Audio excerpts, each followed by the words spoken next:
Shadows all mass destruction.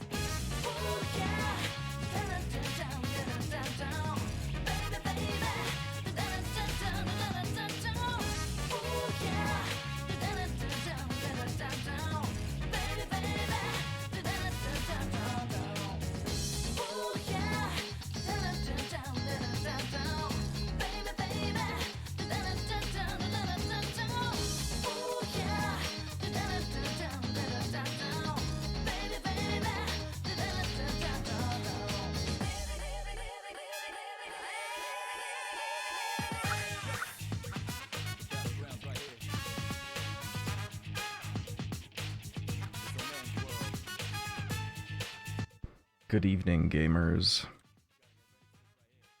I hope we're ready for more gaming.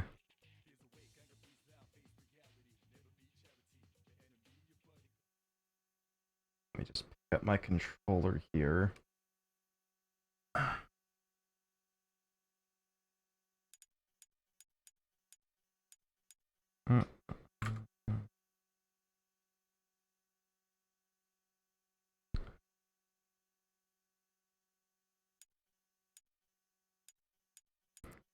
Let's get into it. Let's watch this intro again.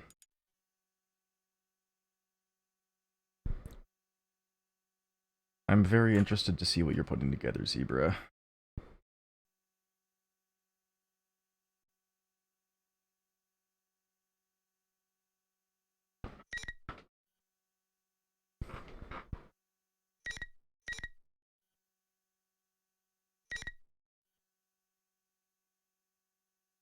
Let's hear it for the following sponsors of our program today. Let's go Skay. Longer than you expect. Oh boy. That's intense.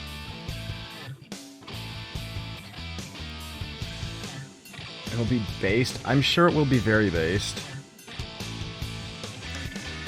It's a wrong road.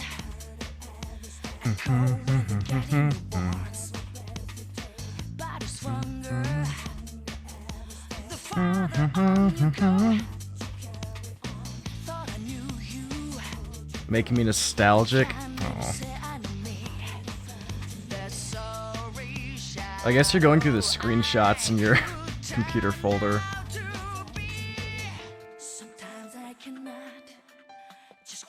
I found out last night, thanks to Final Fantasy XIV, that a Labrys is a kind of axe. So, name checks out.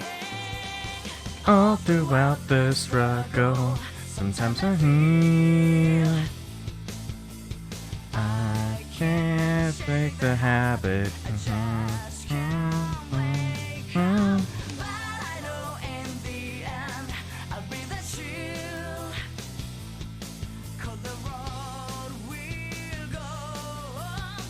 Them. Them. Walk, walk, walk.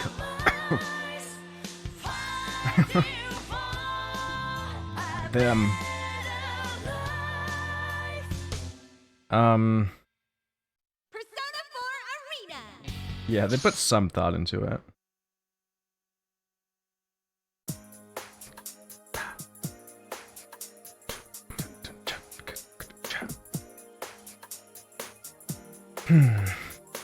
So tonight, we're going to do Mitsuru and Akihiko.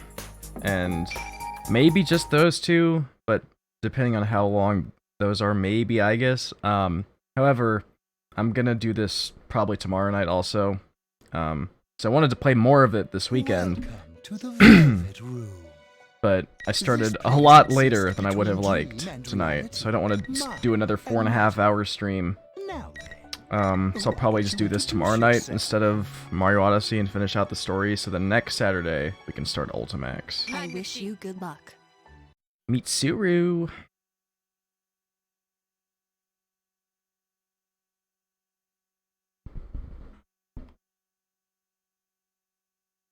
Late November, in the year 2010. The darkness fell without warning. At the same time, the previously busy examination room fell so silent that the man's ears hurt. He called toward the back of the room, but no answer came. After working for public safety for over a decade, he thought little could faze him anymore. But this was uncomfortably alien. Alien, please. It was no ordinary blackout. If it were, the faint light from machines running on battery power, such as cell phones, would remain. But the silence disturbed him even more. He hadn't heard so much as a single cry. When he looked around, he saw one spot in the darkness where something was giving off an eerie glow, as if painted in incandescent pigments. Oh, it's the dark hour. I thought we got rid of the dark hour. The shining spot was revealed as a small, strangely decorated box that the man had only just delivered to the forensics unit. Forensics team! Oh, this fucking What the hell guy. is- He called out, still squinting at the shadow of a person he could see at the window before him. But as the shape resolved, he saw that it was not a person's shadow at all. He had no words to describe it. At first glance, it seemed to be a coffin. Indeed, that was what it was shaped like. But he had never seen a coffin standing upright, tall as an adult, shining like a dark crystal. Yet that was clearly what the crystalline mass was, squatting in the spot where a window clerk normally stood. And upon closer examination, it wasn't the only one. At desks in front of the evidence shelf next to a reference computer, the objects towered everywhere as if they had taken the place of humans. A chill ran down the man's spine. They're people, was the thought that instinctively came to mind. Was this the reason he couldn't hear anyone else's voice? Was it because everyone but him was... What's going on? His familiar office was starting to look like a grotesque netherworld. Hate it when that happens. He felt quite sure that he had to get out. Quickly, he turned and grabbed the knob to the door through which he had just entered. What the? Oh, it didn't budge. It wasn't that the door was locked, preventing the knob from turning the latch. The knob was completely frozen in Is place. anyone here? Hey, let me out! Oh, it's just an hour, buddy. He'll be fine. It felt completely at odds with what he saw, as if a picture of a door had been drawn onto a solid wall. Door JPEG. It was then that the man noticed that another light, similar in color to that emanating from the box, could be seen on part of his hand as he swung it forward. It was a ring, and suddenly he remembered. When he brought it in the small box, he found several bizarre ring-shaped objects within it. While handing it over to forensics, he suspected that they might be rings. To check the theory, he put one on. And now that ring was emitting the same eerie light as the box. Though he still had no idea what was going on, it was immediately apparent that it was directly related to the current situation. The man grabbed the ring with sweat-slicked fingers and tugged, ready to pull off his own finger if necessary. But just at that moment... I wouldn't take that off right now. Oh! What? The man can't help but gasp. I'll be there to rescue you shortly. Calm yourself and wait there. Mitsuru. The sensation was indescribable, but it was distinctly unlike hearing with one's Who's there? ears. Oh, pardon me. This is Mitsuru Kirijo. He did know a Kirijo.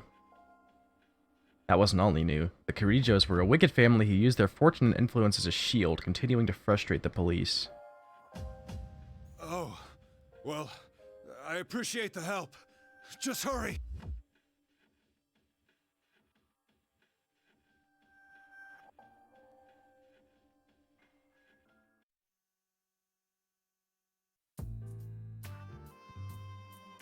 The digital clock on the corner of the desk quietly announced the arrival of 10 o'clock in the morning. The entire police department was in turmoil today. It was only to be expected with a key figure from the Kirijo group visiting on unusual business. Major trading firm synonymous with Japan.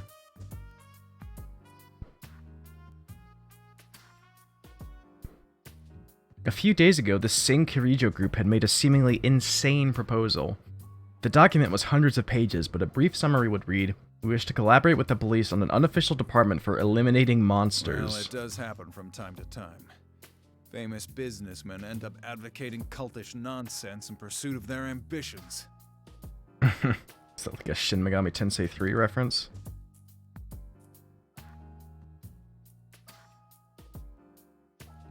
The Kirijo group had offered an incentive whereby if the police agreed to the meeting, they would provide a detailed list of the ergonomics research lab's artifacts as well as actual samples. For there had been dark rumors bandied about the Kirijo group over the last 10 years.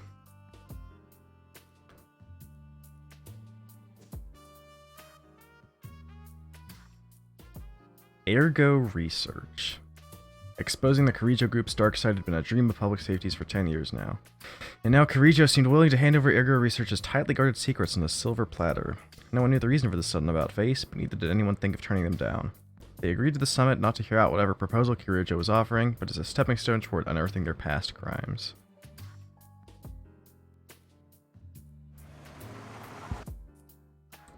Porte Cochere.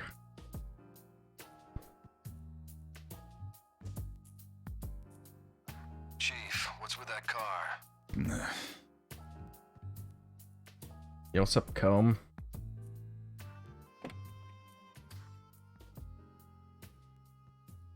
When the Kirijo group representative stepped out of the limousine, she was shown to be a beautiful young woman no older than a university student.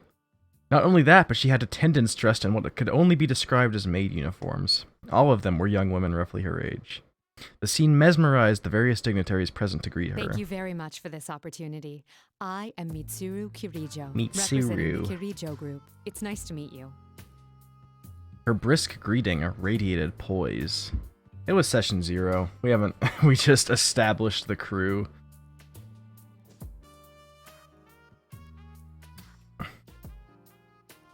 Sis wasn't there yet, so. She's the company rep? Really?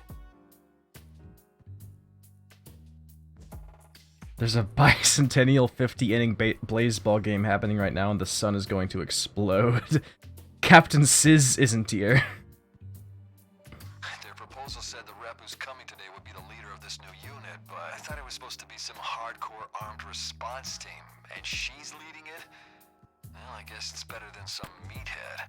Oh, no, don't worry. We've got one of those, too. We've got a meathead. Shut up and hold your position. This wisp of a girl.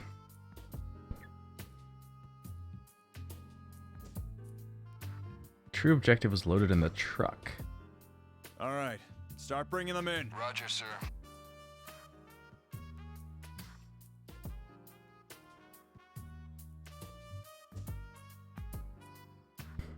Are you sure it's okay for us to open these? The instructions said not to.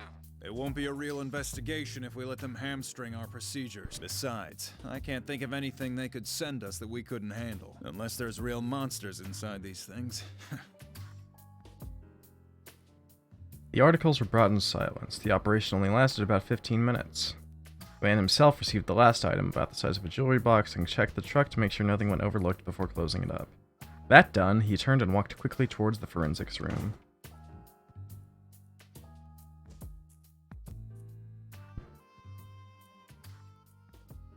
Someone really offhand mentioned Taco Bell and changed history tonight. It's true. That is extremely true.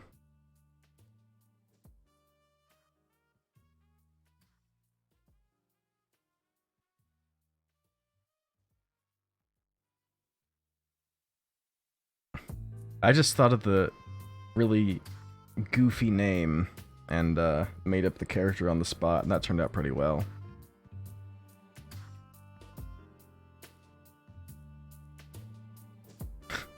Are these rings? We're not sure yet.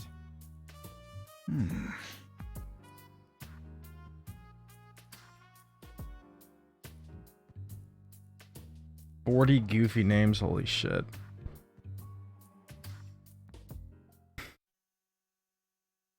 And here we are. Please step away from the door. Snap back to reality. The entire door was coated in white. Where'd this ice come from? It had frosted over. The door buckled under its own weight and crumbled with a sound that was like building blocks being pushed over. Standing just past it was the Kirijo woman. She walked over to the man with exquisite nonchalance. At her side was one of the maids she brought. Are you all right? Yeah. We did give you fair warning, but it seems to have gone unheeded. Then this happened because we touched that box? What is this thing? That ring gives its bearer an unstable form of pseudo-potential and allows No. anyone to experience the Dark Hour. No. Pseudo potential? The Dark Hour? Is that a new thing? The box itself seems to be a failed recreation of the Dark Hour. The effect radius is small, and it malfunctions when improperly handled. Interesting. They recreated it. Spring 2011. So you're saying those stories in that document, that occult-sounding stuff was actually for real? A voice suddenly echoed from beyond the hallway past the broken door. Who's there?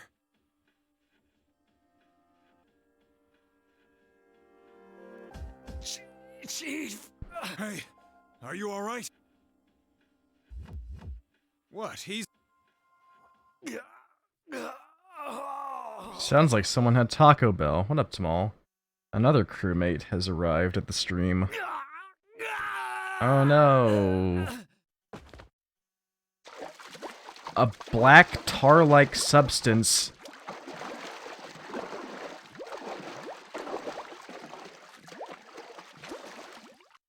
began flowing from his every orifice. That was insane. That sound effect? What the hell? What? It's like splashing in a bathtub. The ooze spread unnaturally across the ground and cohered into a glob. It rose up like a beast raising its head, and what looked like claws began to form. Its appearance showed clear signs that it possessed some malevolent will. That's a shadow.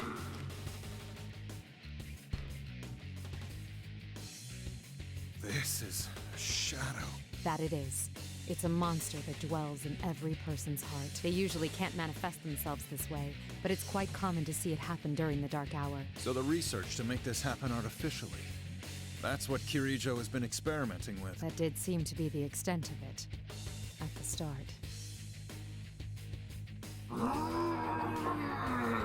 The half-liquefied shadow suddenly took the form of some fell beast. Where the face should have been was nothing but a mask, giving it the bizarre appearance of two creatures stitched together. The young woman, for her part, seemed not in the least perturbed. Kikuno, my things, please. Kikuno. She placed a sword in her master's hand. Man, wasn't sure where she'd been carrying it. You're going to fight it? Stay back. This will all be over soon. That moment, as if understanding their conversation, the shadow squared itself and leapt towards the young woman. Its speed matched its beastly appearance. In the darkness of the room, the man found it difficult simply keeping his eye on it.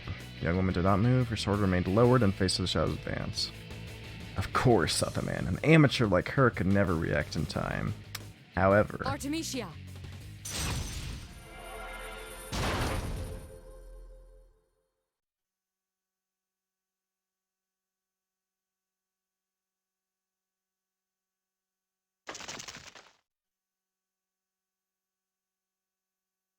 Huh.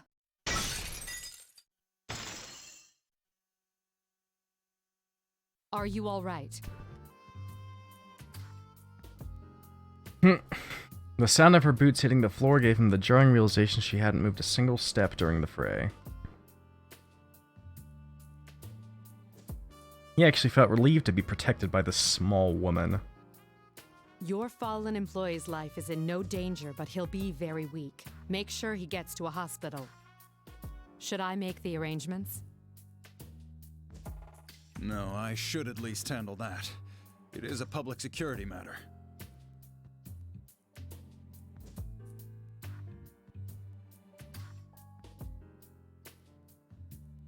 With a nod, the young woman approached the small box and manipulated it in a way he couldn't quite catch. The eerie yellow-green light began to fade. Moments later, the silence and darkness faded.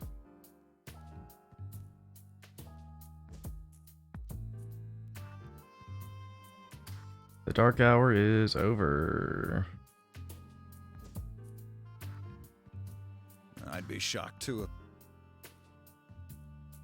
Excuse me, but this place is off limits to all unauthorized personnel. Hey, what's going on here? It's all right. We had a little emergency. Oh. That aside, halt all examination of the relics they brought in. Huh? But you... If there are any boxes that are closed, don't force them open. Not if you don't want to come face to face with monsters. I have to thank you for your help. And about the conference, I'll join in as well. It's been arranged so nothing you say would get through to the higher-ups.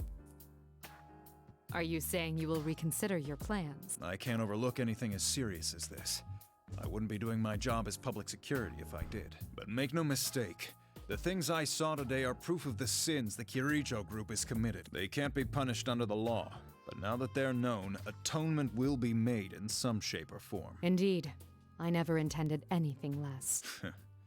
You really put one over on us He's this just time. a character. Oh, there's no need to be coy. He's the main What happened today character. was no accident, was it? He's kind of the main character of Mitsuru's story so far. We'd never have believed the reports unless we saw it in person. That's why such a dangerous box Why- had no lid. Am I wrong? Why didn't they give him a fucking name at least? There was no lid. That's not possible. That box was classified as risk level 3. It should have been securely fastened. Kikuno. Us guys in public security have a reputation for being tough. But it seems like you guys are no slouches yourselves. Summit that was meant to be a perfunctory refusal took an unexpected turn. Promises were made to continue the talks. 6 months passed. After many opportunities to show the actual samples to the dignitaries were set up, the proposed special unit was established in mostly the form Kirijo requested. The Security Department Shadow Response Unit. It was the inauguration of the special unit that would, in time, be nicknamed the Shadow Operatives. Yo, bookmark.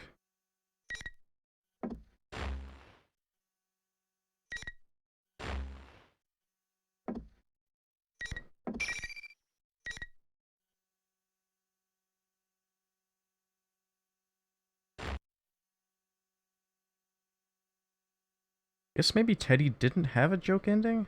This picture again. Indeed, the Shadow Operatives.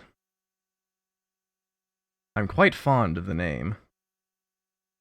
Not that I normally pay much heed to these things, but in this case, I admit to being pleased. Okay, so... once again, there are definitely at least 3 members. Besides Mitsuru in the middle, there are definitely at least like 3 other P3 people in this picture. So the girl immediately to Mitsuru's right, I'm pretty sure that's Yukari. Immediately to Mitsuru's left, I'm pretty sure that's Ken. And the girl to the far left, standing next to the big shadow in the foreground, that's like gotta be Fuka. It's like gotta be her. I'm almost certain because of the pose and the haircut.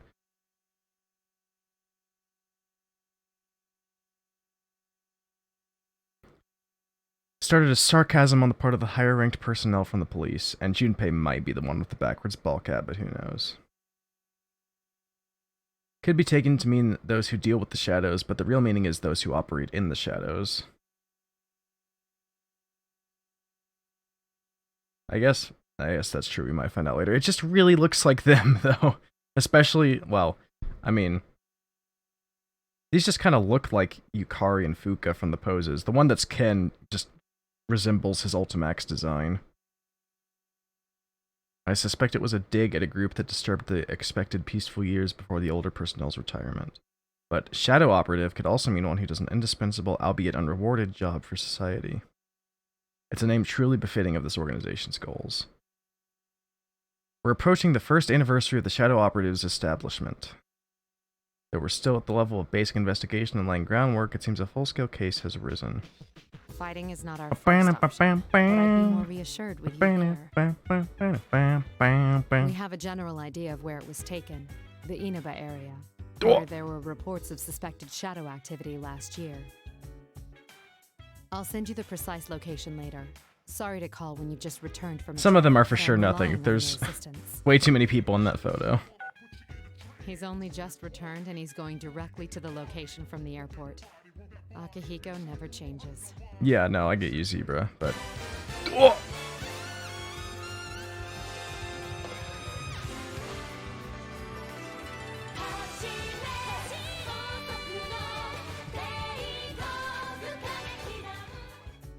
Thank you for the 10-month resub, Snack. That puts us back up to 21 out of 35.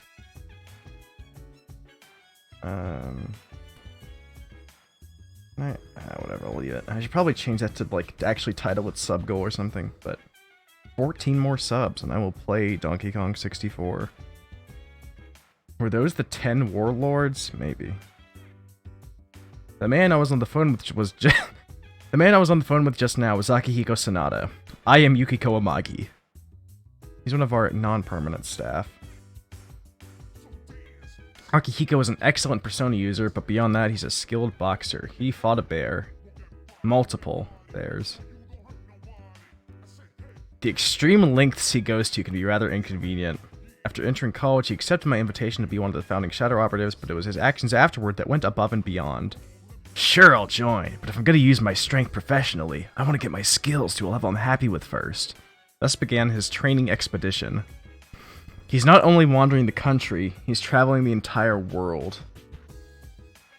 I can't decide whether to be dumbfounded or impressed by his dedication to training. All of this is to say that he only just returned to Japan to take part in this operation.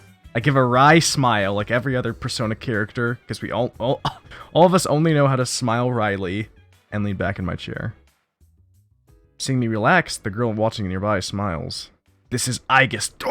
Thank you, Aigis. Known for her blonde hair and piercing blue eyes, and being a robot. She's a sweet girl on the outside, but she has what it takes to be an important member of our squad. Will we be able to find Labris? Yo! My sister. Shoutouts to Smiling Riley. Aigis put one worry. Will we be able to save her? Isn't that what In we a really suit, want to ask? Adachi! Oh god. There's a possibility that we will have to fight Labris. Alas. It's an overcoat. As I mentioned to Akihiko, fighting Labris is not our She just priority. wears a tie now, and this is an overcoat on top of The reason I that. formed the Shadow Operative team But I is mean, to save Adachi. lives. We will find her, whatever it takes, and bring her back. We Rock can your do this. world. Yes. I'm sorry to be so pessimistic. Those feelings you have for Labris, you should tell her when you see her. I will. Oh. Kirijo Ergonomics Research Lab, confidential matters. For 2 days ago on May 1st, I was unexpectedly dragged into a serious incident. The passenger plane I was taking to Kagoshima, Kamoshida, was hijacked when there hasn't been a domestic hijacking for 10 years. The top brass of the police, afraid to make any mistakes, sent in the Shadow Operatives. The case itself was resolved quickly and all the culprits arrested. None of the passengers were harmed either.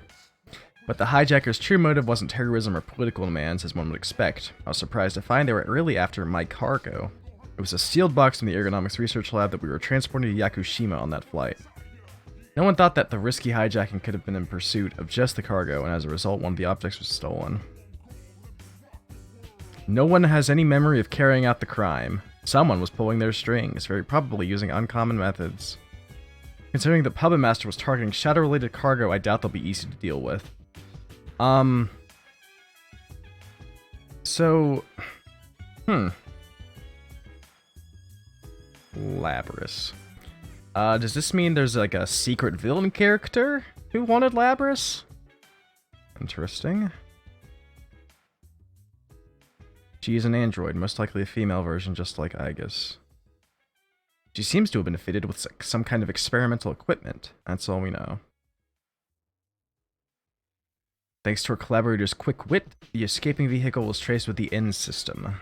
It was headed for the city of Inaba.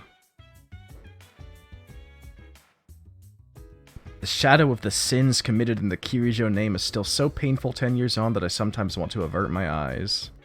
Now is the time to act. I suddenly notice that Aigis has been staring at me worriedly. I give her a smile and stand up decisively.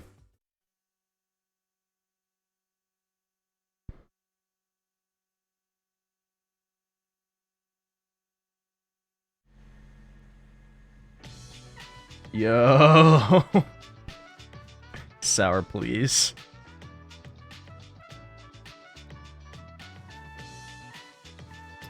Pulling up to Yaso Inaba, the central town of Inaba. Though it's the central town, the main street seems nearly deserted, and there's virtually no activity to be seen through the car windows.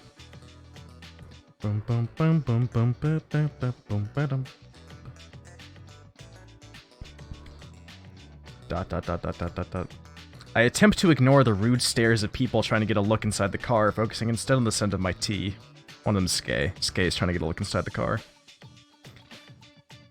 We've had to move it a number of times already. We didn't get a moment's peace until the car had reached the junkyard in the outskirts of town. As I try to keep from sighing, Aigis speaks up from her seat in front of me. Mitsuru-san, our activities are supposed to be undercover, correct? Yes. For undercover missions, it will be necessary to keep all personnel and vehicles from being noticed. Thank you, Aigis. Right. Mitsuru-san, may I say something that I've been meaning to say for a while now? Give it to us, Aigis. No. Understood. Wait a minute. Damn. Aigis got owned. Or maybe Mitsuru got owned.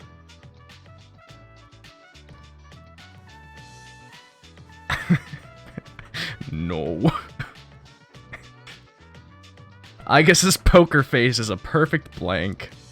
Though I understand what she's getting at. Understood. I've actually wanted to say something along those lines to those around me for a while. Still, it'd be galling to hear it from someone else All I just told them now. was to give us a car with enough space. Our contact has arrived. Detective Kurosawa.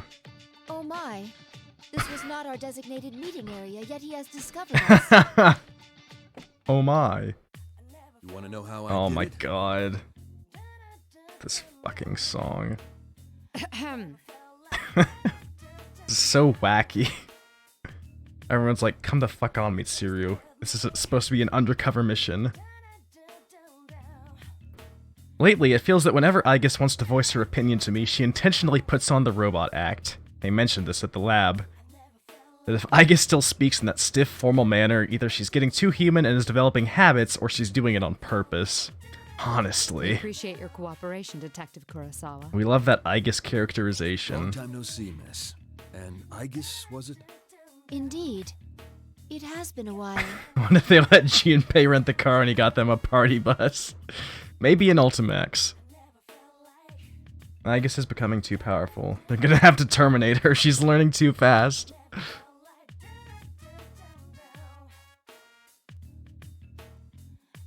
A man who can be trusted beyond the confines of his station to solve a case, even going so far as to bend the rules. He's a rare breed. This may be the first time he's seen Aigis in her combat I shouldn't form. make you stand while we talk. Please, get in. Ah, sorry. I haven't seen you in a while, so I had a lot to say. We're trying to go incognito. Oh, P4 music time. I found out quite a bit regarding the case you had me look into. First, I reviewed the report on the incidents from last year. One of the suspects mentioned the word persona. Yo, Persona? Like the video game? So what went on here last year? It's probably related, but I wasn't done there. Parts of this guy's testimony were even more outlandish. If you can take what's in the record at face value, it seems Persona users can enter TVs within the Inaba region. Enter TVs? What does that mean? Just what it sounds like. You physically stick your body into the screen and go inside. He claimed there was another world in the TV, and dropping people inside it was the method behind last year's murders. Yeah, and they made a game about it, and it was kind of like a 10. This all sounds rather absurd. I'm surprised it was included in the police report. Oh, that sounds absurd, I got in touch with Mitsuru. the detective in charge at the time and said the same thing. Dojima! Apparently, the report was filed by a young partner of his at the time. He entertained the wildest testimonies like this one. A young partner who entertained the wildest testimonies, you say. A young partner of Dojima, you would say. He sounds like quite the odd guy.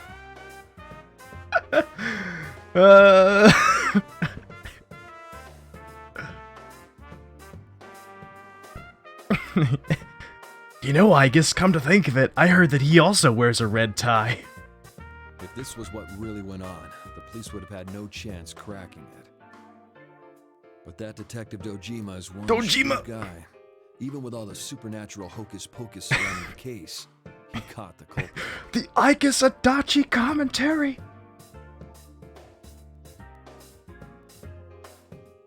That's all I have for you right now. I should be going. I doubt either of us has time to I guess- reminisce over the old days. I guess they still wanted people to play Persona 4, so they didn't just give away the killer. It's funny though. I thought the fighting was over, but you guys surprise me every time I see you. Thank you very much, Officer Kurosawa. Why don't we at least see you off? This game came out the same year as Golden, so I guess that makes sense. Oh, that's all right. I've got my own. If I ever showed Yeah, up I mean, doing obviously- something like this, I'd be the talk of the force until the day I retire. Obviously, Ultimax is a bit different, but...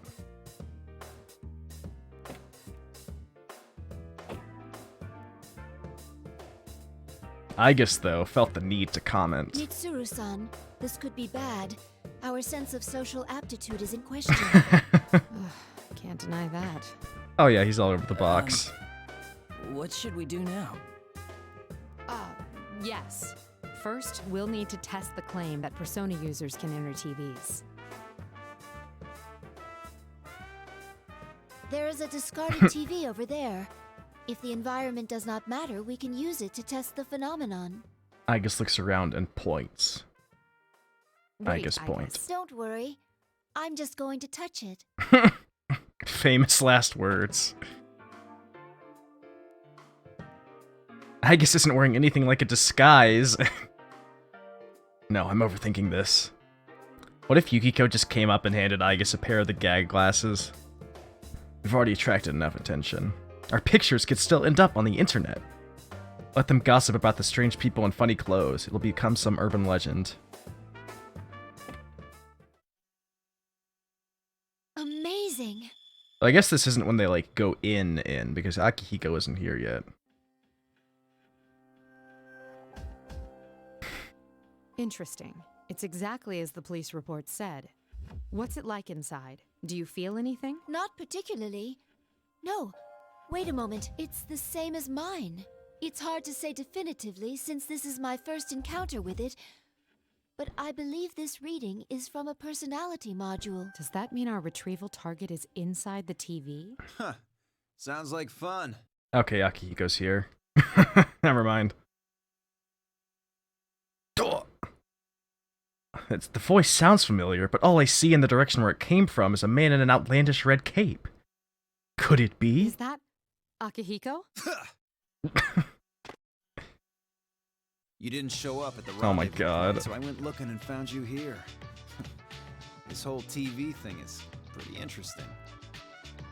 In spite of myself, I bury my face in my palm. Akihiko, what on earth are you wearing? Just what were you doing overseas? For the love of God, I need a Persona 5 arena with Persona 4 characters. I need it, I need it, I need it. Didn't I tell you that I was on a training expedition? Don't tell me you came here from the airport like that. Does the concept of keeping a low profile mean nothing to you? I need Persona 4 time skip content. Mitsuru-san, I believe we have lost the right to complain about that.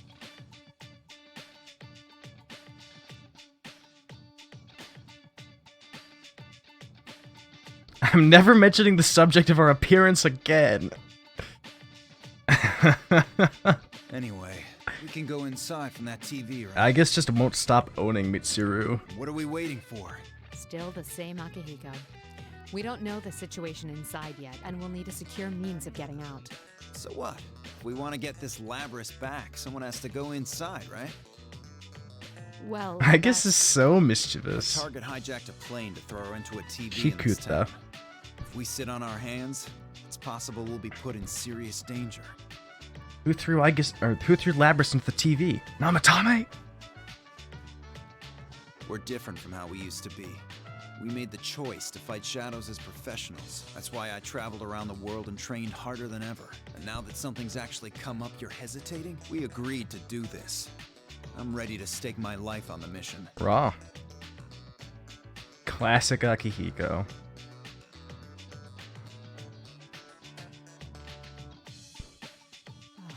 all right. Wait right here. I need to go make a phone call first. Okay, but make it quick. I take out my phone and bring up the contact list. A world inside a TV. I don't know what it might be like in there, but I do know someone that could help us. I was originally going to ask their help after Labrys was secure, but perhaps the time has come.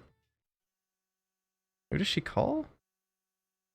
Now I've taken all possible precautions. The rest is a test of our Steiner's resolve. Cutscene time.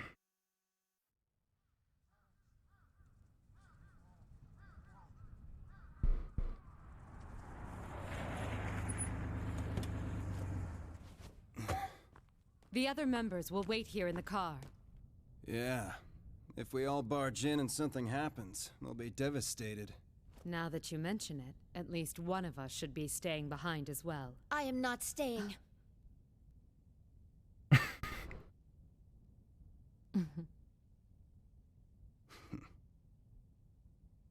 Us three will be plenty. We'll end this in a flash. No problem. The same as always. Although, we have no idea what might be waiting for us on the other side. Gromp. Don't get careless. Right. All I can hear is Dio This now. situation, It's true. it brings back memories.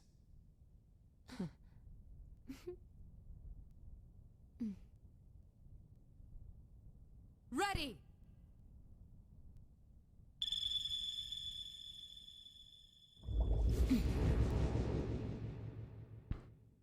Sick cutscene.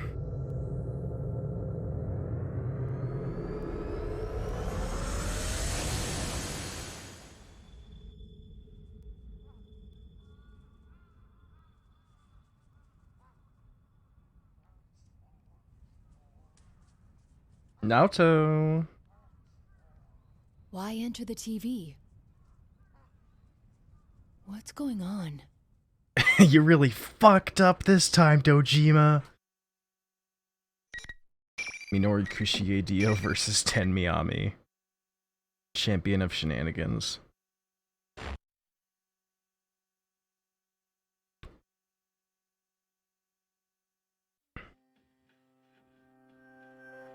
Hold on, we're at Yasogami. Why is the Tartarus music playing? Where am I? Is this inside the TV?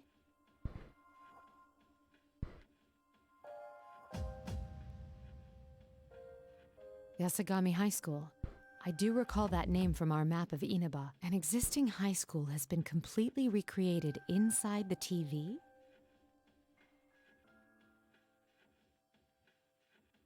That same distinctive sticky atmosphere, the labyrinth Tartarus that was our battleground 3 years ago. There's a lot of similarity to this place. Nah, Yasogami is a lot more based than Tartarus. Where are the others? Akihiko! Aigis! I can't reach them through my persona either. This place is highly unusual.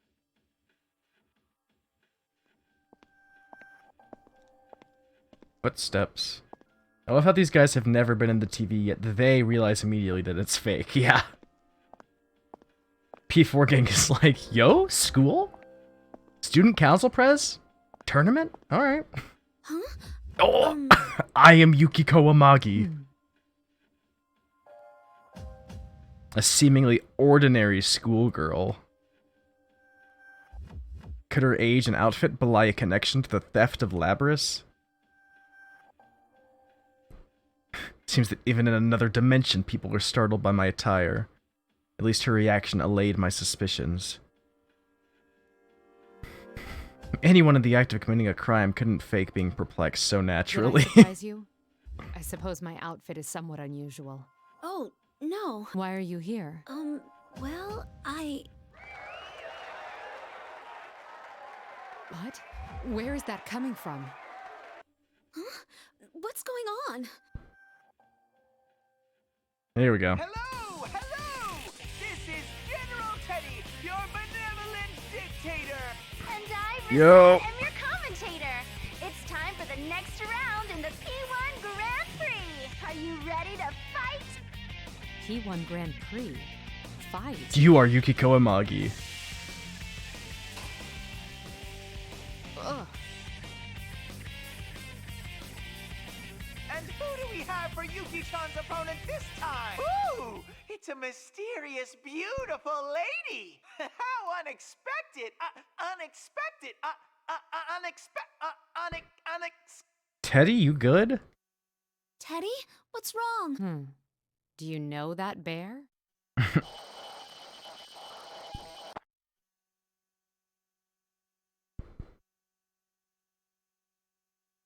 Until an eerily expressionless bear costume that looks as though it forgot how to make facial expressions appears on screen. His tone is harsh and mechanical now. Case 04. Unintended intruder. Oh. Entering elimination process. What is that supposed to mean? Interesting. What's going on? You. Who do you think you are, showing up alone like this? It's no use trying to talk your way out of it. There's nothing to discuss. You don't even try to understand anyone anyway. So, instead of, like, weapons, like Aigis, I mean, Labrys does have an axe, but Labrys's special robot ability is doing the mind control shit, whatever. If you want to wall yourself off from everyone, I'll be happy to end your lonely life here.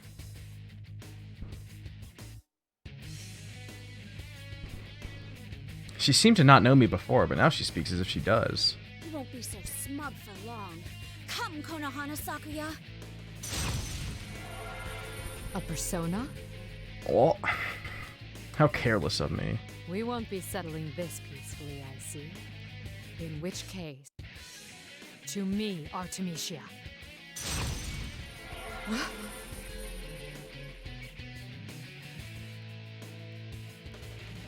Interesting. They don't need the evoker here.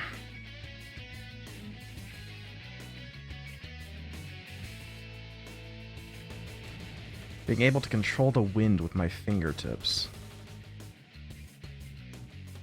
A persona user. Fine. I still won't lose. Sorry, but I won't be defeated either. Alright, y'all ready for the Totsugeki?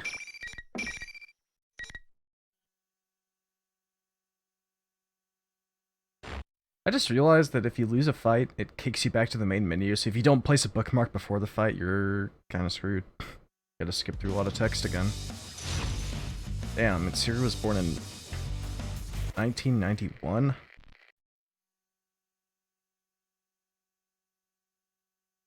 Finally! Yukiko Senpai and her fans are taking okay. the stage! Kudra, Bufala.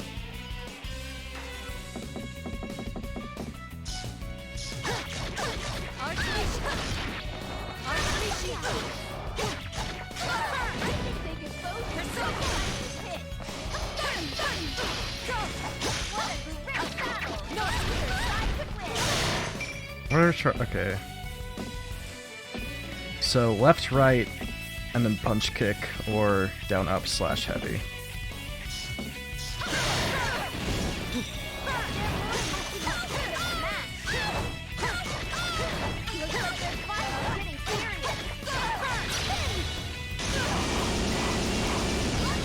Mitsuru Mosh.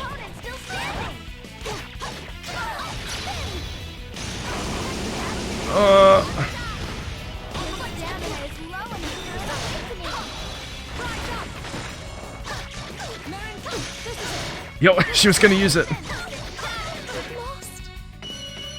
Mayor and Karen. What a rare, close battle! You both Okay. Doesn't feel quite as intuitive as May and Guilty Gear, but...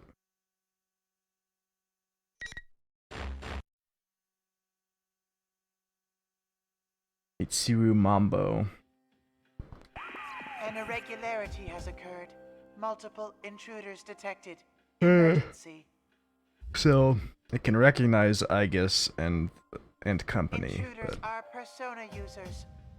Due to difficulties in elimination, they will be acknowledged as valid targets. But everyone else just sees the Grand Prix organizer, Teddy.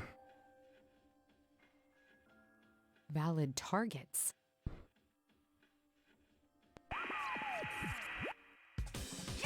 Oh. Know if you want to get in on the fun. But this Interesting. is a unique situation, and you're one hot mama. One So I'll hot make an mama. exception. Just keep putting on a good show in your next bout too. Who are you? Why don't you take off that strange costume and show your face? Hey now, I don't think a lady walking around in a cat suit like yours can talk to me about my bear suit. He's got a point, Mitsuru. Enough with the questions. Move on. Yet another person hung up on my outfit? Is that costume thing the one who stole Labris? If so, then what's the purpose of this bizarre tournament? Did Shadow Labris somehow Fine. steal Labris? I'll get a read on your location.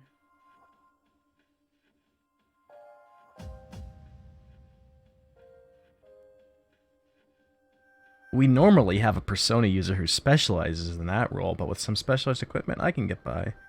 Fuka!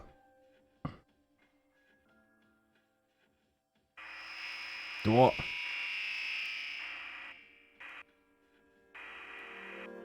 What? Were they shadows? If they were, I don't sense any hostility from them. Were they just set dressing that thing in the costume prepared?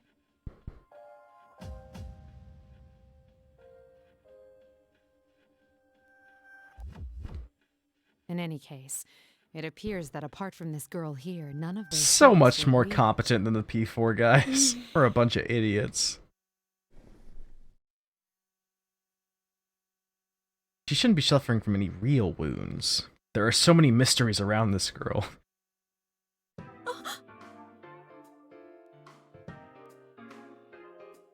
How come you knew about that? About what? That was private. What? I never even told anyone at the inn about that.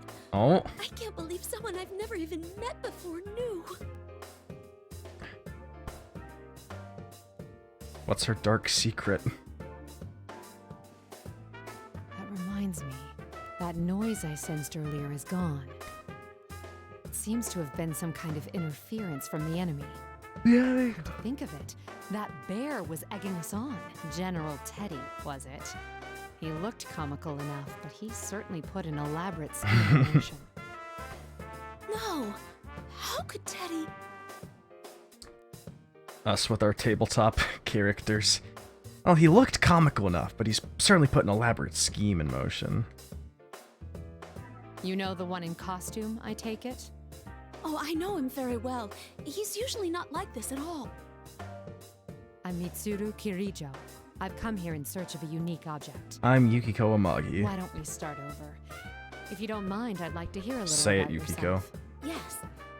Oh, my name's Yukiko Amagi. I'm sorry for The listening. Midnight Channel airs at midnight. So, Amagi, why did you come to this world? Where to start? So many strange things happened over the last year.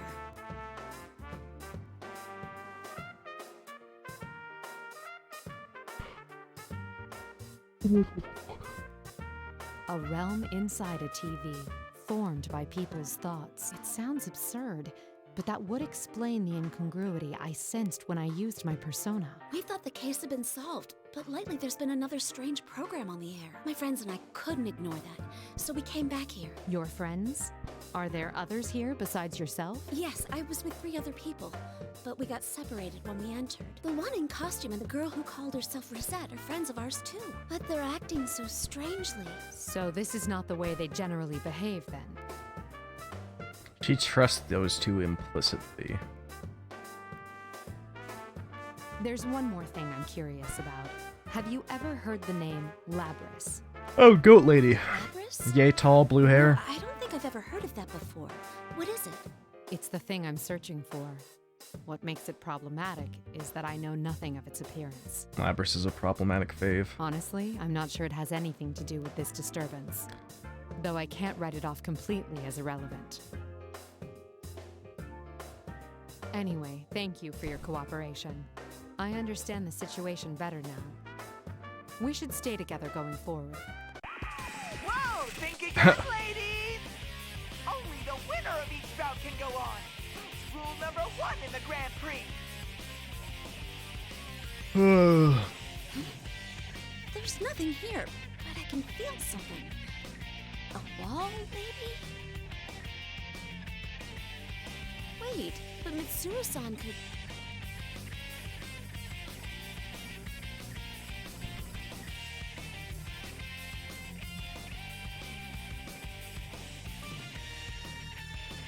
Like I said, you're stuck there until the tournament's over. Only winners get to go. Come on, miss. You won. So it's time to barrel forward to the next stage. Thank you, but I'll be all right. I fought shadows for an entire year, too. I can protect myself. After all, I am Yuyuamagi. I see. In that case, I'll press on and do my best to rescue your friends. If you see them, please tell them I'm all right and they shouldn't worry about me. You be careful too, Mitsuru-san. Mitsuru. She's a very strong I'll girl. pass that along. Nod. Not only do they tamper with Kirijo our lives, Crump. they prevent us from leaving until the tournament is settled. It may not necessarily ruin friendships, but there's no way forward than to fight one another. What a loathsome trick. It seems the mastermind is intent on us fighting each other. I guess we don't see the TV program in this story. That cutscene.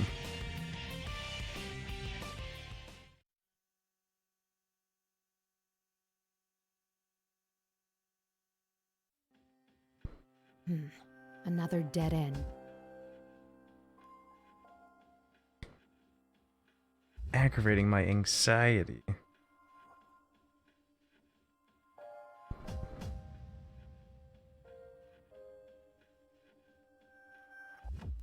Hurts. So lonely. Oh no. What was that? I can definitely hear a voice. It sounds like a Family Guy. It's more like the words and the intense emotions behind them are seeping out of the room itself. Eventually the voice becomes clearer. I'm scared. Not alone. It hurts. Why? Why won't anyone listen? I don't recognize the voice. Perhaps one of Amagi's friends. I didn't ask to be born a machine. Born. How come no one understands? What's the difference between normal people's hearts and mine? Well, you're a goat, so... A machine? Is that Labrys? Labrys! Are you nearby? Answer me! There is no answer. Going by what she said, that had to have been Labrys. Sounds as if her heart has developed further than we thought. So it was something of a heartful cry, if you will. Even Aigis, the latest model, required a lot of time and experience to develop the heart she has. So then why does Labrys, who's been sealed from her development up to now, have such an advanced I didn't heart? ask to be born a machine. It pains me to hear that. Both Aigis and Labrys were created as insurance for dangerous shadow experimentations. They were given hearts in order to be able to induce their ability to use personas. A weapon that has a heart contradicts itself. We can't allow victims like her to be tormented by sins of the past, whether they're human or not.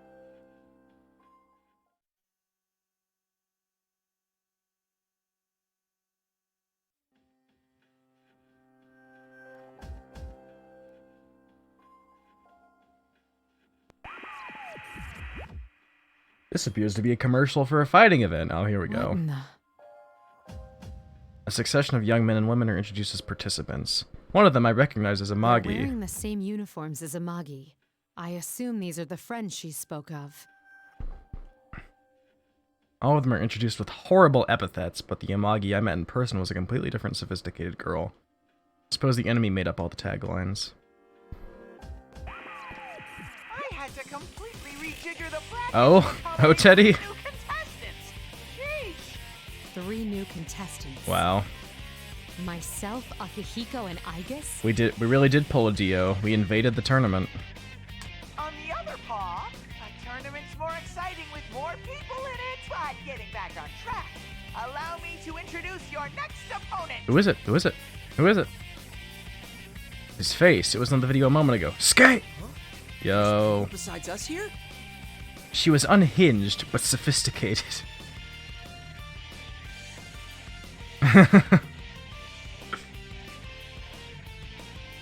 You're... Holy crap, she's smoking hot. The thing she's wearing doesn't hurt either.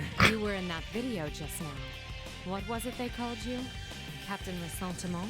How come you remember that stupid title and not my real name? Figures I need a knockout like this. She already knows about that. God, I wish I was dead. Skate moment. The nickname left more of an impression than his real name, so it just slipped out. How do you like your opponent? Why are you making us fight? What benefit do you derive from this nonsense? So many questions. I just want you all to suffer. Isn't that exciting? Isn't that fun? That's what this is about? No. If Labris is involved, there's more to it, isn't there? Enough jibba jabba. Hurry and start the fight. Look at your opponent. He's ready, see?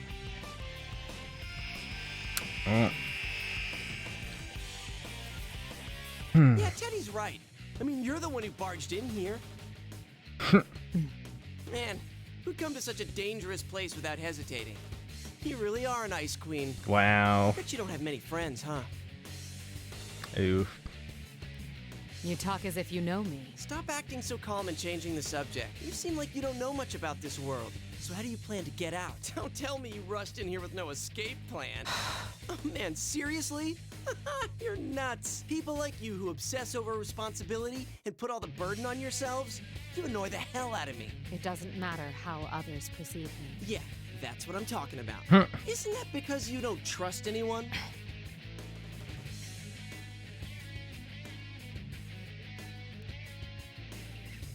How many times? Every time.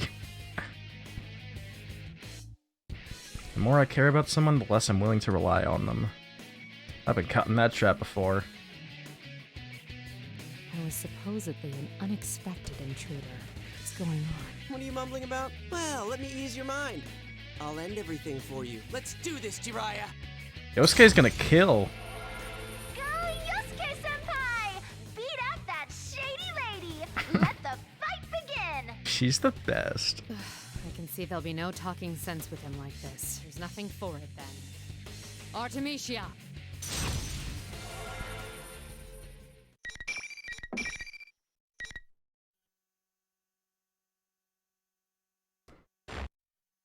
Mitsuru Pawan's shady lady.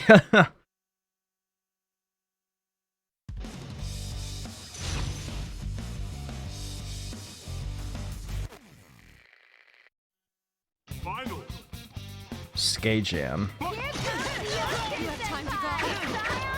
Junen! They're utterly charmed! Something is draining away! You have time to go. Lead, but not decisively. You're doing the battle because they're finally getting serious! Artemisia! Down! The ship's on the other foot now! Artemisia! Has the battle been decided? Still up!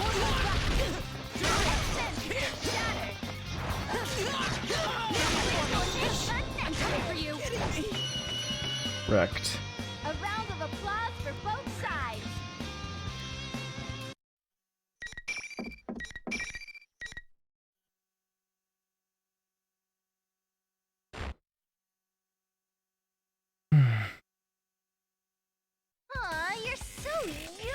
Yosuke Senpai. Unfortunately, the party crasher wins.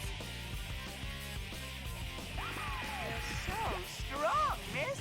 I can barely believe how gorgeous and powerful you are. It seems they're not provoking us only to have us fight one another. And their method. Is it more like an illusion they're casting over us, rather than some sort of mind control? Still trying to figure everything out? Switch your brain off and Don't enjoy think the just grand Yahoo, prix Mitsuru. already. Sorry, but I'm not some savage who enjoys the suffering of others. And don't call me Miss. My name is Mitsuru Kirijo. Kirijo? You've toyed Oh. with us, and I don't take that lightly. I'll make you pay for what you've done. You'd better be prepared for that. You will pay for what you've done. Kirijo. You will know the pain and suffering. You're the one who should be prepared. I'll never let you stop me. That's Yukiko Amagi over there. I mentioned my name on purpose. He reacted as strongly to the name Kirijo as I thought he would. At first, I thought I'd stumbled into an irrelevant side incident, but evidently not. We were meant to First, come I thought here. I'd stumbled into an irrelevant side game. I mean, after all, this is Persona 4 Arena. Why am I here? Ah, you're awake.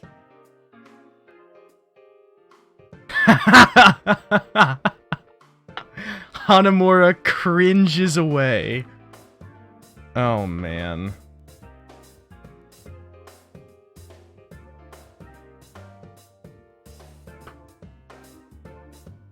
Someone can someone can clip that, but also I'm just putting it in my Discord. That's funny. Can't help but shrug. My. Magi reacted the same way. Were the things that the illusory... Literally Zebragske. Oh, you bet. Wait, Damn, what did fake Mitsuru say to him? did you just say Amagi? You meant Yukiko? Yes, before I came here. I was forced to fight her, quite against my will.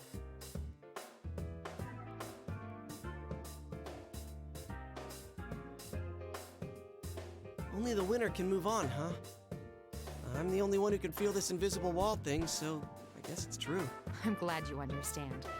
I was worried you'd doubt me, since I'm a complete stranger. Well, you didn't seem like someone who'd try and trick me. I mean, what's the point? I've lost now, so I can't go anywhere. Indeed. You're very pragmatic. Pragmatic Ske.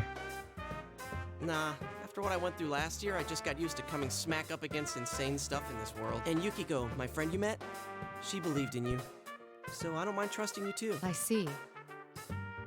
Can't help myself from smiling. Their bond seems to be real. Oh. I'd like your opinion on something. What do you think is the objective of this tournament? That General Teddy said it was all in fun, but I doubt it's anything so simple. Well, I think it might be for, I think this is all a dream for Kanji, and it's just, you know, a tournament for him. I've been wondering the same thing, but I don't know. But you know, it might not just be Teddy behind it. Oh. I met this weird girl earlier. A weird girl? She was about my age, and she said she was the student council president. It was like she had no idea that she was inside the TV world. That doesn't seem very likely, does it? A character in this game not realizing they're inside the TV world? That doesn't seem very likely. No, I doubt one could be unaware of such things. It's possible that she didn't come here of her own will. This may be a school now, but it doesn't always look like this. When normal people who don't have personas come in here, the world changes to reflect what they're thinking of. It happened every time a victim was dumped into a TV last year. Maybe this time she's the victim. Even if she means well, she still could have a lot to do with the tournament. Girl. Girl, girl. Girl, girl.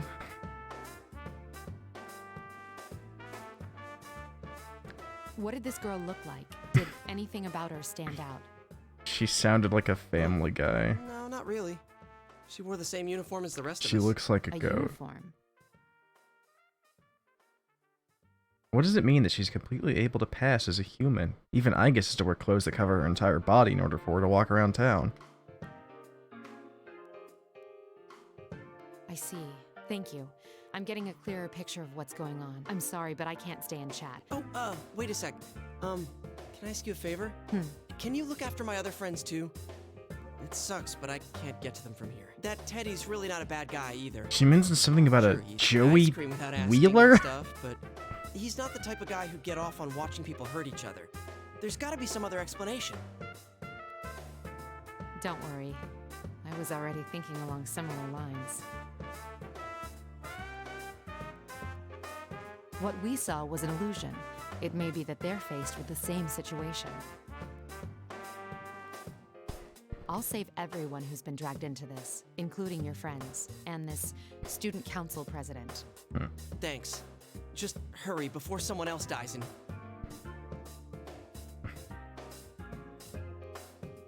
It may be that he lost someone as well. That must sound pretty lame, losing the fight and then making a lot of demands. Not so. You're concerned for your friends in a situation like this. C'est magnifique. Mitsuru just complimented Yosuke in French. What? I sensed it when speaking to Amagi too, but you all seem to have very strong wills. Oh, a lot of strong wills around I here. promise to do what I can to help.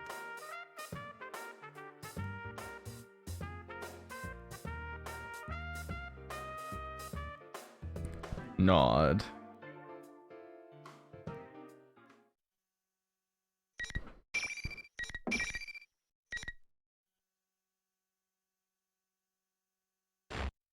Can't wait to play Akihiko's story and spend the first hour fighting bears. Or watching cutscenes about him fighting bears. Is there no end to this? Yeah. Walls, walls, walls. Same as every story. We're in the classroom. Yeah, can we see Elizabeth again? I haven't seen Elizabeth in a hot minute.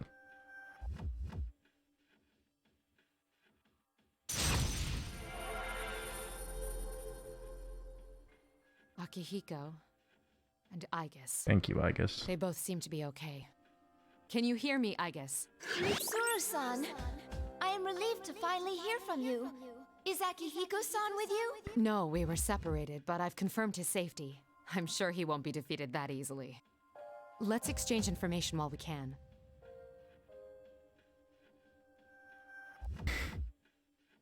She's I the saw that girl best. a moment ago, though I lost sight of her when the invisible walls blocked my path. I've been told she looks more human than you. Is that possible? Aigis is like, rude? Not only that, she was almost indistinguishable from a normal person. I couldn't believe it either, yet I definitely sensed a personality module. I don't believe there's any mistake that she is Labrys. I see. Don't worry about meeting up for now. Under the present conditions, we'd only end up fighting amongst ourselves. Understood. I don't know how Labrys ties into this situation yet, but be careful. Hello? I lost her. Ain't there? Stop away! If there was, then... That's the same voice from before. Oh, I think it's the same voice from before, just turned up to 11. Labrys, is that you?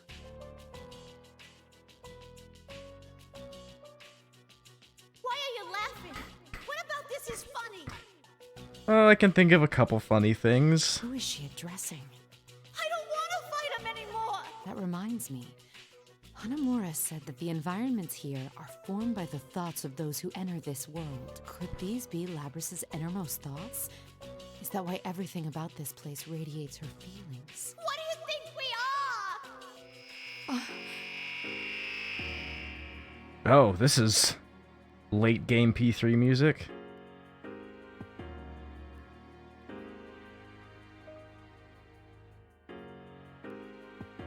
Sadness, confusion, despair.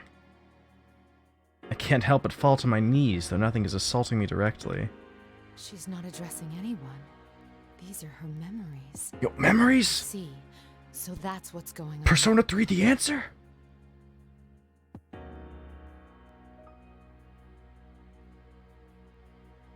I'm finally beginning to see the relationship between this tournament and Labrys. Oh yeah? I redouble my resolve and begin walking again. Oh, we didn't fight anyone in the classroom. JK. What are you getting so sentimental for? The Grand Prix's not over yet! Then you intend to continue this meaningless farce. I'll decide what's meaningless or not! Bring out the next Chie. challenger! Smoke gushes out, obstructing my view. It looks like it's... You. Oh! Naoto.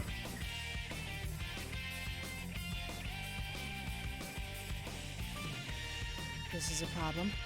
I didn't think we'd run into each other so soon. Is this another illusion? No. I can see that it isn't. Why are you here? I'll answer that question later. It would be best to say as little as possible for now.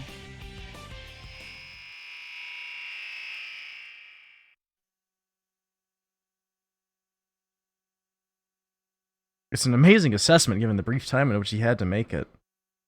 Seriously, such impatience handling the grunt work yourself like this. Isn't micromanaging like this the style of an incompetent leader? One who can't see the bigger picture? The silent treatment, huh? That's fine. I understand perfectly. You don't believe in people. Not wow. a single one. You have friends and allies, but believing in them is a different thing. I suspect you'll never break down that wall. Shall I say it for you? You're actually scared to. Mitsuru. The notion of growing attached to something and losing it scares you so much that you'll share nothing truly important to you. Even if you want to believe in your friends, you can't. That's not true. Of course it is. Why not simply admit it? In truth, you have your hands full just expiating your family's sins. Expiating. That's a big word. You don't need the added burden of others placing their lives in your hands. Isn't that how you really feel? No. Futility. Excuse me. Do you know about futility?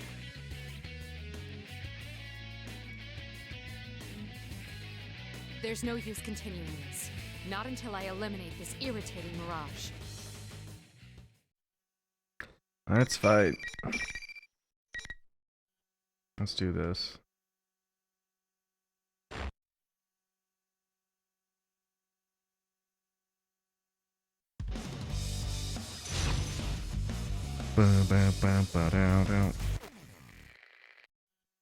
Finally.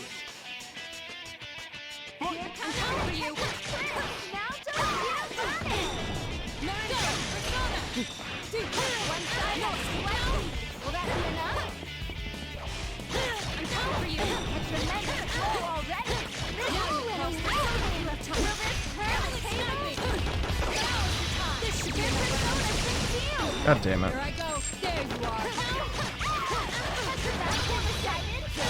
What? Did I just do a super combo? Wow.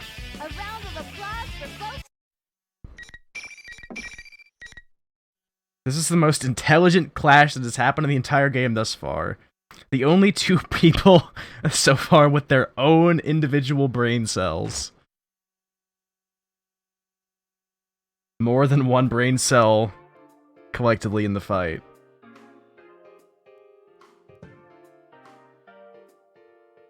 Am I getting through to you now? Yes. The same goes for me, I presume. It seems we were spellbound until the fight began, as we both suspected. They disrupted our communications to drive a wedge between us and make us fight, though it's a mystery to me as to where it draws such personal slights for the illusions before us. I agree. Wry smile. There's no need to be cagey. I don't intend to dodge whatever questions you have. You were probably wondering three things when you saw me. First, how did I enter this world? Second, what am I doing in Inaba? And third, if I came here looking for you, what are my true intentions? So smart. No wonder you've made a name for yourself as a detective. You're correct on all counts. The first answer is easy. You know now that I can use a persona, allowing me access to the TV world. As for the second, there's no great mystery why I would come to Inaba.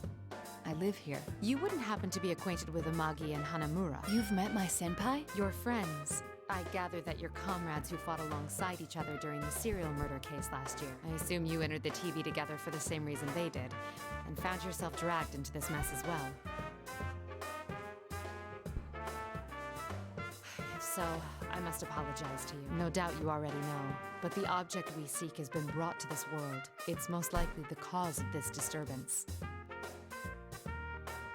Whoever learned of this world's existence must have thought it would be useful in whatever they're scheming. You apologizing to me? Are you so Bry sure smile. you can trust me? You have no guarantee that I'm telling the truth. And there's still the answer to your third question to consider. I haven't yet told you my true motives. Fair enough. But if you're friends with Amagi and Hanamura, I feel I can trust you. Their bonds with their friends are real. Perhaps I lied about that too. But then why would you bring it up? No, you're no villain. That's what my intuition tells me. You aren't at all the person I thought you'd be. I'll take that as a compliment.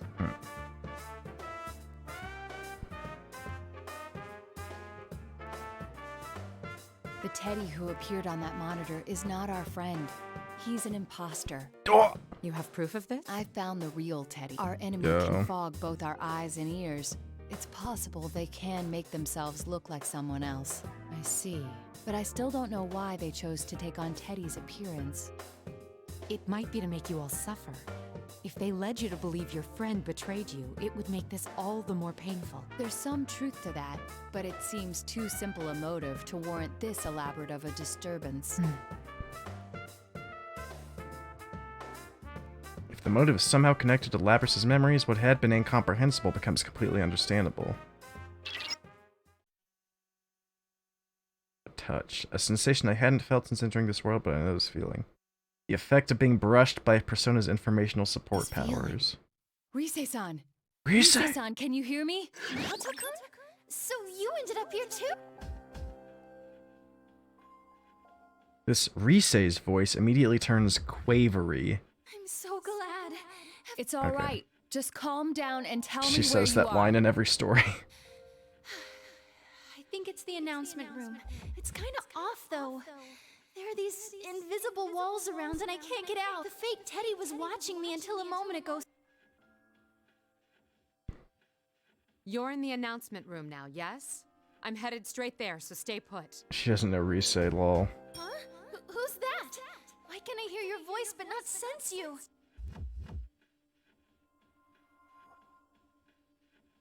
I had temporarily forgotten that my equipment prevents me from being detected by Persona abilities to an extent. I prepared it after facing an enemy with similar powers once before.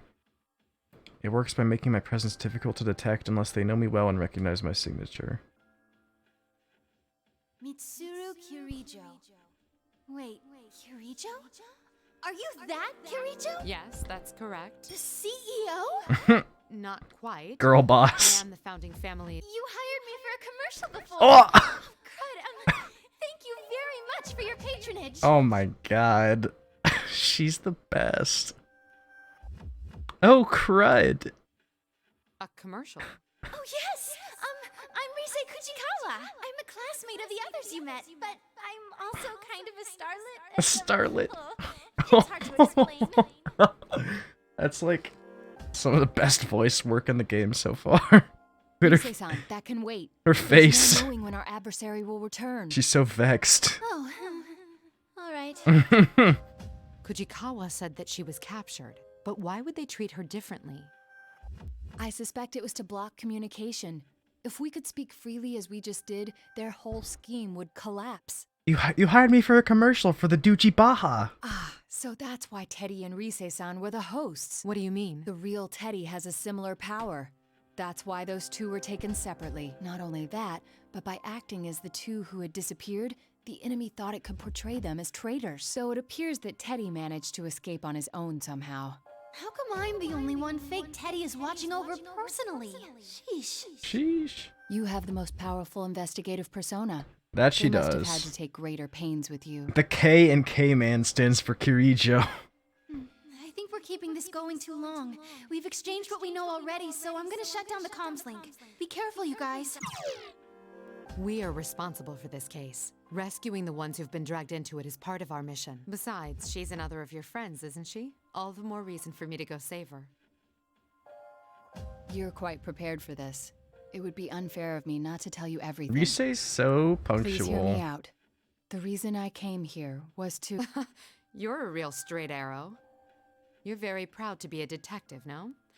I can see it in your eyes. You would never sell out your beloved Justice. If you've done nothing to be ashamed of, that makes us even. I haven't been entirely forthright with you either. Kirijo-san. It seems I still have much to learn.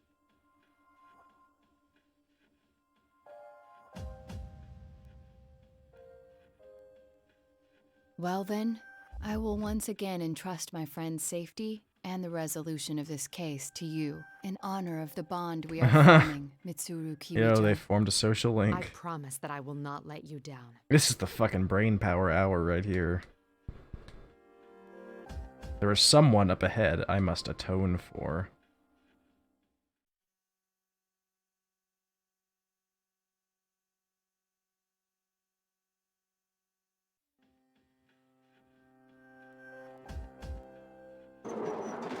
Oh, we're in the announcement room.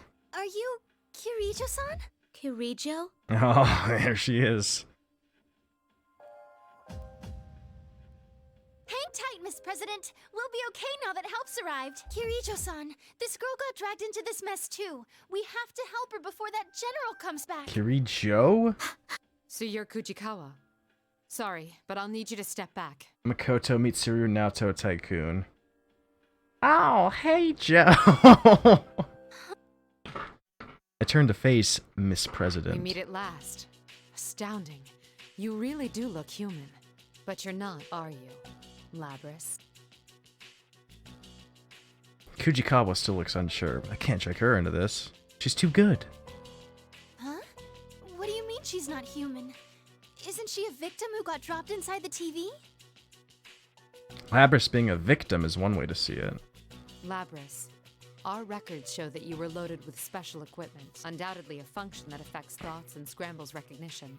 That's why we saw and heard illusions whenever we fought. It would also explain General Teddy's appearance, and those who met you believing you to be human. Special equipment? Labrys? What are you talking about? You mean like the school uniform? Labrys's protestations of ignorance sounds as if she's in denial about something she already knows. It's tragic hearing the desperation in her the voice. Reason why you captured two people with analytical personas wasn't just to keep them from interfering with your designs. I came to a realization when I noticed I was the only one who sensed that noise. An analytical persona's searches clash with your ability. They dispel illusions, so you needed to confine them. Yeah, it makes sense why Mitsuru's is one of the ones you need to unlock. I guess there's like two, because you start out with just the initial 4, then you unlock the other P4 characters, then you unlock the P3 characters, so yeah, there's a lot in Mitsuru's story that just kind of explains everything. You feared that if they caught you off guard and used their persona's ability, this would happen.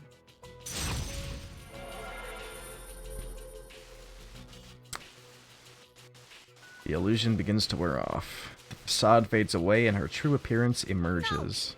No. Oh! What's going on? This can't be. What was your motive, Labrys? Was it revenge in the end? I can understand why you'd hold a grudge. I caught glimpses of it on my way here. But your hatred should be centered on the Kirijo group. Why drag innocent students into your vendetta? Kirijo group? No. I don't want to remember. Never again. Miss President, Kirijo-san! She seems to be in a lot of pain. I don't know exactly this girl is... here, but you can't push her any further. This girl is a full robot, and Rise is still calling her Miss President. Mitsuru defeats Labrys with facts and logic. Oh. It suddenly separates and transforms into a giant battle axe that's larger than she is. Get back! Hurry! The injunction against harming humans has been removed? The injunction? No wonder she was sealed away. Is there no other choice but to fight? I won't let you do any more damage, Labrys. It's me you want. Shut up! Shut up! I like that!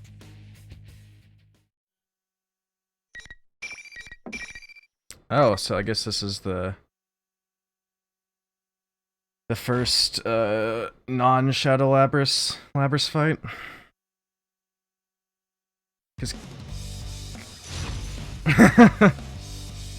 She drew the axe and Mitsuru was like, oh, I get it, Labrys, like an axe. Because fucking Kanji fought Shadow Labrys in his choke ending. That's the first person to fight Shadow Labrys. So this is the first. Oh, come on.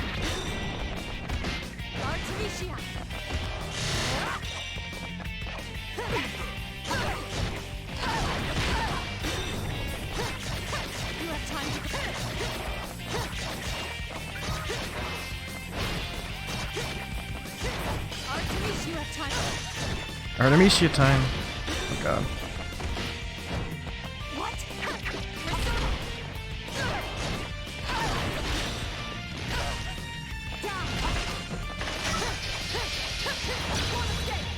Yo!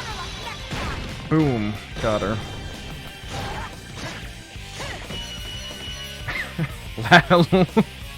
Labrys bird is the word. Labrys surfing bird. Awala umamau mau mama umau mamau. Mama umamau mama mitsu rumau. Oh yo, it's the super depressing Sun social link theme. Akinari.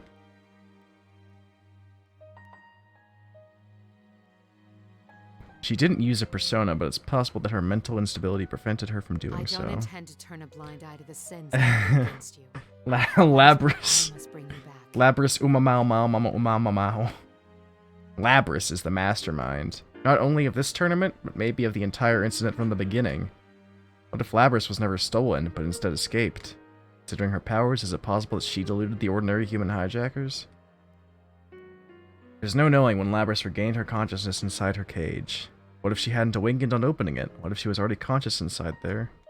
She had been sealed for roughly 13 years, more than enough time to formulate a plan. If that was indeed the case, it'd make more sense for this to be a plan devised by Labrys, rather than an unknown party suddenly stealing her away. I can't imagine how much resentment such a small, artificial body could hold. A tragic mastermind, huh? Huh? Mastermind? You got it wrong, Kirijo-san! That girl's not... I feel an imminent threat rushing toward my back. What? Oh, we had it all wrong.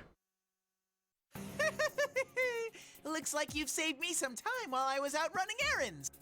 You're...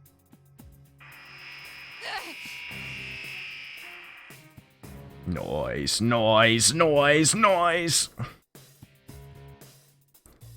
Boxes and bags. What's going on? This is Labrys' interference pattern.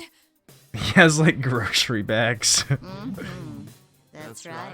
Oh, boy. As thanks for cornering the real one, I'll show you something. What's this again?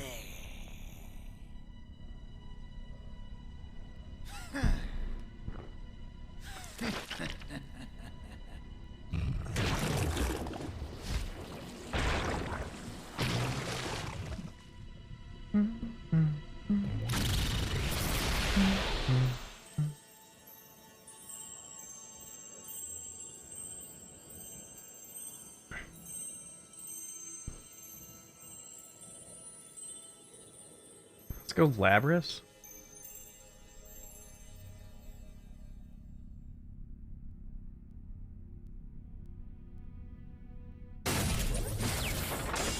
Yo, like an axe.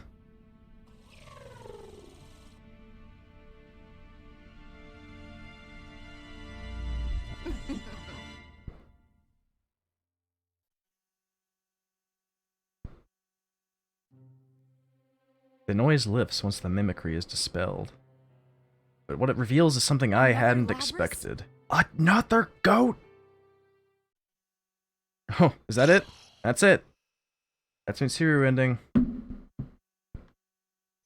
Labrys' story is now available. This place exists between dream and reality, mind and matter. Ariadne is the persona she gained by accepting her shadow. When did she do that? Can't help but feel like we haven't gotten to that part of the story yet. Where's Aigis? There's Aigis. The Labrys campaign. Apparently there's only one fight. Look at 50%! The persona We have ability 3 is the stories power to left. control one's own heart. Okay, it's Akihiko time in like 2 minutes.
Wow, y'all didn't even get a heist in this time. Y'all are slacking. Look at the Goyles back there. Stinky cheese. Big Goa. Zebra, when you say the last fight for everyone, does that mean I'm gonna unlock a last fight for every single story after I finish Labrys's story? That's kind of crazy.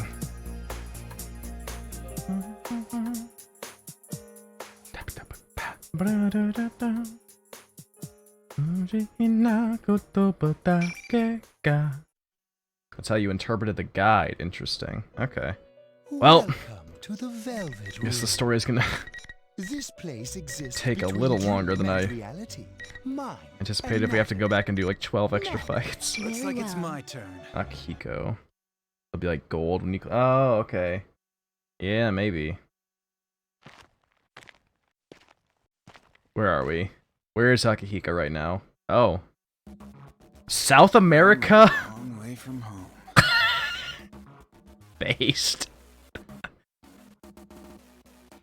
This fucking song from the first full moon mission. Oh my god. Ever since I left Japan, I've been constantly searching for places to test my strength. Before I knew it, I'd wound up on the ass end of the globe.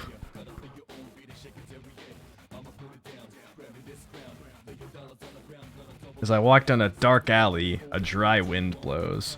This is like where fucking Kurapika goes. This is what that looks like when Kurapika goes to accept his hunter missions. I don't sense any life here. Well, it just shows that not everywhere in the world is affluent. I sense a hostile presence from somewhere. He's just Ryu. This is the song that got the remix in Persona 3 Dancing that sounds nothing like the original song. It's a Junpei dancing song. Our gazes meet and those thugs, a seedy-looking large man and a thin man, stand before me. Yo, bro. Haven't seen your mug around here. Oh yeah, we're doing this? Okay. Okay. Lucky thing we noticed you. Come on, man. Spare us some change. Wasn't expecting this in my Persona game. You just need a little, man. We'll double it in no time in that gambling den over there. Oh yeah? You're in my way. Move it. And we were being friendly. I should have pulled this on you at the start. The large man's words produce a fusillade of spittle as he simultaneously whips out what he believes is his trump card. It's a gun. Buddy, you just brought a gun to a fist fight. He waves the muzzle in front of my face in a threatening manner. Body like that, and you gotta resort to a gun? Pathetic. That's a raw line. So Akihiko core. To begin with, do I really look like I carry that much money on me? I'm not sure if I know what vocal VST you're talking about. Ain't you Japanese? Most Asians stupid enough to come waltzing around here are loaded. Come on, give me everything you got, or it's gonna be your brains on the floor. The large man is quite short-tempered. I wonder if his mood swings are due to a lack of calcium in his diet. Guess you don't really get to choose what you eat when you live in a place like this.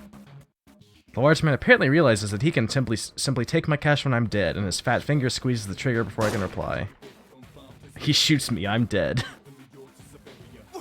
Son of a bitch! The large man stands stupefied.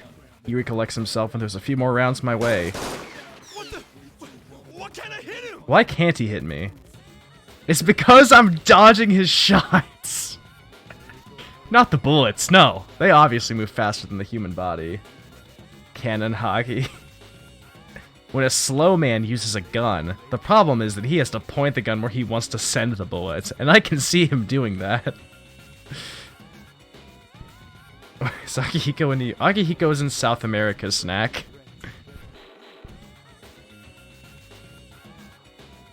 I'm just reading his gun's movement and getting out of his line of sight before he shoots. It's that simple. I bet he thinks there's something wrong with the gun, or that he's not aiming well. Some people. I think he's the embodiment of the phrase, a big head and a little wit. I'm seeing... I move out of the way of his gun before he shoots. I dodge his hail of bullets and quickly close the distance to my tempted murderer. I get a good look of his face contorting in fear and confusion. Checkmate! Punch. I strike once, burying my fist into his porcine gut. His body lifts off the ground for a brief moment before it collapses to the ground backwards. The massive impact lifts a huge cloud of dust, and the man doesn't stir from his place on the ground. Be more careful who you pick your fights with. I guess some of you losers can't dodge gunshots. The thin man pulls something from his pocket. I hear the loud click of a switchblade being unfolded. He drops into a crouch, coiled and ready to strike. At least you know the basics. The reprobate extends his arm and thrusts the dully shining knife toward me in a telegraphed attack. I get inside his arm and swipe the attack angle of the blade out of the way with my right hand to connect with my left hand underneath his jaw. Since he attacks in the most obvious fashion, I repel the attack with the most obvious counter. The uppercut lands flush, and the man is cast into the air as he utters an undignified scream. I gotta hand it to you for not abandoning your pal. You really fucked up this time, thin man.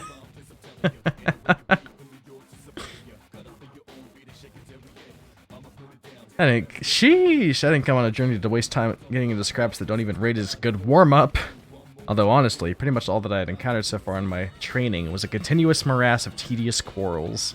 Now up ahead, I noticed that the dust from the fat man's landing has gotten on my cape and I brush it off. It's the only mark I took in the encounter. Bodily injuries will heal over time, even if they're left alone, but the same can't be said about one's clothing. Damn, that was impressive stuff. Bartender. What a fight! And against a man with a gun?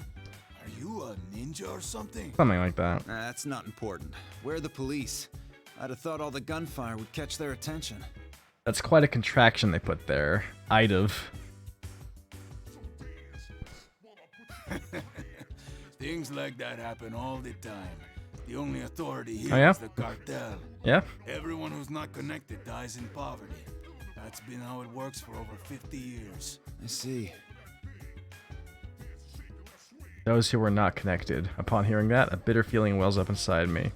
Everything in this world relies on connections, and connections are just another form of power. And what is it they say at the Persona 4 arena? Or not arena. Bonds of the... Oh yeah, bonds of people is the true power. That's what they say in the Persona 4 animation credits. Idav, you live in Texas. People say that what's most important can't be obtained by power, but I figured that means the other 99.9% of everything is simply a matter of power. That includes one's lifespan. Hey, why not stop in for a drink? It's on the house. So what you did made my day. Are you sure? The cartel you mentioned might not like that. Hey, I'll get off easy compared to you. All I did was offer you a drink, not beat the hell out of their goons. Which contraction was that, Snack? A Do you have drink, the good huh? stuff in stock? The good stuff. It's hard to obtain that certain something around here. No. I haven't had any for a couple days Not. now. Please don't tell me this is meat. Actually, I'm starting to go into withdrawal. It's meat. He's talking about meat. What is it you're talking about, mister? Listen, I run a clean bar. Akihiko is a heroin addict. Protein. I need a double shot of protein. Huh? Pro. Make it quick. It's only half as effective 30 minutes after I burn some calories. Protein. Sorry, I don't know that brand. Is that some kind of sake? No. It's alright if you don't have any. Sheesh, what am I thinking? You never know unless you try, but it was pretty stupid of me to expect that a bartender in a dive bar like this would have protein drinks. When I finally return to Japan, I'll have all the protein my muscle fibers are crying out for. Sounds great just thinking about it. Mountains of protein. Protein as far as the eye can see. But my daydreams of what a world of infinite protein would be like are interrupted. God. What did they do to you, Akihiko? Kirijo. Urgent. Looks like opportunity's knocking sooner than I expected. Specialist. I can't hide my smirk. The fact that the message is urgent means that I'm being summoned for a mission. I haven't found any opponents worth my time here anyway. I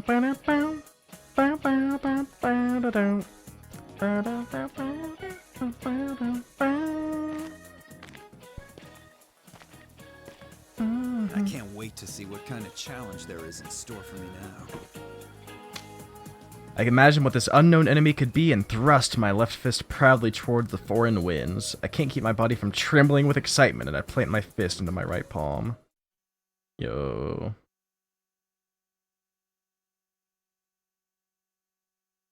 That was raw. That was insane. Early morning, May 3rd, Japan. Yo! Has this song played yet in this game? A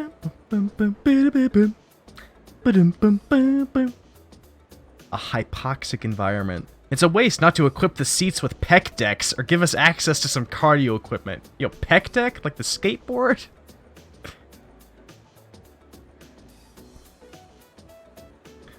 I hear something I haven't heard in a while. A newscaster reporting in my mother tongue. It's May 3rd, Constitution Memorial Day. 5 men attempted a daring hijacking of a domestic airline. Police began their official interrogation of the arrested suspects this morning, but all depositions have been vague so far, with suspects complaining of muddled memories. Psychiatric exams are being considered.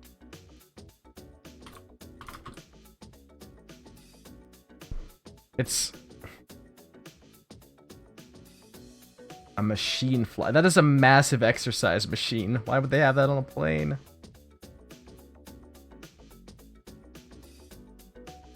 That must be the incident she mentioned in her email.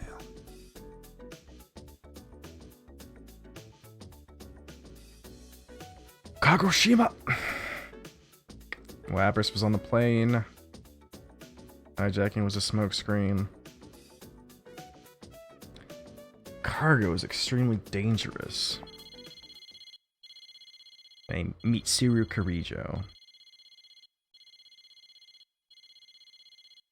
Still as prepared as ever. It's me. I'm about to ruin that. It's been a long time, Akihiko. I'm sorry to call you back on such short notice. Is this a new song for this game? Don't worry about it. I was at a good stopping point. Yo.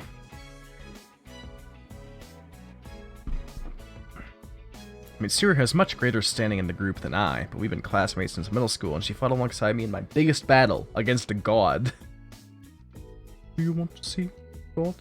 Do I want a cinnamon roll? I would fucking take that cinnamon roll if I were you. I want a cinnamon roll. So, who's our next enemy? The enemy? Don't be so impatient. You received the brief I sent you, right? What I didn't say directly in it is that the stolen cargo was from Ergo Research. Let's look at this tweet Isaac sent me. I can... my dock won't come up. I can't get Chrome. There we go.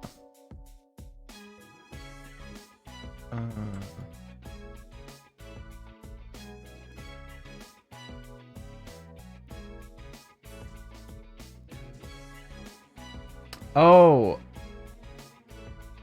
Okay, maybe. I might have seen this.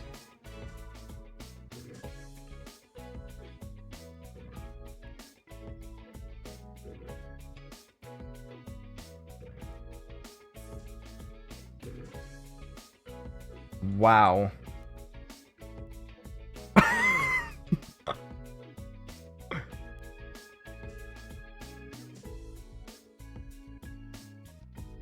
This is insane. What is this? Okay, I'm just gonna link this. You cannot cheer in your own channel. I'll need to check that out. Wonder Woman soundtrack be like.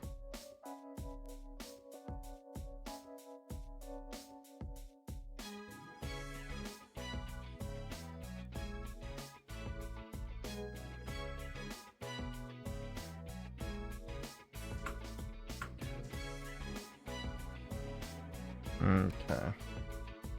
I figured it would be Kirijo Group related.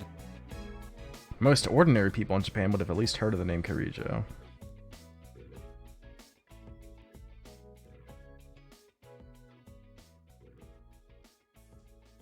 What was inside this cargo? The 5th generation anti-shadow suppression weapon, Labris. An anti-shadow weapon? Does that mean... Yes, she's one of Aigis' sister unit. She was sealed at the time of the robbery, but we think it's very likely that she's been activated by now. Which means there's a good chance there'll be a fight. Let's go, fight. Alright. Yeah, this would be too much for the normal authorities. Sounds like it'll be right up my alley. Yo, you do want to send him roll. Koetsu Kirijo. Certain research the man is performing brought about a huge distortion to this world. He caused Persona 3. Something kind of like a Heartless from Kingdom Hearts.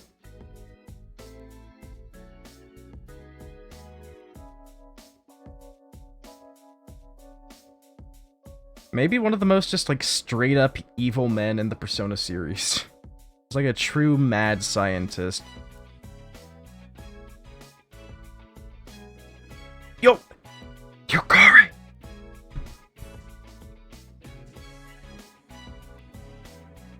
Persona 3 McGee. Oh man, I forgot about that picture. Look at the squad. The bonds and precious memories I gained from them are engraved in my heart and haven't faded to this day. I forgot how much of a short king Makoto Yuki is.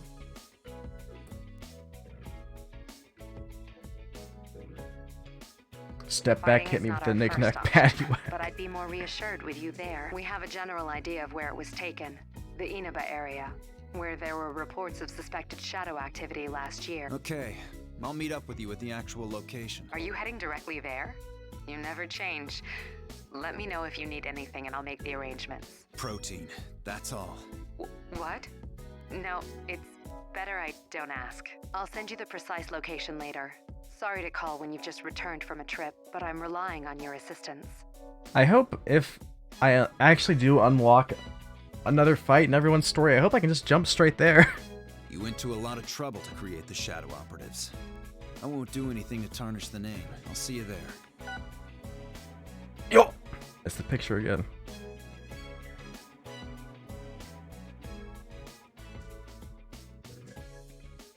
We're a joint task force comprised of the Kirijo Group and the police. Officially, we do not exist.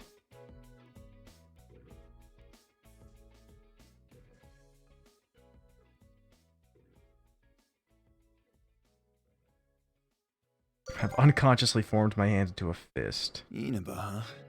Inaba, huh? I will commit every fiber of my being to fulfill the duty I've been given. I couldn't ask for more.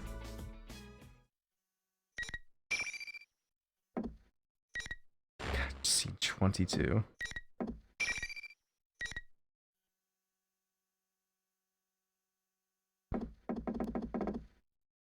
Isaac, what the fuck is this?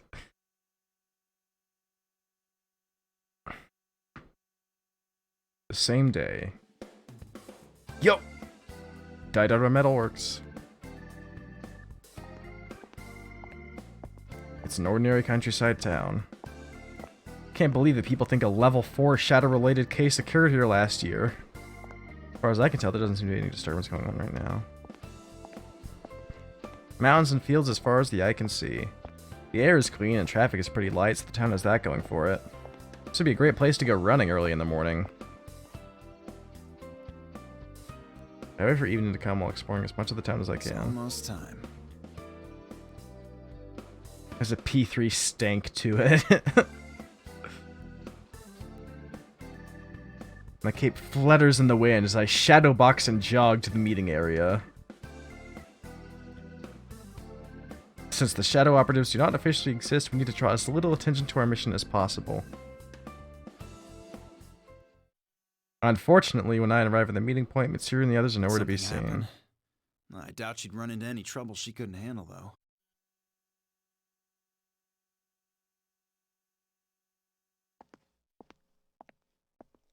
What if Akihiko did his road work in Inaba?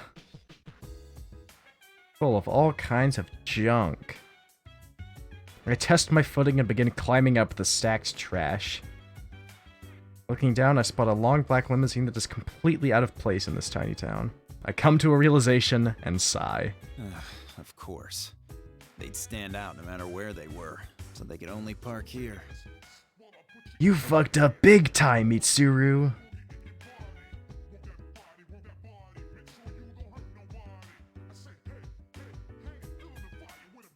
What if Akihiko punched the Ippo tree by the Samigawa floodplains? Road work in Inaba? Yeah, I sure hope it does. Two of my friends are standing by the limousine. A woman decked out in a fur coat and a mechanical girl. It's Mitsuru and Aigis. Akihiko got all the leaves.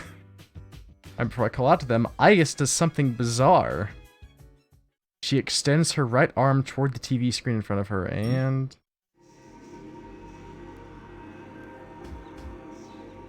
It's the same as mine. It's hard to say definitively. Does that mean our retrieval target is inside the TV? Name someone who's had more of a psychic impact on the world than the road work ahead guy. Sure. Yeah. Yeah, you got a point there. Road work ahead? Yeah, I hope it does. Huh. Sounds like fun. Alright. Is that Akihiko? I leap off the mountain of trash and land in front of them. You didn't show up at the rendezvous point, so I went looking and found you here. Akihiko, what on earth are you wearing? Didn't I tell you that I was on a training expedition? Don't tell me you came here from the airport like that. Does the concept of keeping a low profile mean nothing to you? I take a glance at Mitsuru and I can tell she's summoning up her coldest stare. This clothing allows me to have much better mobility, but I don't think Mitsuru is going to listen to my explanation. Mitsuru-san, I believe we have lost the right to complain about that. Didn't I tell you I'm a circus ringleader?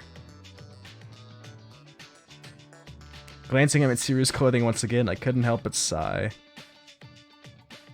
This is what happens when you grow up in a wealthy family sheltered from the lives that normal people live. Anyway. I slam my left fist into my right palm.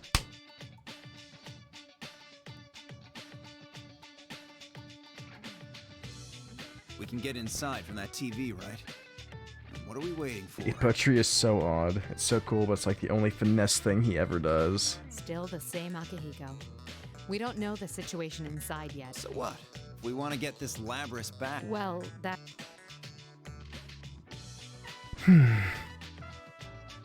Oh, God. Neck. Our target hijacked a plane. If we sit on our hands, it's possible we'll be put in serious danger. We're different from how we used to be. That's why I traveled around the world and trained harder than ever. And now that something's actually come up, you're hesitating? We agreed to do this.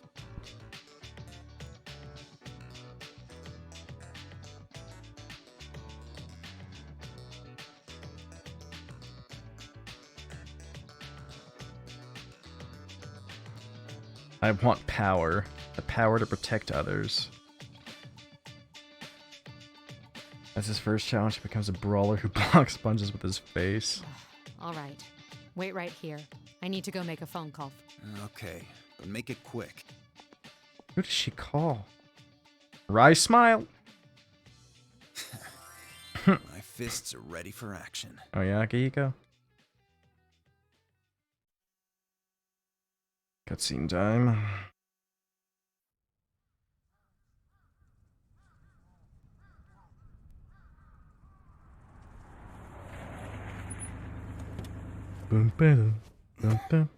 The other members will wait here in the car.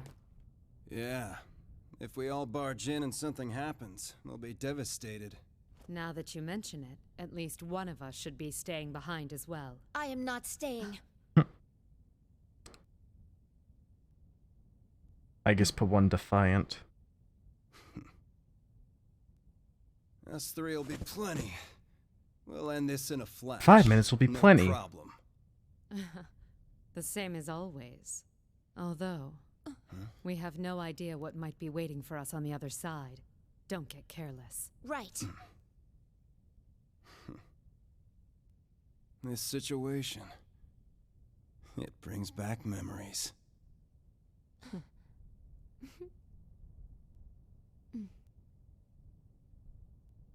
Ready!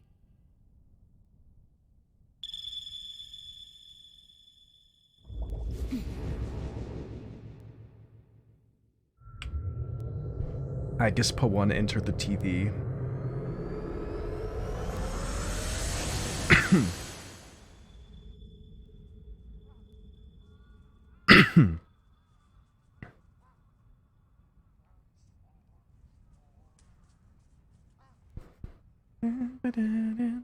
Why enter the TV? What's going on?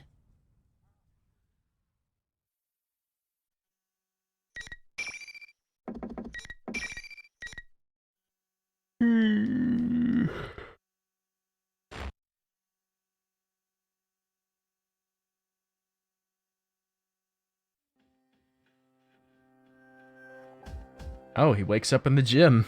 Is this a gym? Is this what's inside of the TV?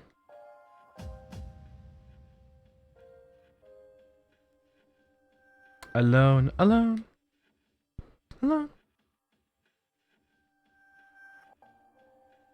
Even if something does attack them, those two will just counterattack with icicle executions and machine guns. This feeling in the air reminds me of somewhere, though. That's Tartarus. It reminds me of Tartarus. I dig through my memories. That's right. This is what Tartarus felt like.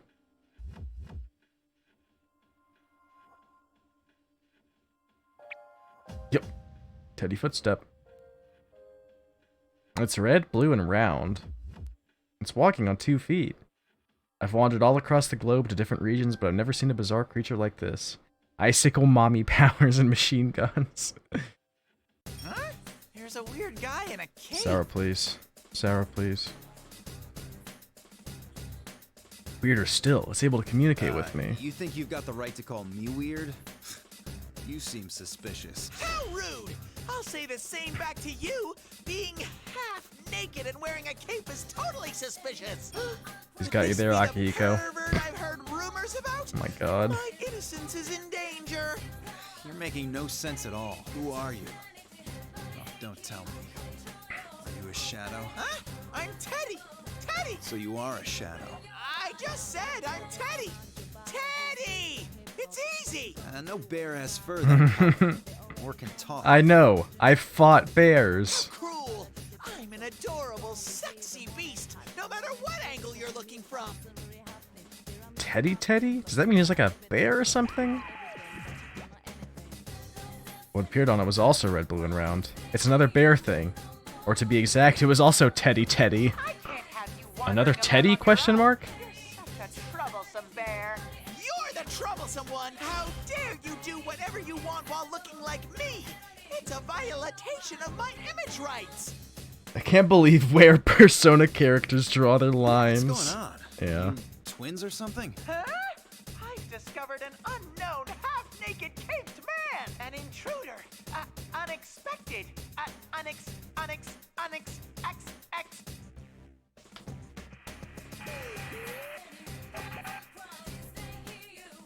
Is this some kind of ruse?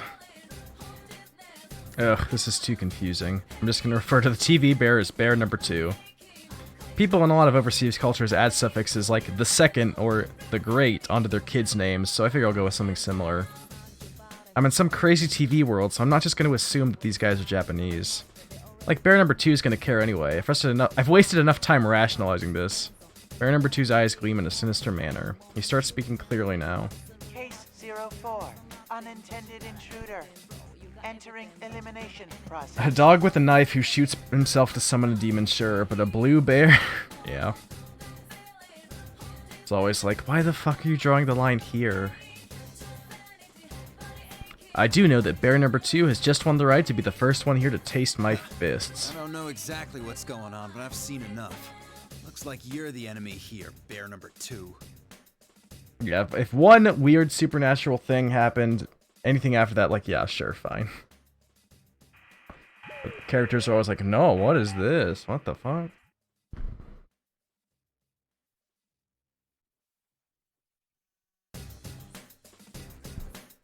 I'm probably gonna find Bear number 2 in the announcement room.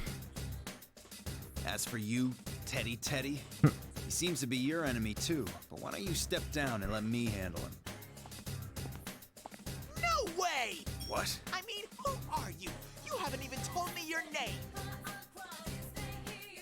Yeah, we know this thing exists. There's no way that thing exists. There might be a bad guy who tricked my beloved sensei and friends. It's like that movie Flatland. I guess maybe it's based on a book, but we watched it in math class in Algebra 1. It's like, it's about the characters are all these 2D shapes, and it's about the main character trying to prove that there is a third dimension that they don't know about. And at the very end of the movie, the main character meets like, you know, the cube or the sphere or whatever, and the main character's like, oh, I bet there must be a fourth dimension too, right? And the three-dimensional character that is like, oh, what the fuck? No, of course not. There's only 3 dimensions. I can't leave this in the hands of a half-naked caveman like you. Well, your costume is strange. I do like that fire in your eyes. What's that supposed to mean? It sounds perverted coming from a half-naked cave guy. Hey, I have a name. It's Akihiko Sanada. You don't have to call me half-naked cape guy. It's true, Teddy. You don't have to say that. I know I can't prove I'm on your side just by saying so. So judge for yourself whether I'm worthy of your trust. In the ring. You're that excited to do this? Fists don't lie, you know? Yo. Now come on, and I'll give you everything I got.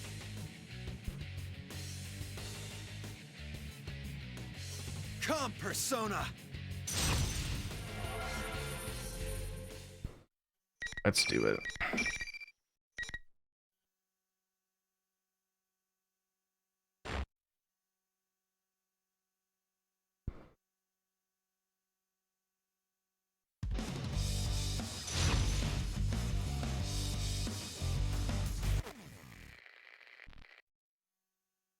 Finally!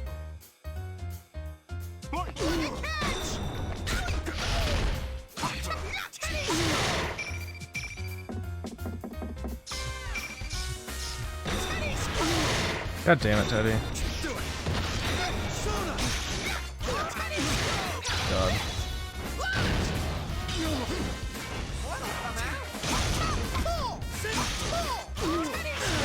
Oh, he's getting me. Oh my god.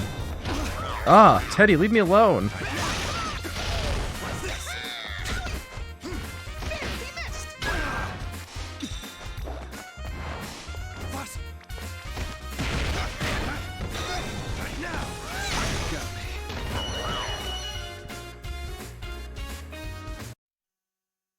Alright. Let's give that another try.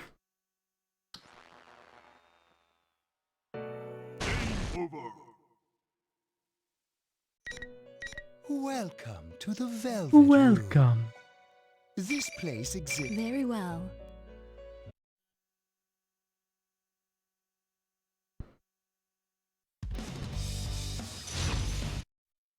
Finally! Oh, you freaking moron. You just got teddled. Oh, fuck off, Teddy. What?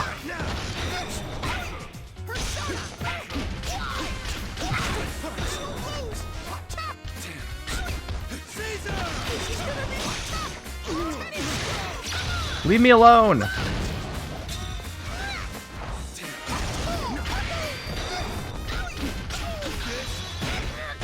Oh, sure you can. I fucking hate that. I hate that combo. That's so annoying.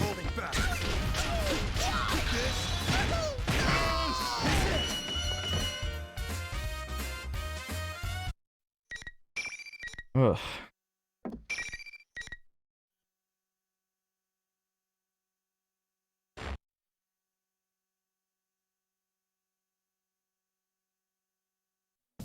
The intruder is a persona user, acknowledging as valid target.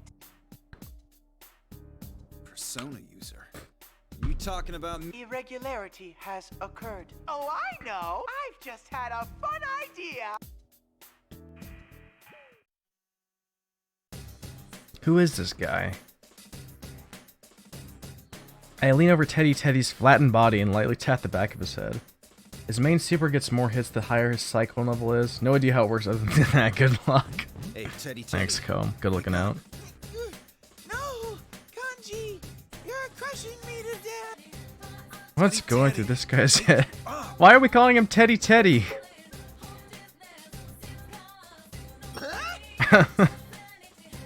Press heavy person for gravity. Teddy gets up using whatever weird stomach muscles he has and yells at me while still in that flattened state. Oh! Hit me so hard you'll ruin my beautiful coat of fur! I'll go bald! And it's just Teddy! Not Teddy! This is getting to be a pain. Oh, it's because he kept repeating his name. I see. Well, maybe I went a little too far. Let me at least talk to you. I have important business here too. I need as much information as I can get. Aren't you going to say sorry? Don't push your luck, or I'll pull out all your fur. I was just joking! Well, I am a knowledgeable bear, so I'll make an exception for you and listen.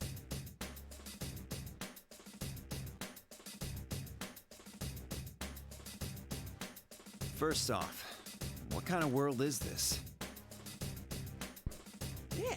It's the TV world.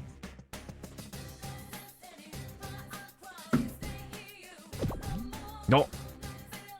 It seems that Teddy is back to his original appearance, or rather, his original thickness. He's like a big stress ball. That's hard to believe. But even if that's true, why does it look like this? Is this supposed to be a school or something? This is probably the school that Yosuke and the others go to. It's a real place? This world changes whenever someone comes here. I'm not sure why it's a school now, though. Changes when people come here. I used to live here for a long time, so I saw it happen a lot. You lived here? Well, does that mean you're from this world? What are you? That's,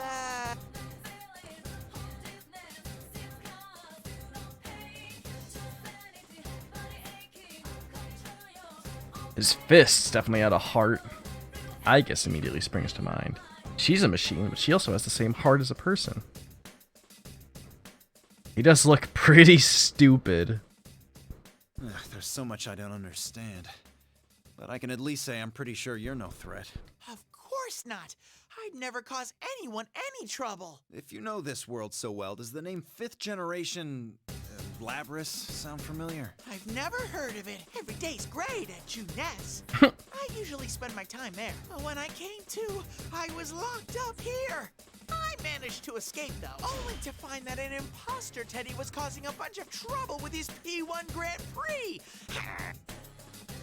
He was bummed out a minute ago, and now his face is bright red and there's steam pouring out of his head. This guy's a real piece of work. Showed up on screen looked exactly like Every day's great at your Junes. He calls himself a general. But don't confuse me for that phony. The real Teddy is made of all natural bear fur. If that was someone in disguise, there must be a reason he's trying to look like you. Ooh, I know. It must be because he's jealous that Sensei and everyone love me the most. But he's not 1/1,000,000th as cute as me. Anyone can tell he's a fake. Totally obvious.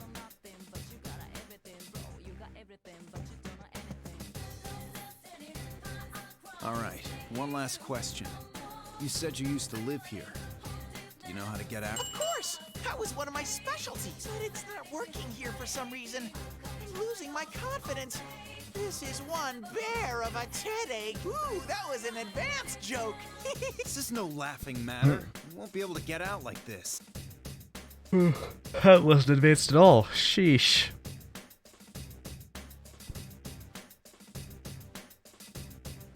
Bussin', was it?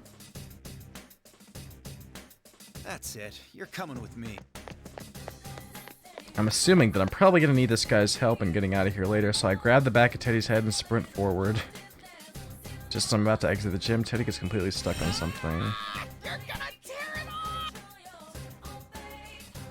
What kind of trick is this? You almost made me lose my head. I guess I'll just have to try again. I pull the back of Teddy's head towards me with my full strength. He's definitely stuck on something. Huh? Looks like there's a wall that I can get through, but you can't.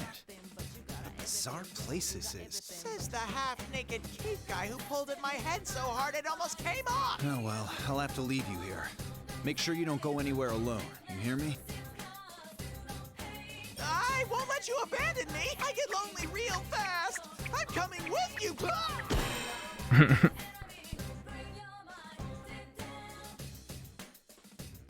Did he just run straight into an invisible wall head first without even thinking about how much that would hurt? Huh. This guy said the general's an enemy of his friends. His lack of regard for personal safety may be because he's so worried about his friends. He behaves oddly, but once you look past that, I can totally empathize with him. When all this is settled. Just hang tight, Teddy.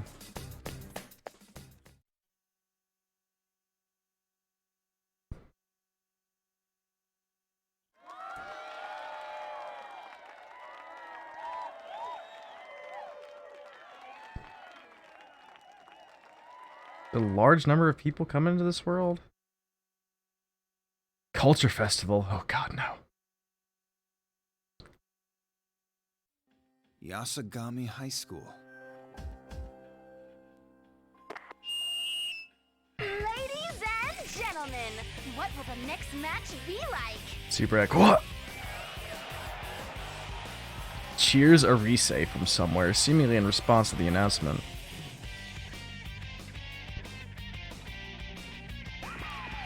Wow, this is one fired up crowd. Hi everyone, I, Rosette, will be your commentator. But first, the general would like to say a few words. The mic's all yours, sir.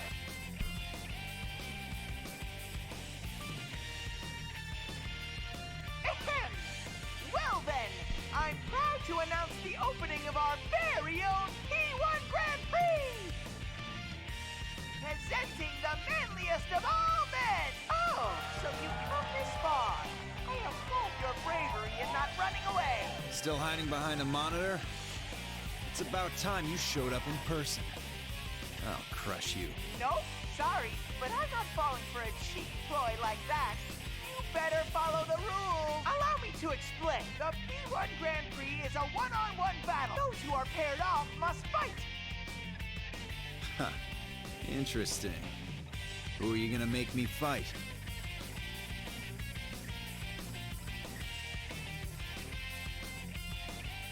Huh? Who are they? Sorry, but I don't have time to play along. I'm taking back Labris. You are? Huh? Don't think everything's gonna be that easy for you. You all should suffer, and then suffer some more!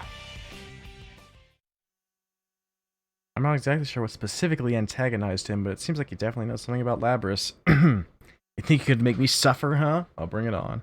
What if Akihiko said they were here to take back Robin? It won't be easy, huh? I want to live.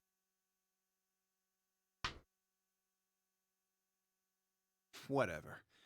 I never expected it to be. What if Akihiko fought Bluno?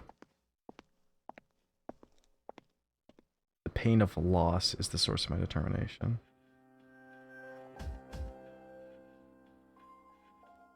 This is what I'd figure another world would be like. Huh. I never thought the inside of the TV world would be like this. This is gonna be tougher than I thought.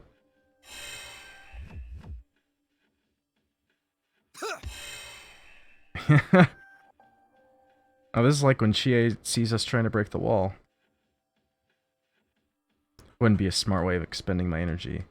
Yo! I knew it. Jump out the window, Whoever set Akihiko. this up only thought about blocking people's paths. Anywhere there already was a real Oh wall my got god, he's gonna break down the real walls. Then I'll just go another way. I put my hand on the window's frame and jump outside.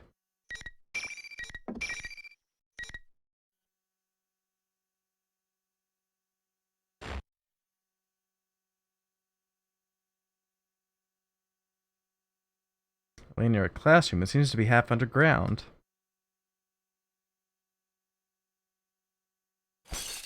Oh. Whoa! What the? Who are you? Le Conche! He's a well-built young man in a school uniform. You're that guy from the video. Did you just come falling from up there? What's going on? Answer me. I remember now. You're the blood-curdling beefsteak emperor. Beefsteak, huh? Hell no! Come on! Did you even try to remember my name? So that P1 Grand Prix thing has already started.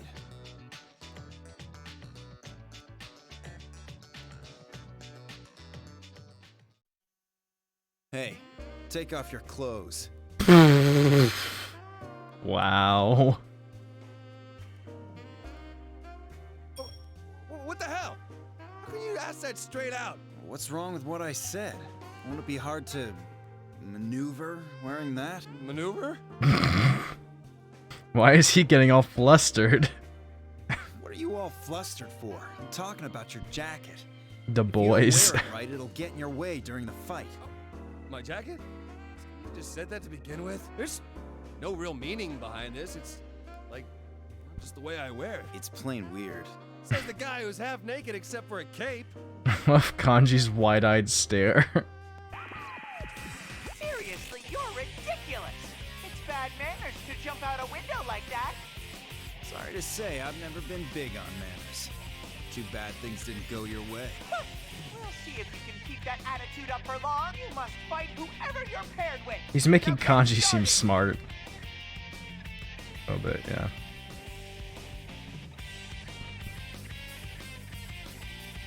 You keep saying the weirdest crap. Looks like I'll have to make you leave. Let's get this started, Capey. Capey? What, now you're interested? All right. Come and get me.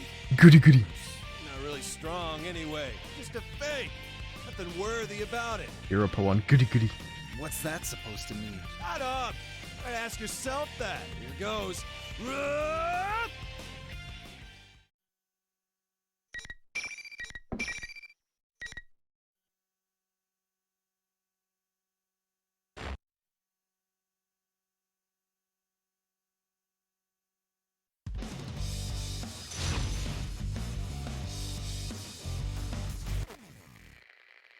This is kind of the matchup.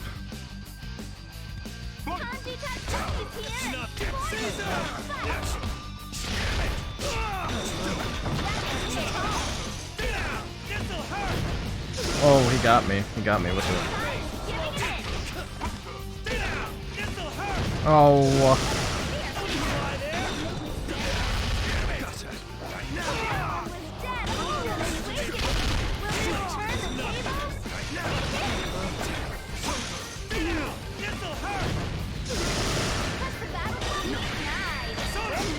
Oh.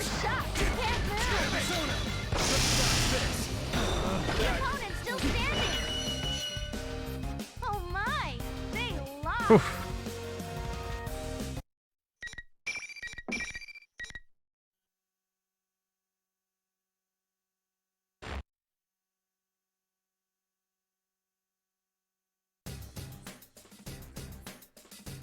I calmly re-examine my surroundings.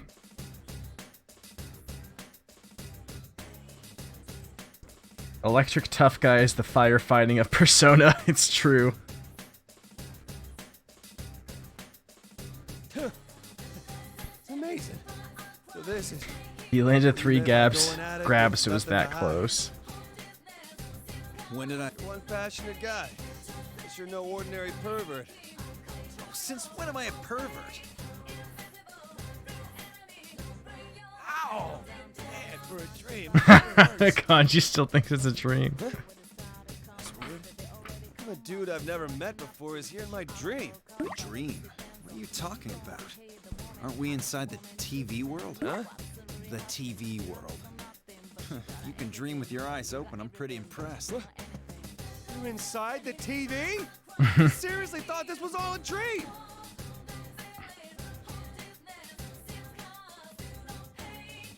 Hey, do you have any idea who the other people in that video were? They were pretty much all my friends, but... Oh, crap. Thought this was a dream, so I kinda sorta beat the snot out of a couple of them. Based. Well, if they lost to someone who was half asleep, they'll just have to suck it up. You think so? Things are just that black and white to you, huh? This Kanji guy has been yanked out of his normal life into this weird situation, and he seems oddly blasé about it. This isn't a dream. Then Ted and Rise are really hosting it? General Teddy. The other Teddy said that he was a fake. A fake? You're kidding me. How do you make such a perfect copy of the bear suit? That's the part you're hung up on? Yeah. They're hardly twisted bastards who enjoy watching friends crush each other. You seem pretty sure of your friend. Man, the things I went through with those guys. And here I thought you were a pervert who wasn't listening to a word I said. Guess I had you figured wrong. Maybe he's just an idiot. If we'd met under less dangerous circumstances, I wouldn't mind sitting around and chatting with him for a bit. He seems like kind of a homie. By the way, have you heard the name Labrys anywhere? Himbo check-in. It's supposed to be somewhere in here. Huh? Lab rat? What? I see. If you don't know, don't worry about it. With that, I leave Kanji and begin walking away. Hey, wait a second. You haven't told me anything about you. Who are you? What did you come inside the TV for? There's no point in explaining. What?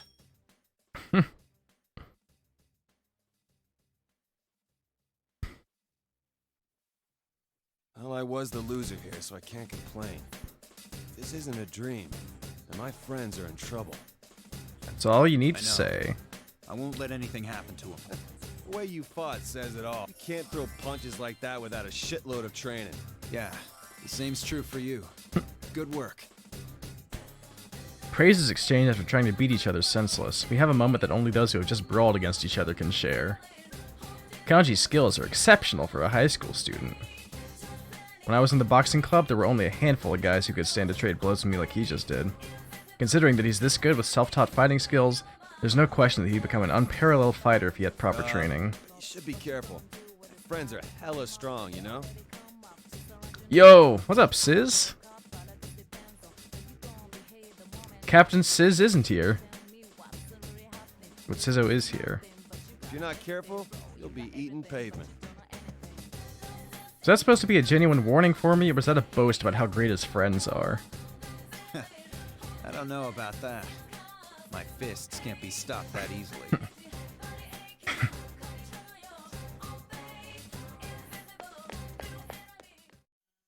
He's the Cap. How's work, Sizz? How's your day? Isn't here.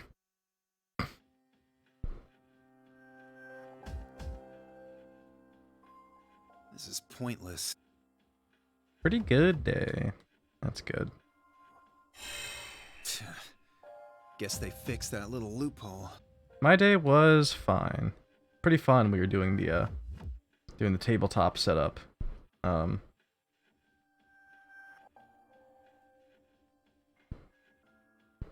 Hello, Captain. No more breaking the rules. Seriously, why can't some people follow simple directions? You act like I ever intended on following your rules. They don't want to let us escape. Akihiko. Oh. You're all right, then again. Seeing you isn't necessarily cause for celebration. Yeah, looks like it. Do we have to fight Mitsuru? So, you're my next opponent. This didn't happen in Mitsuru's story. This is exactly what the enemy wanted.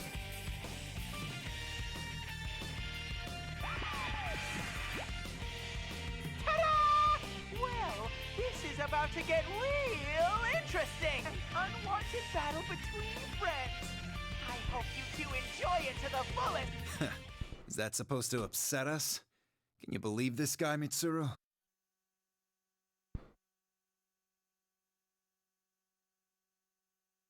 When I look back towards Mitsuru, I see her looking at me with pity. I'm sorry, Akihiko. I believe I may have driven you into a corner.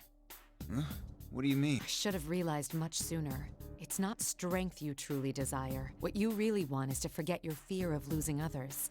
That's why you throw yourself so fervently into your training. It's a twisted form of escape. At the very least, you can allow me to put an end to such thing.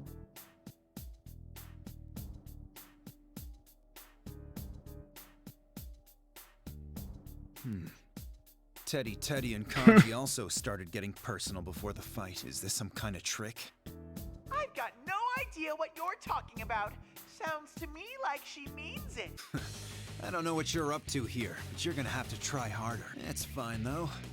I'll just take this chance to enjoy some serious sparring.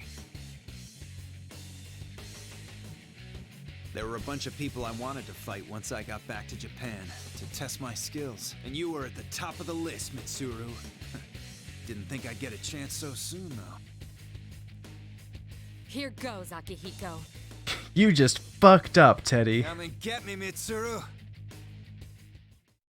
The number of times we've referenced that tonight.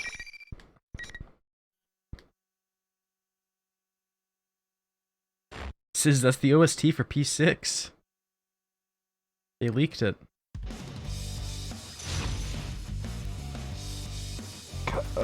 My shoulders are so stiff for some reason. Finally. The Imperious Queen of Executions.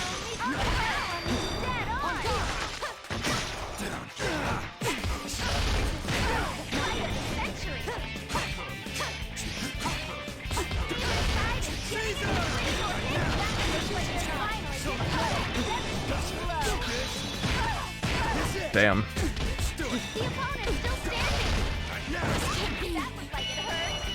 The two-fisted protein junkie.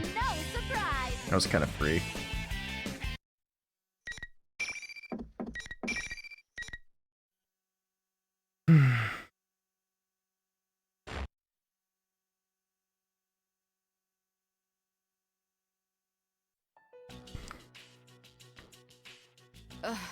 I yield. Your skills have improved tremendously, Akihiko. Yours too. I was really worried there that you might execute me. Smirk. Mitsuru, what did I say to you before the fight? Huh? Why do you ask? As I recall, you said some unkind things about my late father. Damn.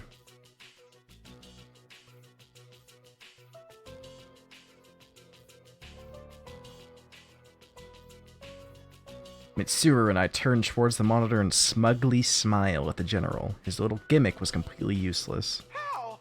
How can you fight without holding back like that? People hesitate more when they face their friends. They break down. I mean, they suffer. it's Persona 6. We know it's going to be a 10. So how come you aren't suffering? Why? I don't understand. I'm not surprised. Anyone who needs to trick people to get Yeah, his way wouldn't understand. Seems like a Danganronpa Our thing. bonds aren't that flimsy. Suffer, huh? Why would he steal Labras? Akihiko, let's compare notes. I want to confirm our situation. Right. Although I don't have much for you.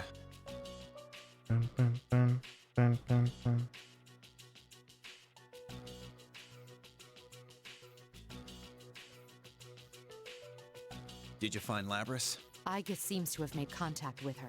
She seems to be calling herself the student council president of the school. In fact, she's going so far as to play the part. Play the part? Akihiko is like, oh, yeah, notes. And he pulls out a crumpled grocery list. Meat, steak, protein powder. She seems to be unaware that she entered a TV. Yes, Labras. It's possible that someone TV forced her in world. here, but that doesn't explain why she's acting out a role in school life. She wants to be an actor. Why do you think she's putting on that voice? That accent? She wants to be on Family Guy. And one more thing. I heard a strange voice. I'm not certain, but it's most likely Labras. Yeah, Either her Mitsuru inner is Alice. thoughts or her memories. It was a voice of deep sorrow. Yeah. Suffering. Sadness.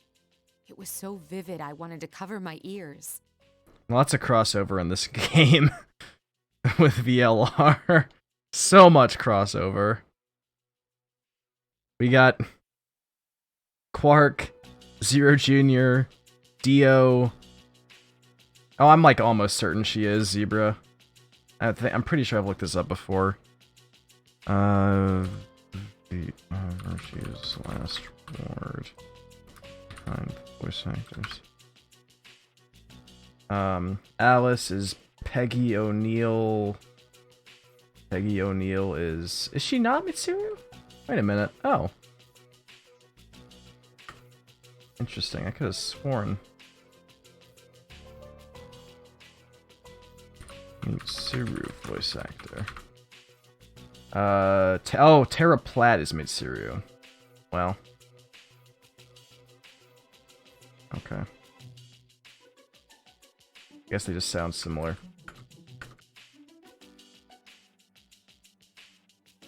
Tara Platt. Well, there's still Dio, Zero Jr., Quark, Luna. Who else? Sigma, Phi.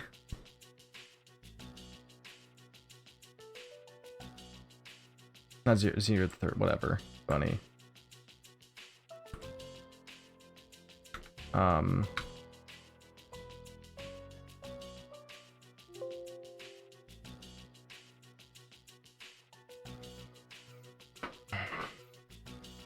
If that was truly Labrys, then she's practically human.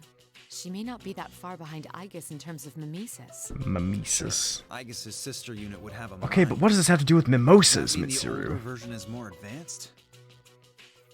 This reminds me of that dive bar where the guy wouldn't give me a protein shake. Doesn't seem likely.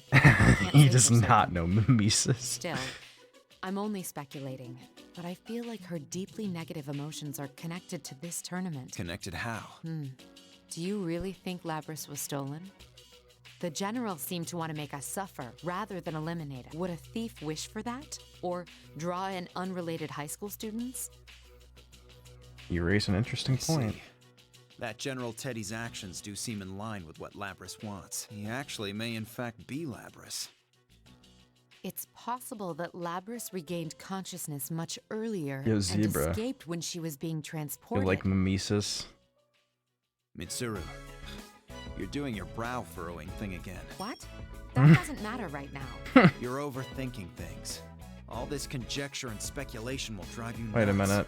Let's pick this up again once we defeat the enemy. Did behind the voice actors lie to me? Tara Platt is Alice. They are the same. I knew they were the same voice. Behind the voice actors gaslighted me. It's like how that whichever site, I don't know, one of these sites said Tenmyoji was fucking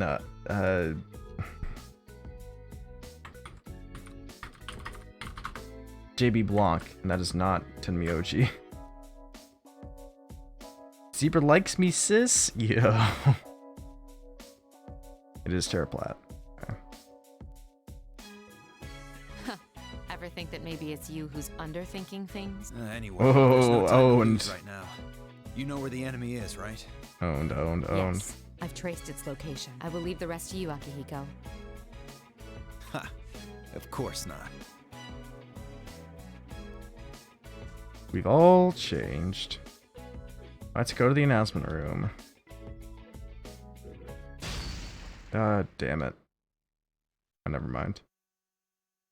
A loud noise punctuates the atmosphere. Someone on a rampage with their persona? No, that's not it. Sort of sound a massive object creates upon impact. Alright, thanks for stopping by, Sis. Have a good night. The announcement room. Let's go. Here we go. We might have time for Aegis' story after all. Sorry if there's a broadcast going on, but I'm gonna have to punch my way in. Oh, wait a minute. Whoa! It's Who's... that red cape guy I saw Aegis' earlier. story says. Yo, Chie?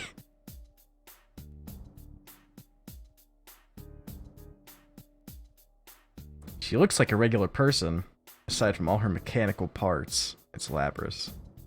And General Teddy! So it wasn't Labrys after all. Is it this cutscene again? Sure is. I'm sleepy. Sis is sleeping.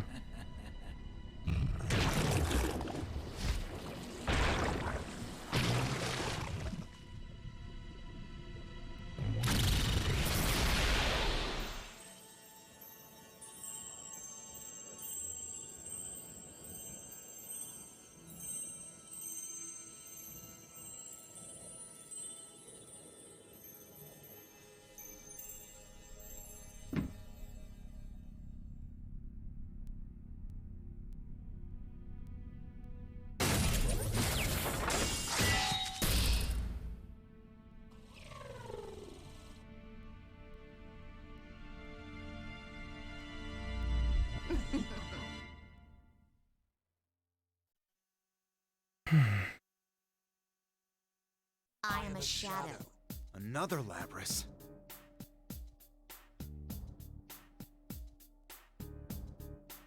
This is completely unexpected. Night Sis. Eventually I just cast aside all my theories. What is my objective? I was summoned to retrieve Labrys and to prevent any danger from spreading.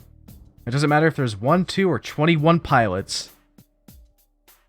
My initial objectives are unaffected, and I will give everything I have to complete my mission. I'll just calm them both down. Oh god, 1v2? I taunt both of them as they maliciously stare daggers at me. Maybe not the play, Akihiko. To be continued. Aigis time! Yoo-hoo, Aigis! Welcome to the Velvet Room. This place exists between dream and I'm reality. excited. I'm on a mission. She's on a mission.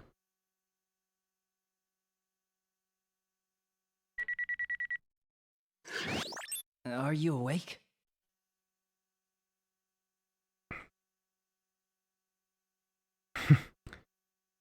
That voice line sounds a lot like a certain somebody. I'm sorry.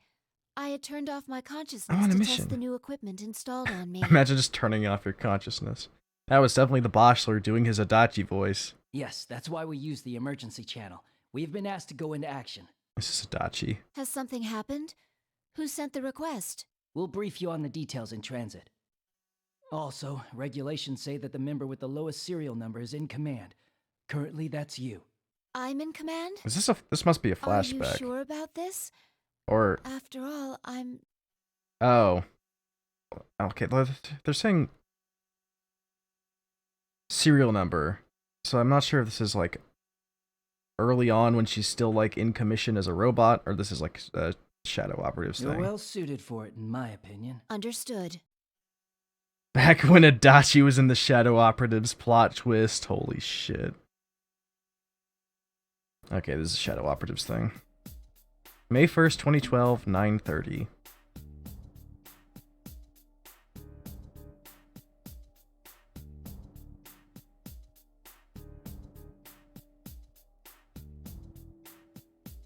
Tell me about the situation. Oh, Make it quick. this guy We is a don't have much portrait. time.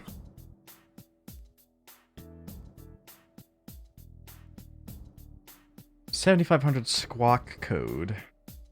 Hijacking. Only half of the passengers had boarded.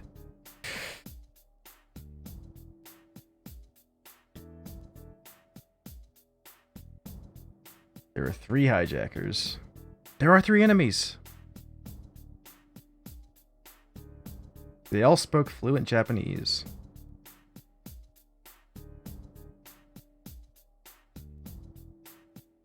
There hasn't been a plane hijacked in this country in over 10 years. None of us, not even me, have dealt with this before. Still, the procedure remains the same. Trust yourself, remember your training, and keep a cool head.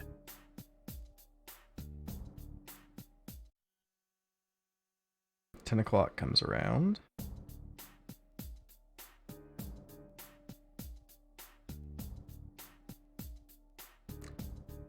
Come on, talk to us.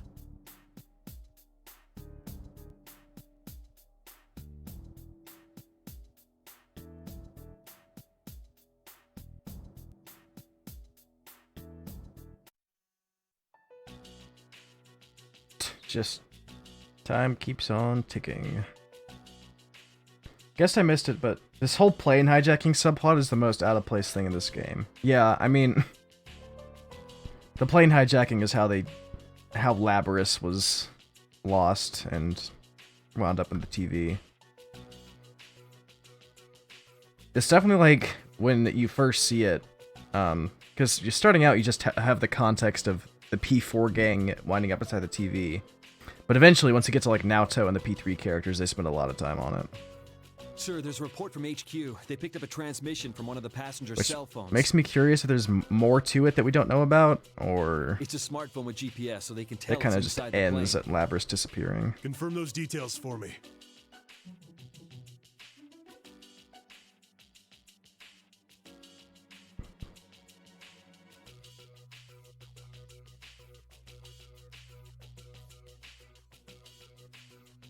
Oh. A man's life is at stake if we don't wrap this up within the hour. Looks like we can't stall for time. Question of the day, what would you want to see the future P4 gang doing in P5A? Anything raw, really. Just something based.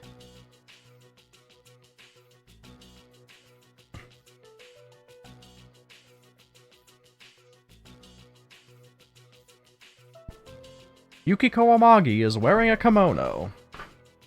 Risei's in showbiz. Chie is winning Tekken tournaments.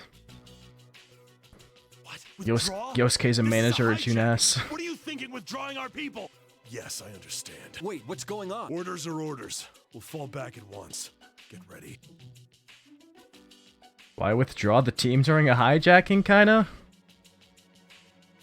I mean, here are not the brain, but limbs whose power is best put to use by precisely following orders. Oh, its members are dressed differently, in suits and trench coats, but all of them wear black with sunglasses. They're cool as fuck. They're tall, well-built, and used to rough situations. Who are you? For the next half hour, we're in command of this. Men in black. You didn't answer the question. Who's responsible for this? The group of men in black parts... Oh. The group of men in black parts, and one of their number in the rear steps forth. The one stepping forward looks like a 17 or 18-year-old girl. Yo, Aigis! She is dressed in black and sunglasses like those around here, but her slender build is out of place. Not only that, her blonde hair stands out even more in contrast to her all-black outfit. Yo! So you're the one in charge? Yes. Are you shitting me? There is no time to waste quarreling.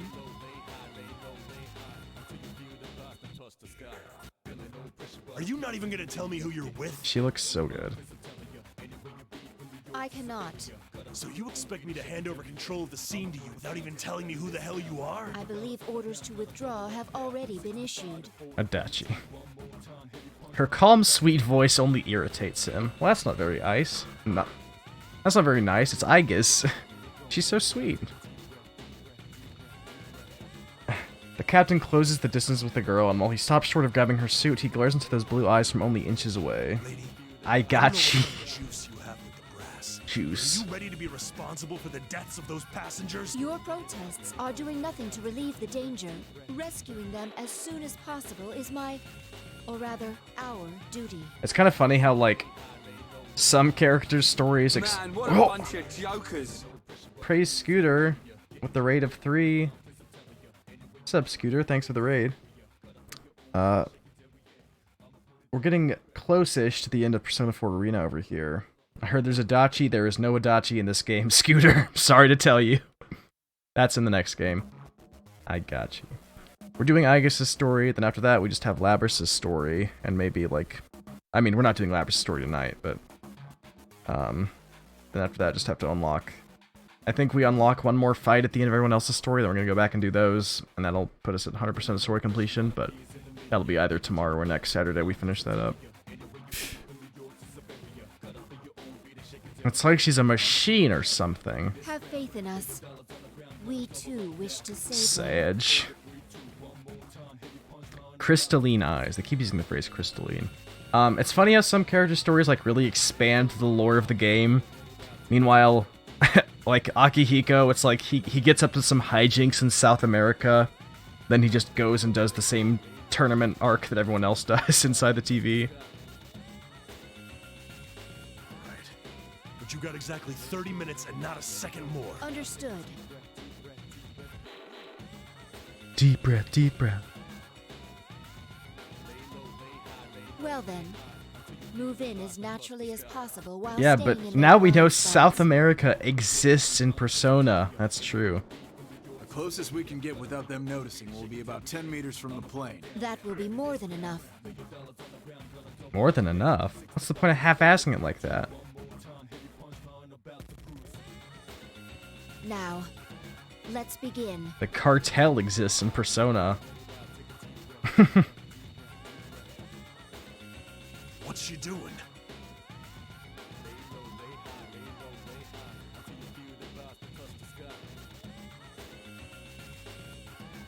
Is she gonna snipe them? That would be raw.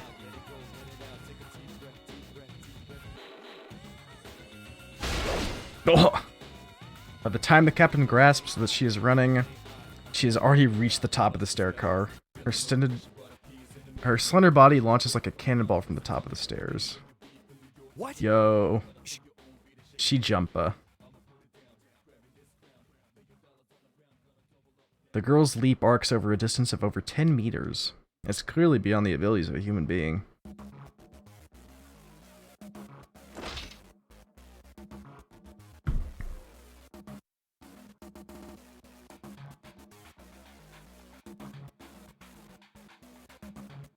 A special knife, coated gray from blade to hilt, is in her hand. It says property of Aegis on it. What's she gonna do with that knife? The Aig who leapt through plane.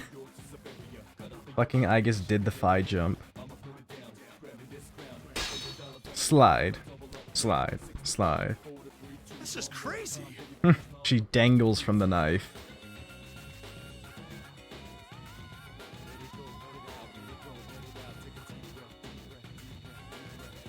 Oh, the plane.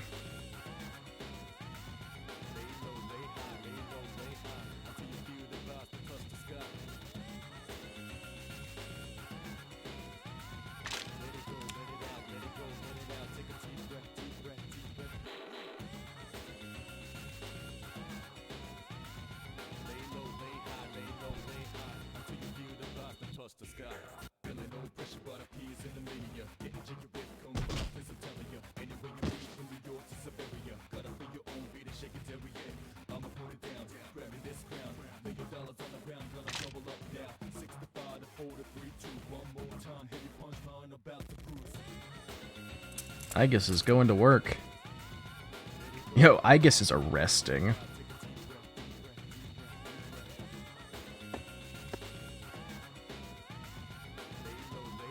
Chipika.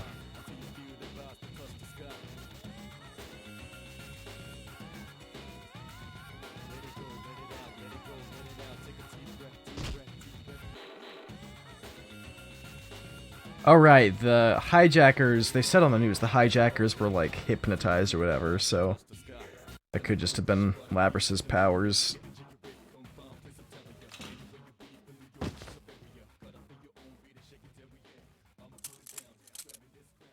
No better than a worm. Yo, she did the flick.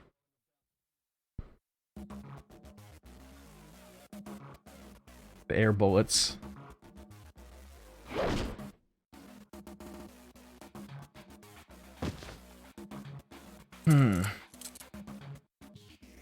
Do not be alarmed. I have come to rescue you. Your safety has not been secured yet, so please stay calm and remain in your seats. The girl who leapt through time.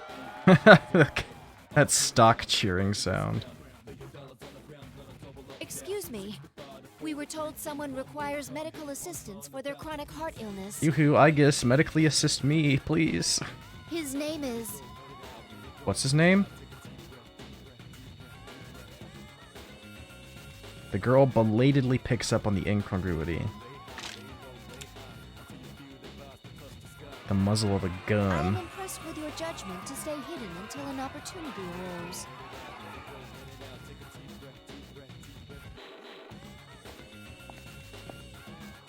Ah, and you too. The girl is now sandwiched from the front and back. Oh, a nice Aegis sandwich for you. Aegis is now a flight attendant. That'll be fun for her. Yo.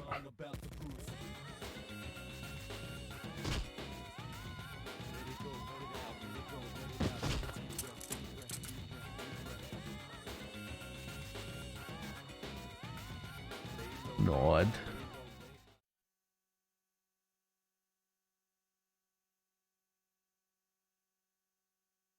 She's done already? She did it.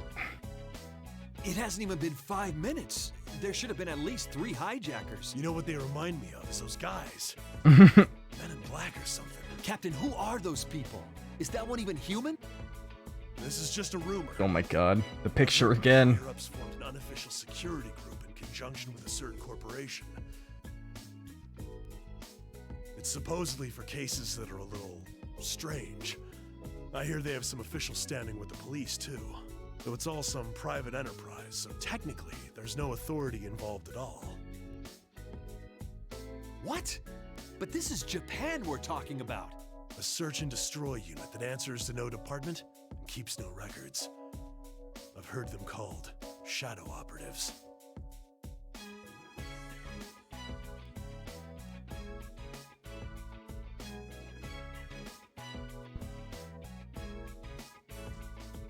A girl? Oh! What if 7 is one of them? Holy shit. That'd be insane. He's in on this too. Fresh off infiltrating the nonary game.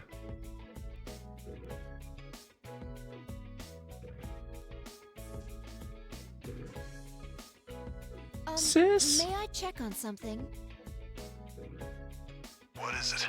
If you look towards my left, That kind of sounded like it in might front be of the 7. luggage loading bay is. She's not there. What's the matter? Oh, I'm sorry. Who was that? Who were those guys? That light blue dress the figure wore. It was very similar to the one she herself had once. Reminded her of those days when she did not yet have a heart.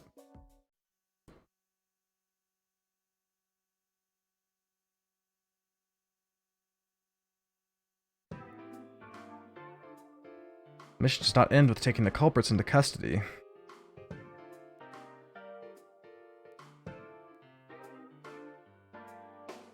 Whose face? Are you all right, Mitsuru-san? I guess. I didn't think you'd be the one to come. Long, shining hair. In fact, I was surprised to be called on to deal with something like this. The suspects made no demands. What were they after? At first, I thought I was summoned because you were their target, Mitsuru-san. The higher-ups must have thought the same thing and panicked. Especially considering there's cargo on that plane they wouldn't want made public. Wait a second, that cargo... Is something wrong?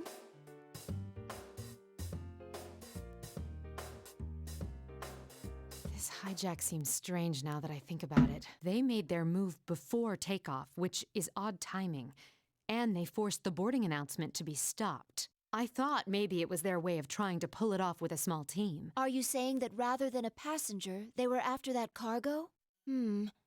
It's true that no one would consider the unloaded luggage during a hijacking. I guess I need you to check on my things. Though if I'm right, it's already too late.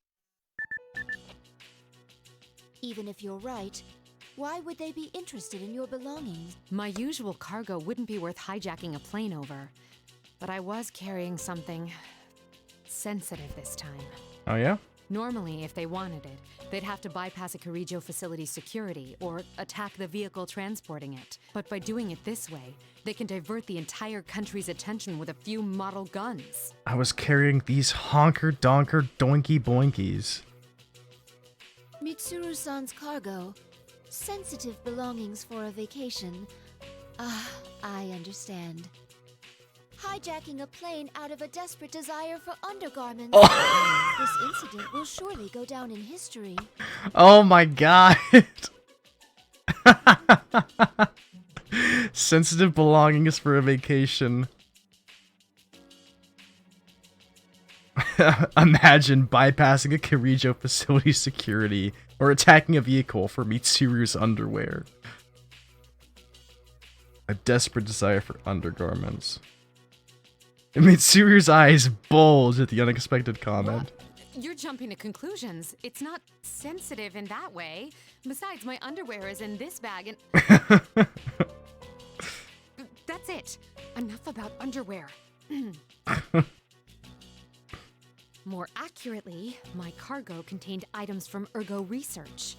My trip to Kagoshima was partly vacation, but also to oversee their transferal to Yakushima.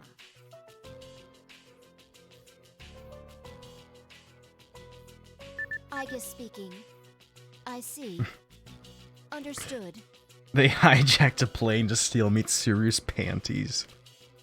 It's as you suspected. They found that one of the boxes scheduled for transport has gone missing. I thought as much.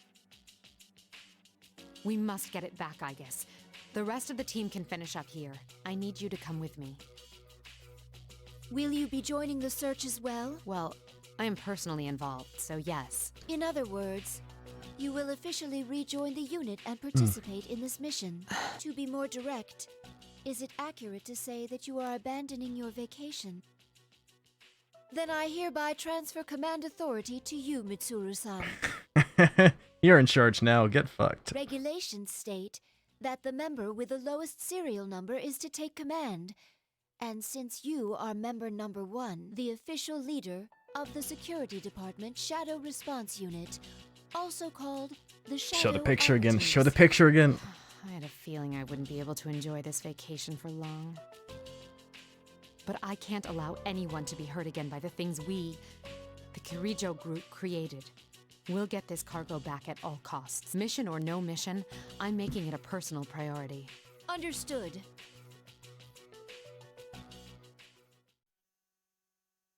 Who corrupted her? Who did it? I am Aigis. I am Yukiko Amagi. My official name is 7th Generation Anti-Shadow Suppression Weapon, Aigis. I am not human. I was created in a research lab owned by one of the world's foremost conglomerates, the Kirijo Group. I was made to exterminate a certain enemy. Yo, it's Aigis' persona.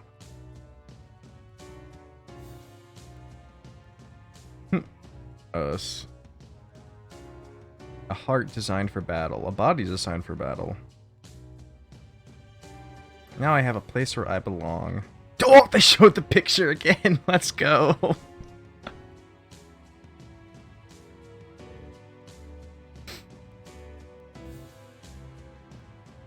She's Aigis number 5. Dun dun dun dun dun dun dun dun dun dun. 1, 2, 3, 4, 5.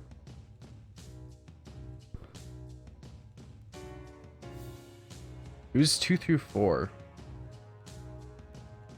That's what I want to know.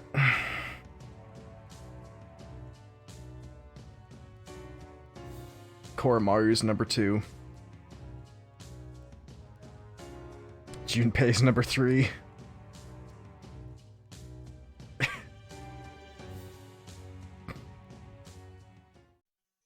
They accidentally gave Junpei too high of or too low of a number, so they have to keep him away from the mission so he doesn't take charge. I guess. 24601. What if Jean had a persona? Junpei in charge, what will he do?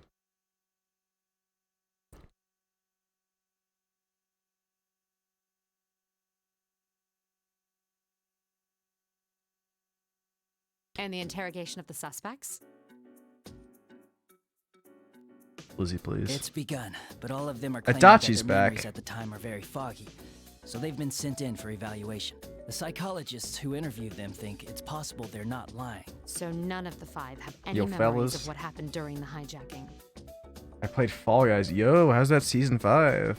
Normally that would seem preposterous. Pretty There fun. may have been some hypnotic effect, but even then, We're dealing with someone after materials from Ergo Research. They'll likely be very well informed about I might shadows try it out and at the some mind. point. Knowing that, it doesn't seem so strange. It would Probably- also explain the extreme lengths they went to create a decoy. A lot more games than when I was playing like a year ago. What else do we know? Since the cage storing the 5th generation is too large to transport by personal auto, we narrowed our search to large vehicles that left the airport. Games are very fun places for us to go to. I dropped like 40 or 50 hours into that shit season 1. That combined with the testimony from our Probably observer more like and 40. data from the transmitter allowed us to pinpoint the vehicle in question. And then I played like a couple rounds in season 3, I think. Maybe it was season 4, I don't remember. Police are already pursuing it via the N system. This is the most recent photo. You know what, I also tried season 2 briefly. The Inaba area. yes, our routine investigation. Yes, Inaba, this is where potential I shadow worked. Activity in the area at level 4. This is where I worked when I was a police detective. I am Adachi.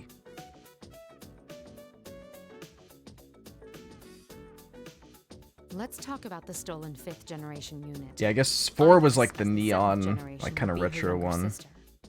A sister. My older sister. I'd like to know why she was sealed. 5th generation anti-shadow suppression weapon, Labris. The records show her to be the first model fitted with an artificial personality. That's Yuri Lowenthal talking in a really deep voice. In other words, she has a heart? Adachi is really low on the command chain. He insisted on number 69. There's no knowing if it was developed enough to call it that. This is...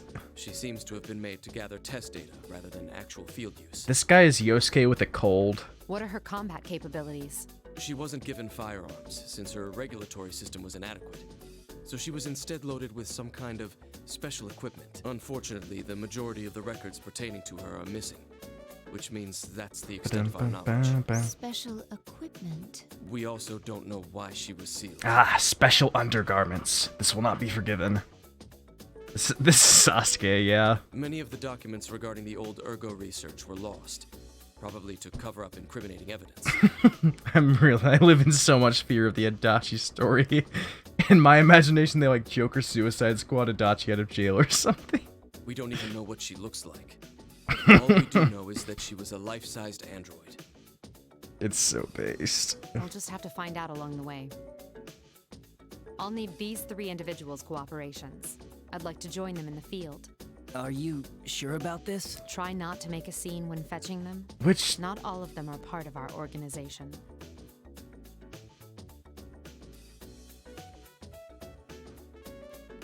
Oh, Naoto is one of them. And I guess, frankly, I think we can assume that there'll be combat involved. Right, I'm assuming Naoto was one of them.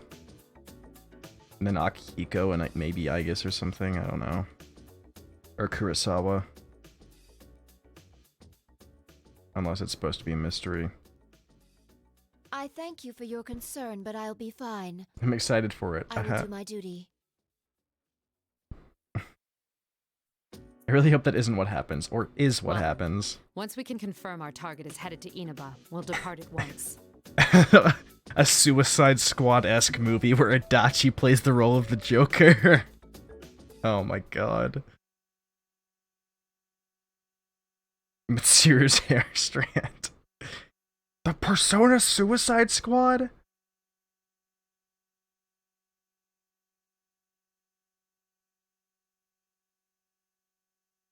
Will we be able to find Labris?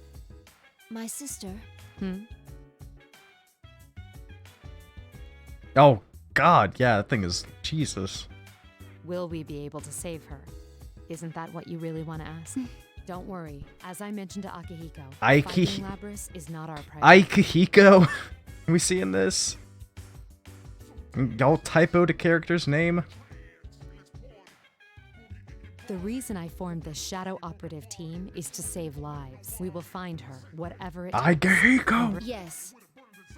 I'm sorry to be so pessimistic. Those feelings you have for Labris, you should tell her when you see her. I will.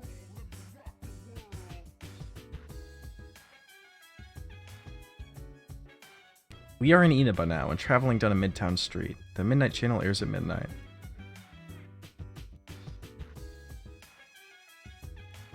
Smiler.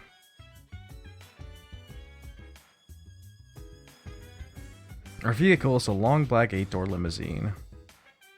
Hidachi! Mitsuru-san, God. Our activities are supposed to be undercover, correct? Yes.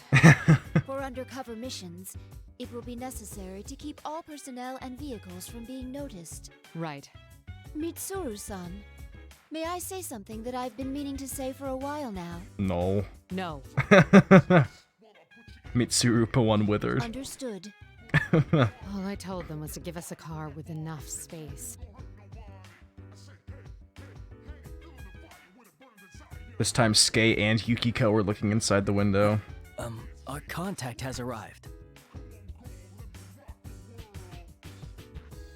Rise is like putting her nose up to the glass.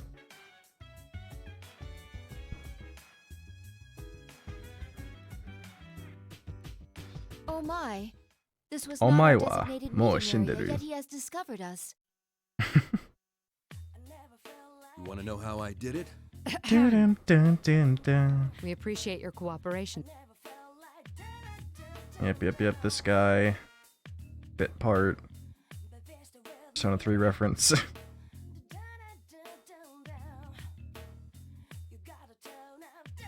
Long time no see, miss. And Aegis, was it? Indeed. It has been a while. It is faintly awkward. We are both dressed for combat, and I am not wearing clothes that camouflage my nature. Sorry for staring. A humanoid weapon. I was skeptical when I heard, but seeing you in person doesn't leave any room for doubt. I'm sorry that I kept it hidden back then. It's alright. It would have caused more of a headache if you'd gone around looking like that. Seeing you laugh like that makes it harder to believe you're a machine. Seeing you laugh like that makes it harder to believe you're some fucked up robot freakazoid. I shouldn't make you stand while we talk. Ah, sorry. I haven't seen you in a while, so I had a lot to say. Yep. Slightly unnatural weather. I don't know, there's some pretty fucked up fog going on. Some unfortunate nights with stimulants.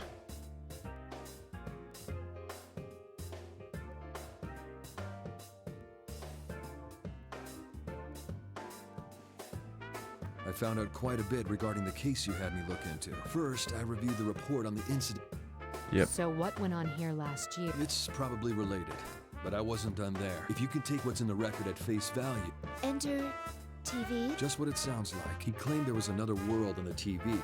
This all sounds rather absurd. I got in touch with the detective in charge at the time. Apparently the report was filed by a young partner. Adachi! He'd entertained the wildest testimonies like this one.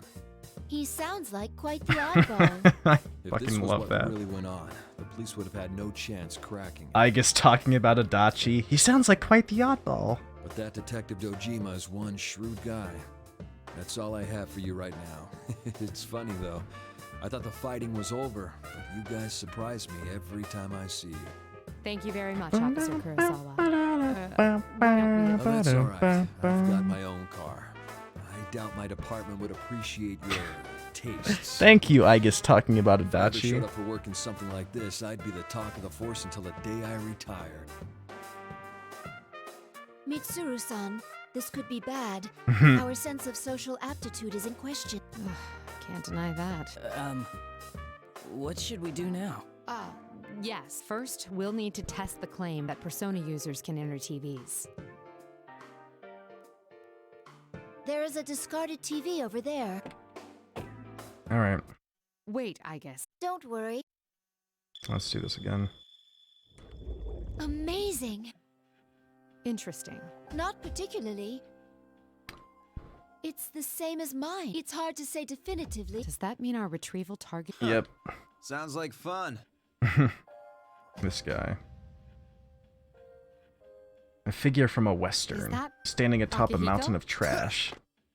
You didn't show up at the rendezvous point.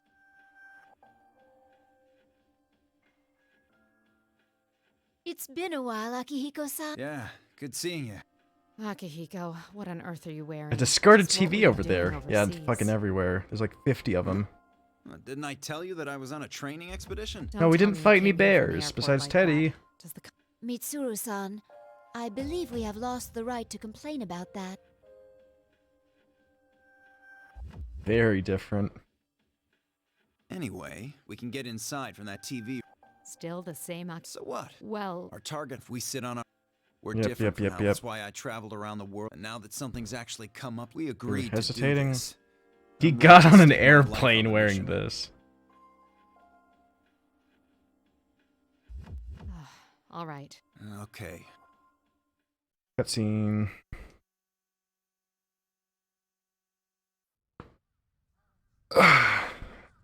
Yeah, I hope that the story structure in Ultimax cuts down on all of the repetition, because I do enjoy The other these members will leave stories, here in the but car. this kind of drags it If we down. all barge in and something happens, we'll be devastated.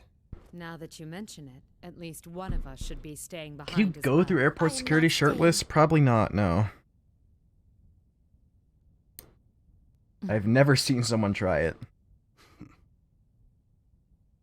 Us three will be plenty. We'll end this in a flash. No problem. The same as always. Although, What if you just power played we it? have no idea what might be waiting for us on the other side. Don't get careless. Right. This situation, it brings back memories.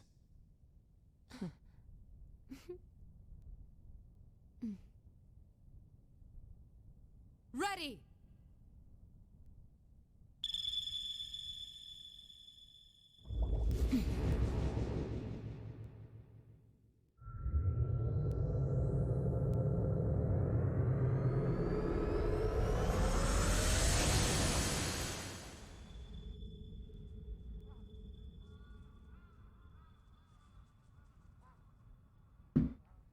This scene is so dumb. And her. Why enter the TV? What's going on?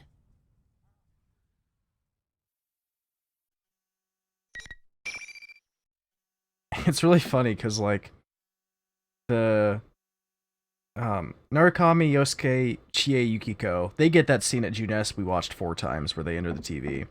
And then the P3 gang plus Naoto get this scene.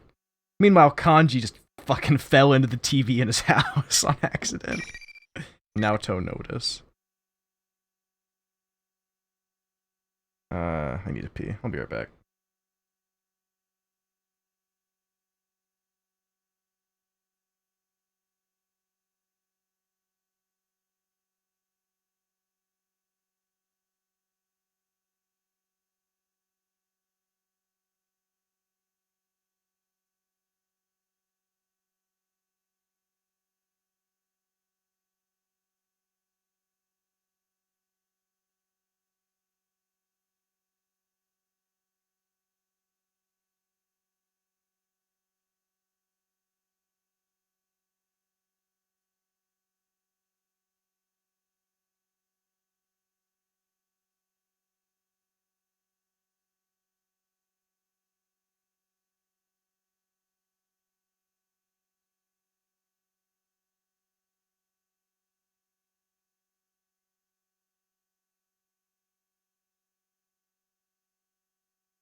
Oh, now have they done a heist? Hey Zebra, what's your masterpiece? The alerts? You'll see at the end of Dragon Quest. Oh, you're based. It's very long. I'm excited. Is it name V? Oh, is it a fully animated ending credit scene where Scuzetti reunited with Lucy again? Eyes emoji. Eyes emoji. I just saw this really dumb take that got retweeted onto my feed for some reason. It says, so 30 FPS on Steam Deck is acceptable, but y'all was just complaining 30 FPS is unacceptable on Switch. It's just the fact they'll do this every time Nintendo does something. Nintendo does something unacceptable, someone else does it acceptable, goalpost movers. What do you mean Steam Deck 30 FPS? It's a PC. Like, it can definitely run games at 60. And it will do so at a much, much, much higher rate than the Switch. It's actual, like, good hardware. If Steam Deck targets 30 FPS minimum, that's worlds better. Worlds better than the Switch.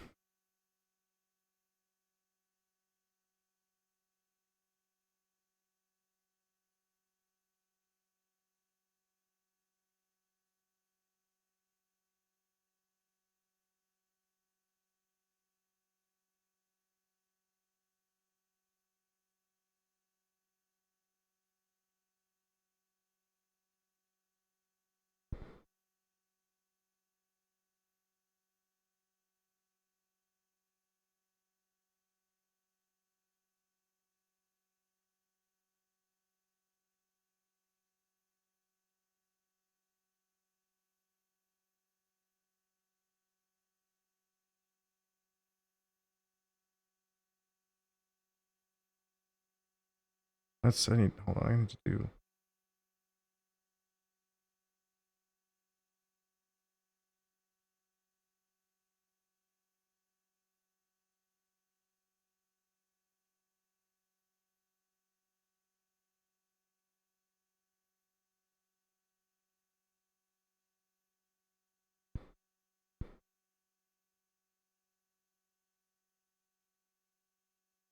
I don't know. Anyway.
Well, I'm quote tweeting, not subtweeting. Hold on.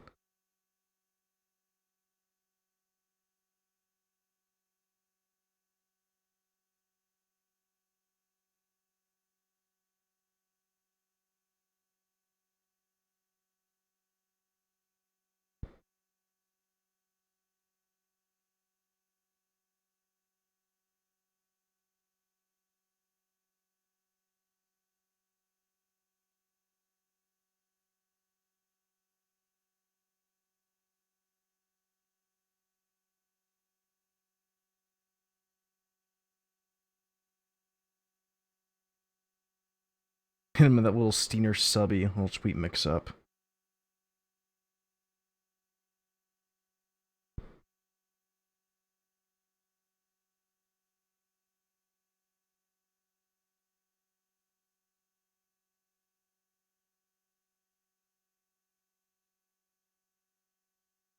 Okay, tweet sent. Just RT a cute pic of Vivi One Piece instead? Hmm.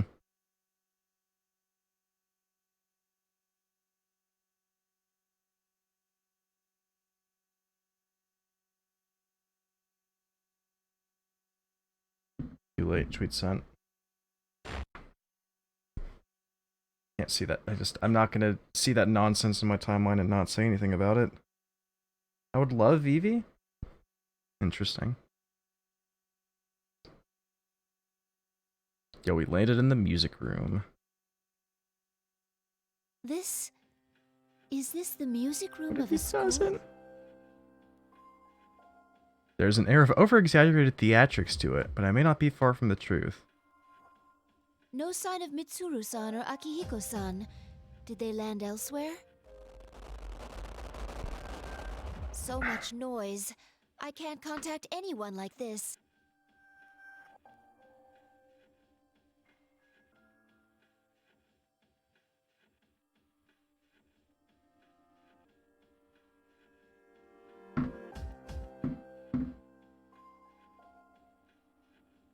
This may be another world after all. I mean, I did make that meme of Robin like 6 years ago. A bizarre figure that looks like a living costume. Everyone starts with Teddy. Oh, I guess this is General Teddy on the TV, never mind. I spy an unknown yet bewitching babe. How unexpected!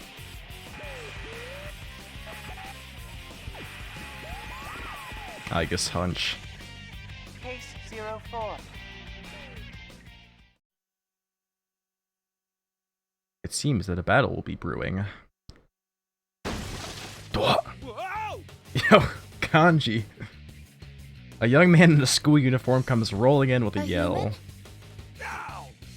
Jeez, they decided to open right then. This makes no damn sense.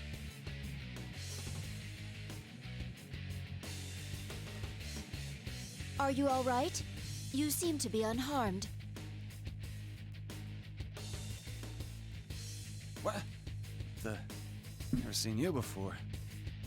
I'm sorry, I haven't introduced myself. My name is Aigis. I'm a transfer student. I have blue eyes, blonde hair. Oh my god, Aigis describing her hair and eye color to him as if he can't see. Oh, Aigis.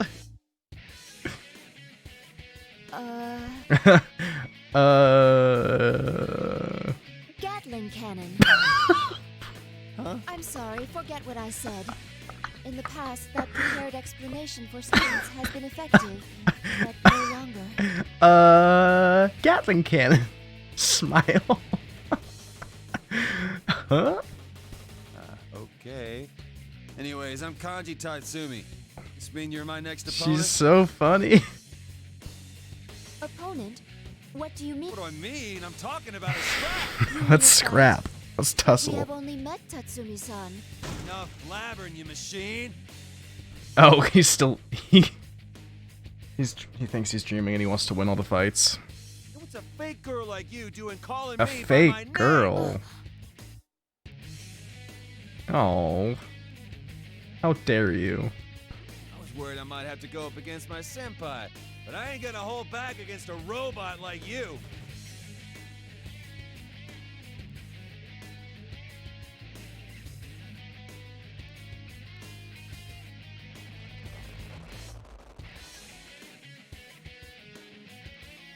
You're not gonna do anything. I'll make the first move. Ah! Take Mikazuchi! A persona?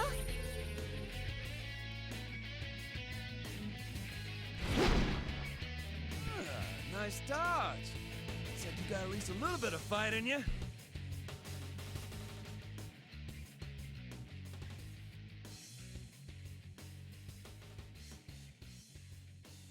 There is no avoiding this fight. Kanji Steiner, this is an fall here. awful look for you, guy. Alright, the first Aegis fight. I forget how she plays.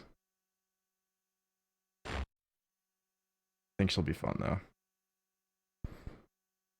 I really need to spend more time in the arcade mode before I give this game a solid score. Yo, she was born in 2000? She's a fucking zoomer. Oh, we have bullets and a meter? Command move. Oh boy, this is a lot. Okay.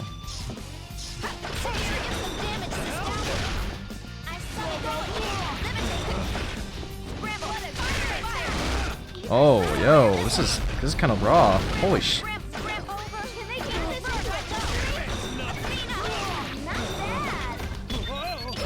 She's fun. I like it, I guess.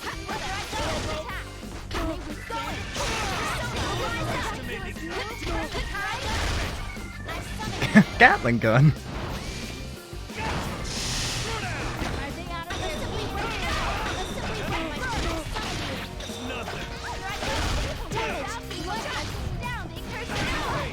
Oh.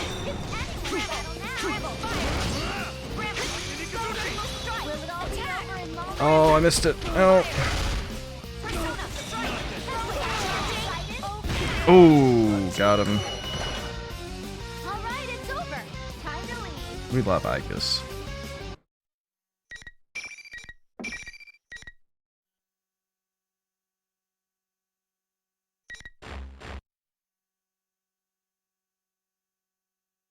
Are you all right, Tatsumi-san?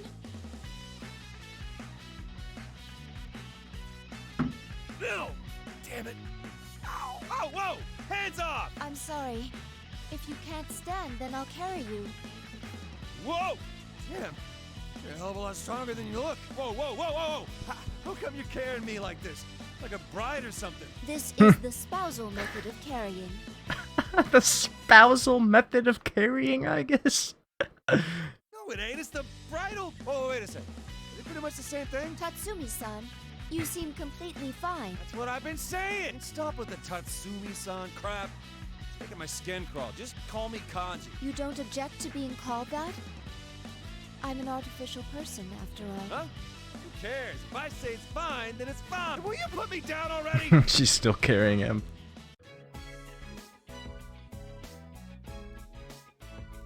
It sounds like Pokemon XD music or something. Ted set up for me?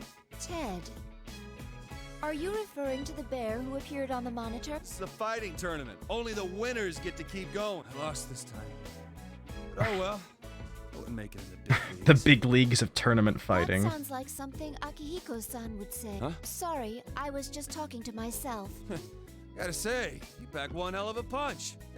Got me real good. A Gatling gun. Punch? But I didn't throw any punches. Listen though, the rest of this tournament ain't gonna be so easy. My senpai are waiting up ahead. There are more people here. Could you estimate how many? I give him a thumbs up as well. Good job! Then he keels over.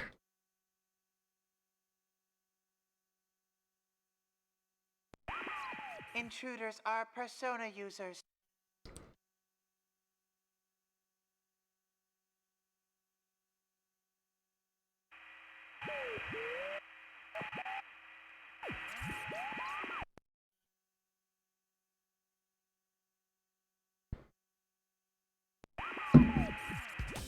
Woohoo! What a box! I'm A-okay with that if you're up for a little fighting.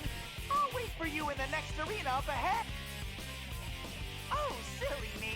If you're cutting in, you don't know who I am.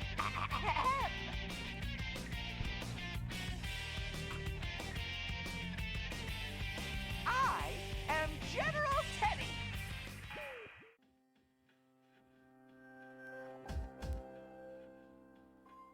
Persona 4 Arena.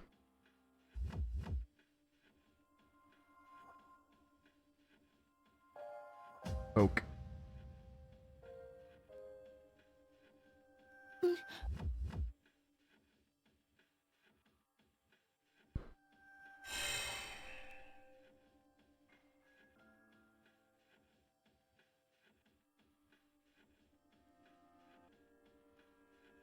Oh well. I will come back for you later.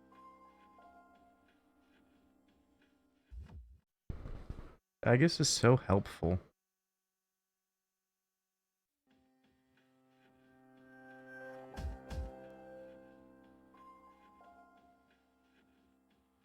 There's barely any difference in temperature or atmospheric composition compared to the real world, but the lack of wind is unnatural. This is indeed a school. I recognize this place. I have seen a photo from this angle in the preparation materials. This is confusing.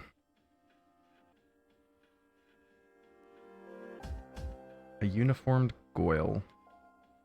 A student? No, this is not a real school. Could she be one of the senpai Kanji-san spoke of? That's... No, we know. We know it's Labrys.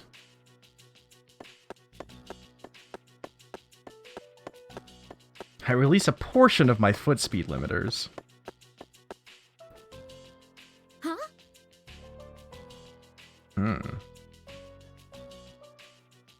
This girl is Labrys. Who are you? That's one funny-looking costume you've got on. Oh, well... Oh, of course. You're mixed up in this racket too, aren't you? No, I am not in this tournament of my own free will. Really? Then you mind letting me go? I'm the student council president. I can't be letting people run wild at this school. Whoa, you. Who are you? Student council president. Didn't I tell you to let me go? She speaks as if she really is leading an ordinary life here at school. If you happen to know, could you please tell me what sort of place this is? Huh? It's the first floor of the classroom building. Huh? Is it possible that you don't recall entering a TV? A TV? Listen, before you do, please tell me something. Who are you? Who? What'd you stop me for if you didn't even know? I just told you. I'm the student council president. What hole have you been hiding in? The elections were just last week. Are we done now? Because I got places to be. Please, wait! That wall again!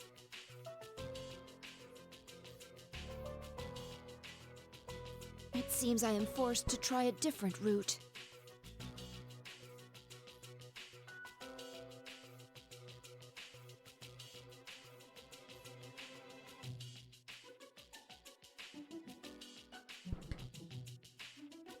This case remains murky.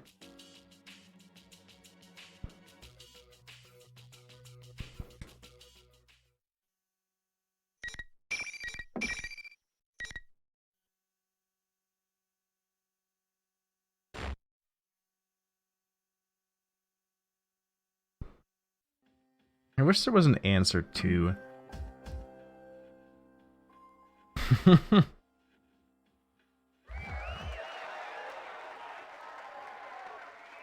I guess was a fun protagonist for us.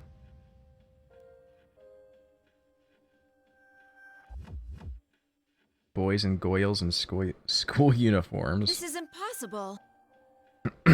How did I fail to detect so many humans? There's white noise running through all my sensors. I ask what business they have with me.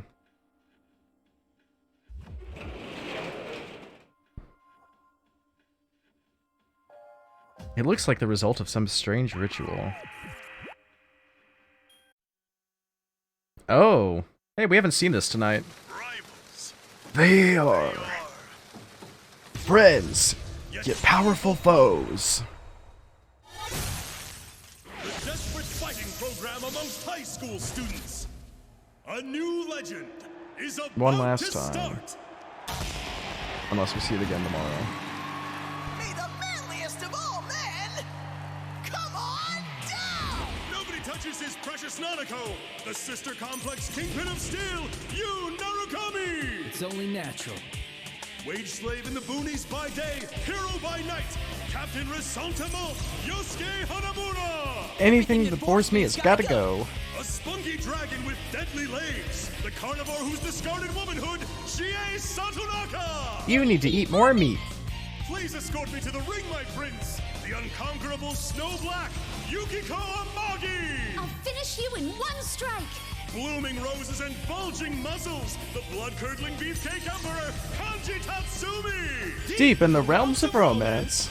The body of a child, the brain of a genius, the 2000 IQ killjoy detective, Naoto Shirogane! Is this an army of idiots? Fight and survive towards the one throne waiting at the end! The P1 Grand Prix where fierce fights will be fought! The battle begins tonight! Best line. It's really funny. Like, we see this so many times, and it's like those are the characters on the box, but it's so not about them.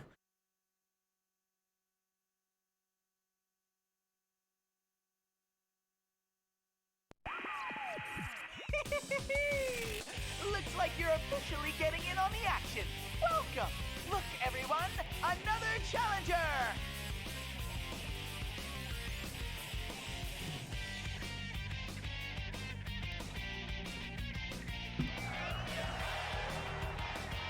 The plot itself has nothing to do with them.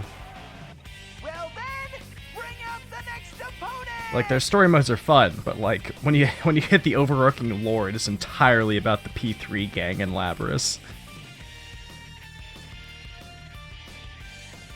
It's Chie. I heard that you're elbowing in on the tournament. Suits me fine. Let's do this! Huh?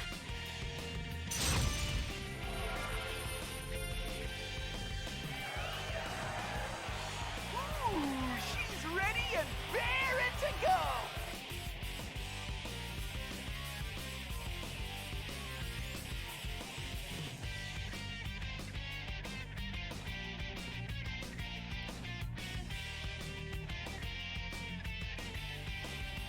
I will fight on one condition. Which is?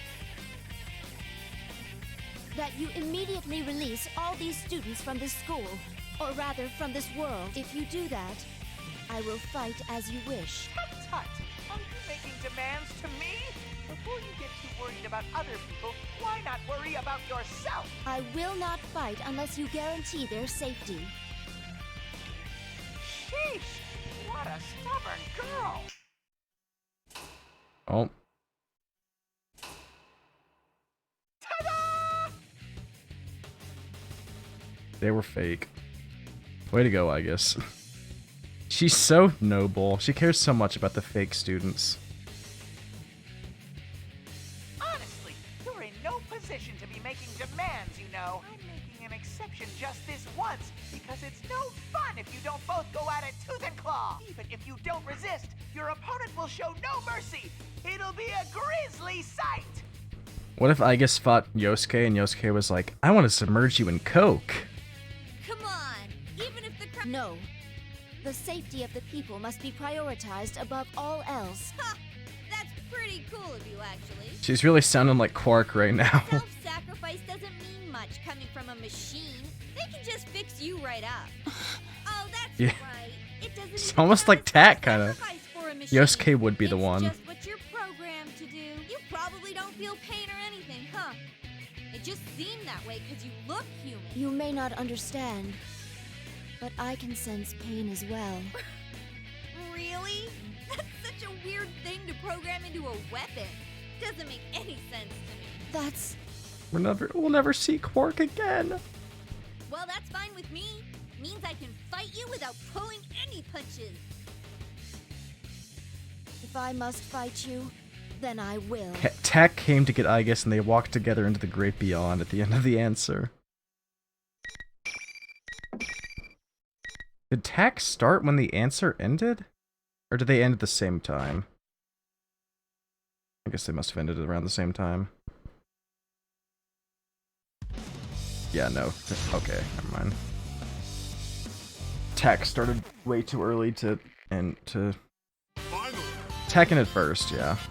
Behold Chie-senpai's style! Because, I mean... Answer ended in, like, what, May? Beginning of June? Probably May, right?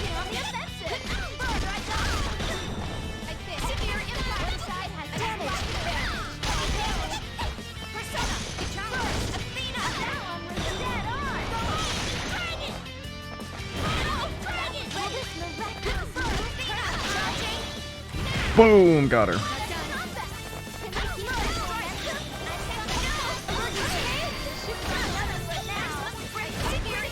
God damn it.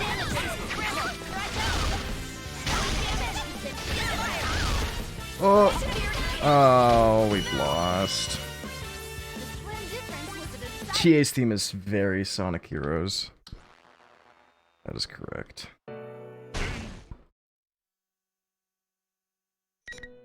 Because Welcome to the Velvet both Room. TAC and the answer were definitely going This on place during the exists between dream the and down reality, bad part of my mind and semester. matter. Very well. Remember those Friday nights doing web dev homework, whatever else.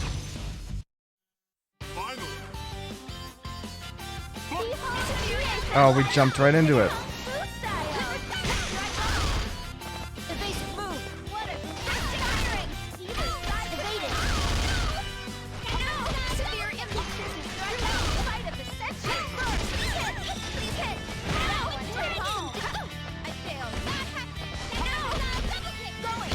Oh, we are really bad.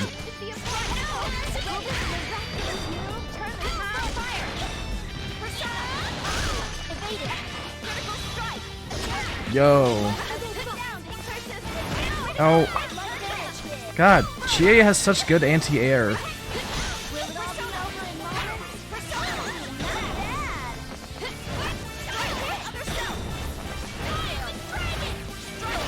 Whew. Okay. Jeez, I need to learn how to play Aegis. Not doing so hot.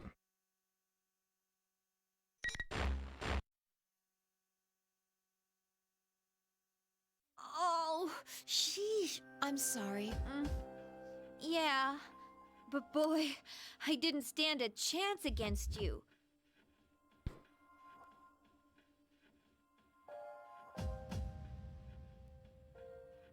I may seem like a ridiculous machine Oh, to you, I but guess. I'm still... Huh?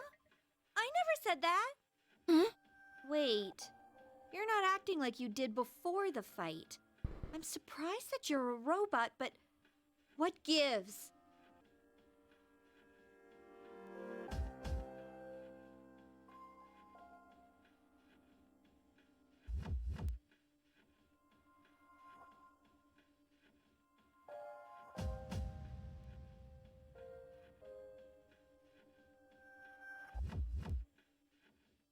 That reminds me, I haven't introduced myself yet.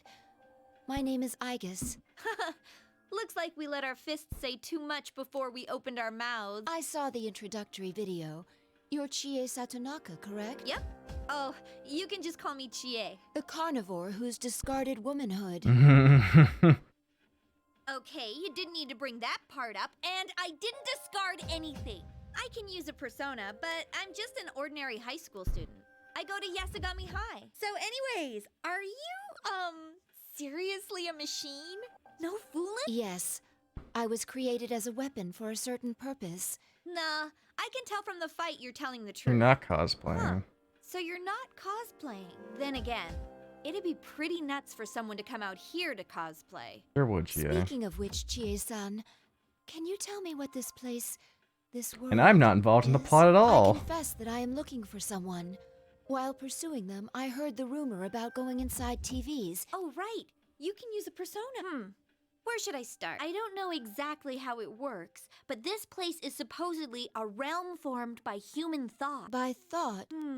I guess so. Then we've physically entered a mental world? Through a TV, no less? How can this be? To tell the truth, I never understood it so well myself. There was this insane monster thing around town up until early spring. It created this whole world, and I got my persona because of what happened in here. Come to think of it, all this stuff, you see that ad showing on the monitor over there? It suddenly started getting shown on TV in reality. There's no way we were gonna stand for that crap to be shown. So that's why me and my friends came in here to put a stop to it. Your friends are here as well? Yeah, a couple. Also, but they're acting so weird. Oh, sorry, listen to me. Actually, could whoever it is get in here? To tell you the truth, I have already encountered one such person, but... Oh, you mean the girl who was calling herself the student council president? Yeah, I saw her too. She was yelling into a bullhorn to stop this foolishness, but then she ran off saying she was gonna go talk to the tournament's host. She was wearing the same skirt that you are, Chie-san. It seems to be part of a uniform. Are you acquainted with her? No, I don't know her. It's funny, that girl said she was elected last week, but if I remember right, our student council president was a guy. Thank you. I now have a better understanding of the situation. Well then, I should be going now. I would like it if you could come along. I know, I can't leave here, right? I'll stay put for now. I will come back for you later. You may She was find it yelling hard into to a trust goat me, horn. No, I believe you. So noble, I guess. Of course I believe you. I've been through so much over this past Aw. year that I'm pretty confident I can read people. Honestly, though, what other choice do I have? If you run into any of my friends, tell them I'm okay. I will. Aige-san, right? So, if this was some fighting manga, Yeah, we'd be manga. better off each other than shake hands in the end as best friends. A powerful enemy can become a powerful friend, you know? Lucky for you, Chie, this basically is a fighting manga. Friendship can do amazing things, and you and I can be friends too. So, Chie, you don't what need the to talk fuck? Like you're just an object. Chie-san. Don't look at me like Lush. that. You're embarrassing me. Come on, get going. Go! Hurry! Yes. Get out of here, I'll see you. you later. Wins. Clink, clink, clink, clink, clink. Sounds like a hammer hitting a nail. Nah, I don't think she would say manga. Probably, yeah. This Chie, anyway. Wins.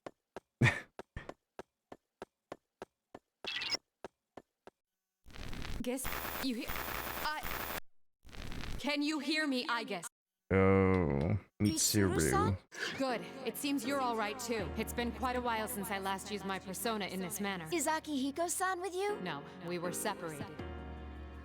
I'm sure you're aware by now, but although we came in search of Labrys, we appear to have been dragged into another incident. Don't worry about meeting up for now. Under the present conditions, we'd only end up fighting amongst ourselves. Understood. I don't know how Labrys ties into this situation yet.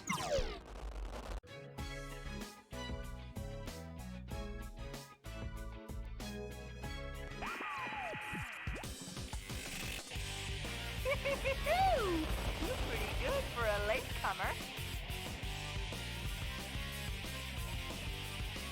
Well then, bring out the next opponent! Skay? Skay? Skay? A young man wearing his hat low arrives. Wait a minute. Oh, it's Naoto. Naturally, of the three of you, you're the one I encountered first. Lol. You know about us? Did Mitsuru Kirijo not inform you? Junpei! I barely know about you. I'm the man.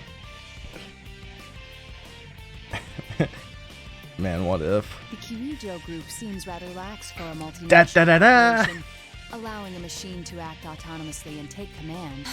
To be frank, watching you fills me with pity. Perhaps Oh. the kindest thing to do would What? be to give you a merciful end. Pity? Your existence Remember when is Futaba said inherently a demand deception, last isn't week? it? Insane. You're a machine, and a weapon on top of that. Yet you look human. Those who meet you think you're human. You even seem to believe it yourself. Naoto. Truly pitiful. You were built to consider yourself human. Your appearance and your heart are only prerequisites for that power. You will never find the No. means to cross the gap between the human heart and your mechanical frame. No matter how much you want love, you'll never earn Oh. it. At best, Jeez, Naoto, come on. Didn't you already learn this lesson that that's not true? the more I consider the matter, the more I genuinely pity. Everyone stop being toxic challenge. Bums me out At every single best, time. Hurry up and put an end to your pathetic life. They're all so mean. These writers know exactly, like, how to hit them.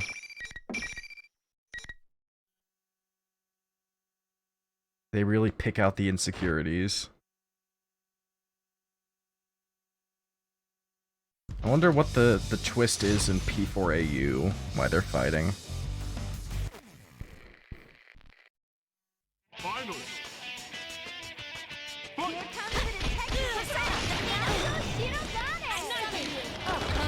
Oh, why'd I jump into the gunfire?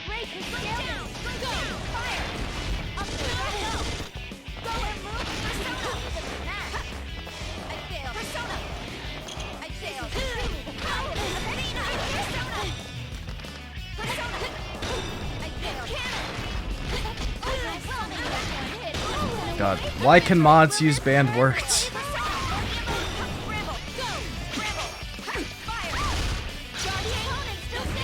Oh, what?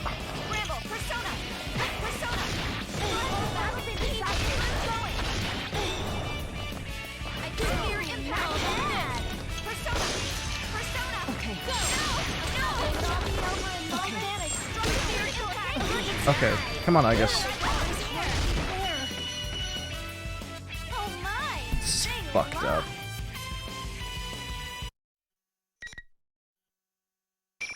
You're about to lose your swords.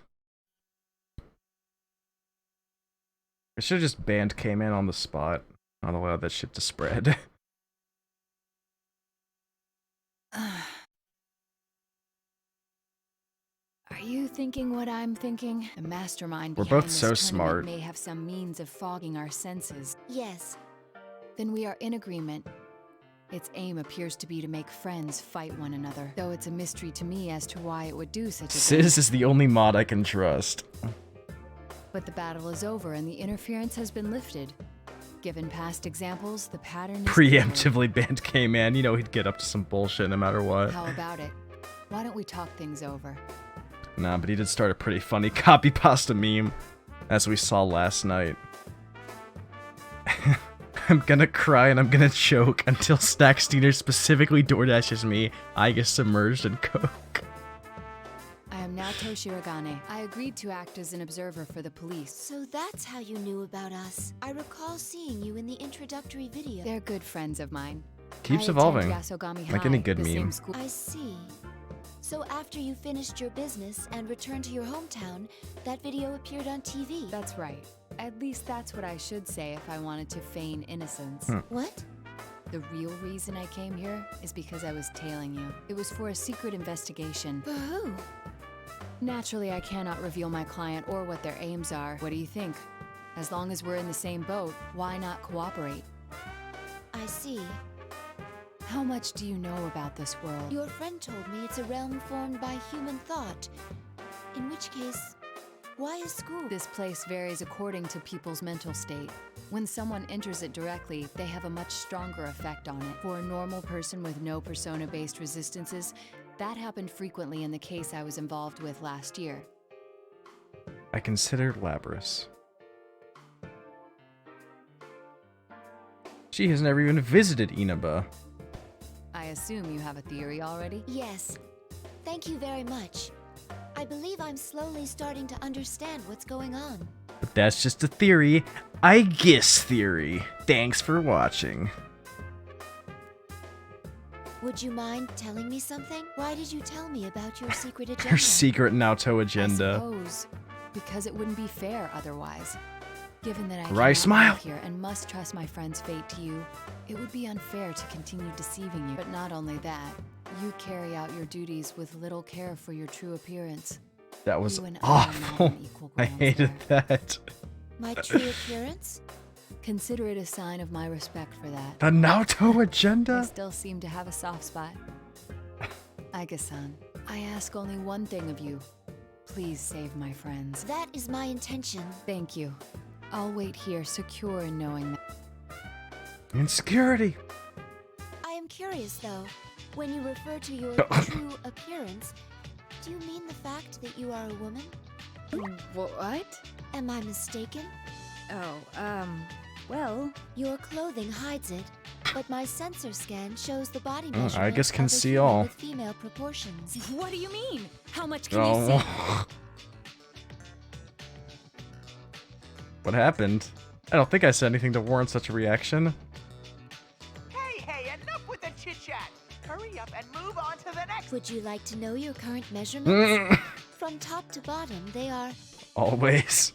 That's quite all right. Never mind, little old me. Please, finish that line of thought. I demand it! How did we get so off subject? If you're going to go, please hurry and leave. With her. She yelled at me. I must have said something rude. That still happens every so often. An innocuous remark can greatly upset someone.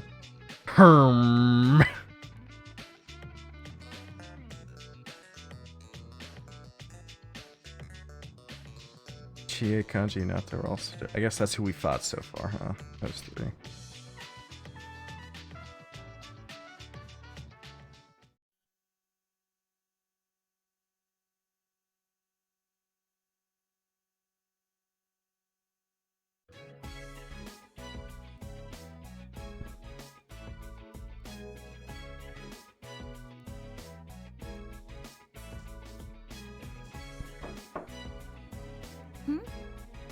You're that girl from before. What are you doing here? Ain't it obvious? I'm cleaning up the classroom. It's no picnic, but with people running wild and wrecking things. Remember how Yukari and Aigis are college roommates? But I guess this is all in a day's work for a student council president. Don't we think that's great? You seem like you're having fun. That's because I love my school. Even the chores are fun for me. Oh, that's fun for you. The reason I wanted to be president is because of that. Oh, it can be rough when things get out of hand like this. But it's dangerous here. You must leave at once. Won't you come with me? What? You're worried about me? Hey, I'm the president. And you might not think so to look at me, but I ain't no slouch in a fight. They have some fun chores for her. No, that's not what I mean. How should I put this? Clothes are You're a pretty goat. out there, but I can see you mean well. Thanks. Some of these students. You are won't listen also to a word robot. I say, but I feel like I gotta be. What students? No. I wanna be here. Why? Even if it puts you in danger? You're really a drama queen, aren't you? Who's to say I'm in danger for sure? Besides, even if you're right, I'd want to stay here.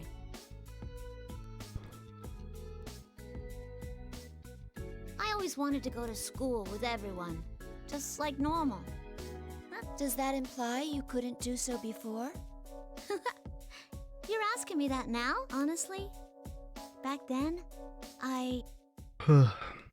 Back Huh? then. What's wrong? Weird. The past, How come it's...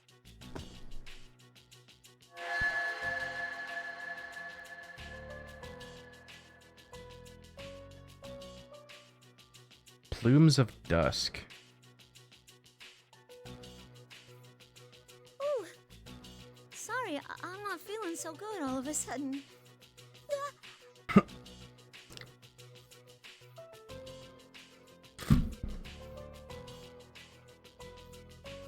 She shakes violently as if electrified. What? Is something flowing into me? Oh, wow, what the... Are these Labrys's memories? This data was already dormant inside of me. I am the last number of the Anti-Shadow Weapon Project. I inherited all the data from the previous models of the same type, both tangible and intangible. Labrys's memories were part of it. The Plume of Dusk is a black box.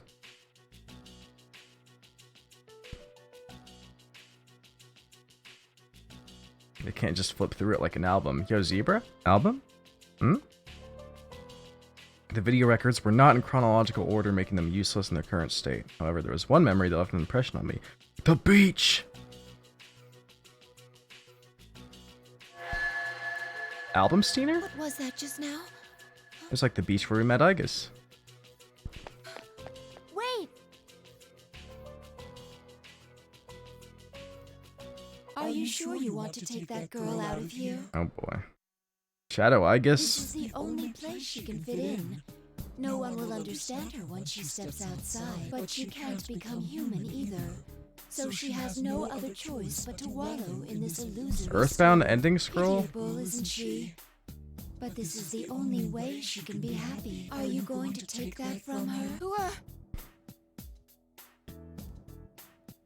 What will you do after you take her from here? Lock her up in a box again? How cruel. No wonder she ran away. Ran away? What are you... You don't mean... You finally figured it out? Lapras wasn't brought here by some sinister mastermind. She escaped on her own and came here. That can't be. The suspects in the hijacking case, I'm sure you've seen the opponents you fought so far robbed of their sanity. Have you forgotten already? You're saying that was Labras's doing too? Yes. Her heart gave birth to this world. With a power like that, wouldn't it be simple to control a number of ordinary people?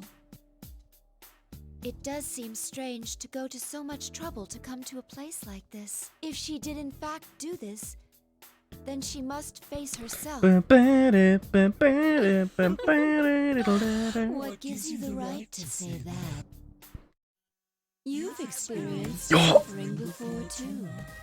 It pains you to have a heart, knowing that you can never be human. What if Shadow Aegis said, "Hey there, Rockstar, you play the guitar?" Even if there was someone you considered to be worth fighting for, you can't be a real companion to them. That's why you chose to protect them as a weapon. But in the end, you still lost them. What do you know about me? Mere words will not cause me to abandon hope. A brave bluff. But a tool like yourself can never be a true partner. I guess dance. Doesn't your heart yearn to be by their side and to be loved? Oh. It hurts so much Damn. that I wish I could go back to how I was before I gained a heart. Has that really never once crossed your mind? I think not. That pain will never completely disappear. It will always fester inside you. Isn't that right? Even if you take Lapras away, the same will happen to her. She'll become just like you.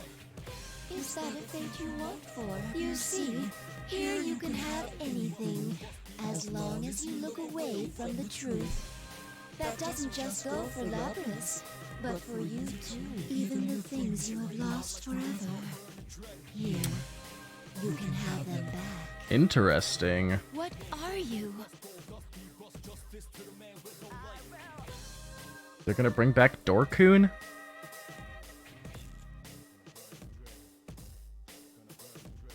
I'll take away your suffering. Now, take my hand, Aegis. I smile and extend out my hand.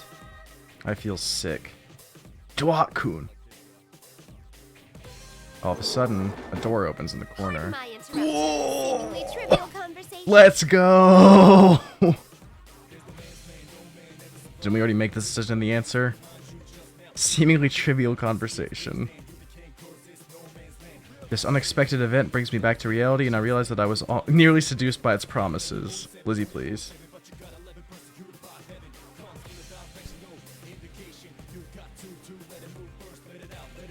A distinctive blue dress. I recognize the attire of an elevator girl. Her name was Elizabeth-san. Why is she here? She opens her thick leather-bound book and then smiles dauntlessly at the other me. Excuse me, but I would like a word with this lady over here. Would you mind leaving? Who are you? If you don't leave the two of us, I must resort to giving you a hearty thrashing with my book. It's a hardcover, leather-bound edition, and is quite powerful. Enough to do over 4 digits on average. Yo, the numbers. This seems out of character after all the incredible storytelling of the answer. What? I don't believe this. Did she cease to exist? I first met her 2 years ago. Her attire is somewhat strange, but the place I met her was even stranger. A blue room. That's the only way to describe that mystical space. She helped me to grow spiritually by introducing me to the power of personas. I never imagined that she would leave that room, let alone that I would run into her here. I'm sorry for that. Thank you for saving me. That is the whole thing with Shadows. Did I save you? She stares straight at me, then lets out a long sigh of disappointment. I was on a journey for personal reasons. But I sensed some extraordinary powers clashing against each other and came to see what all the fuss was about, only to be met with this bitter disappointment. I am baffled by her candidness.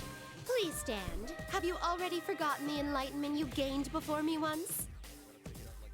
Has it escaped your prodigious goldfish-like memory? Prodigious goldfish-like memory. That I must once again ascertain what you are truly capable of.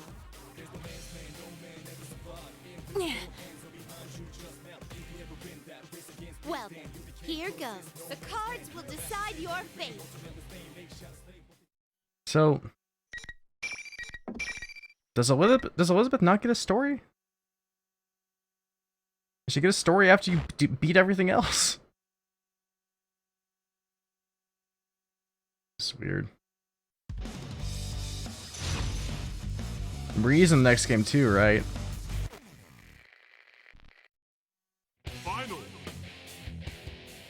Sarah, please. Lizzie, please.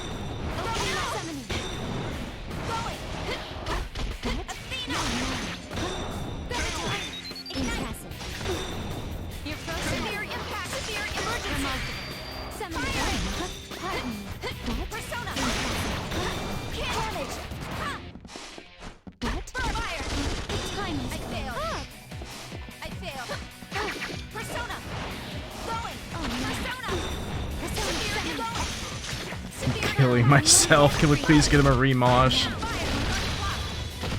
Oh! 21 hit combo? So this is your proof of growth. Steiner. It has to be called Marie Monday. She does, so.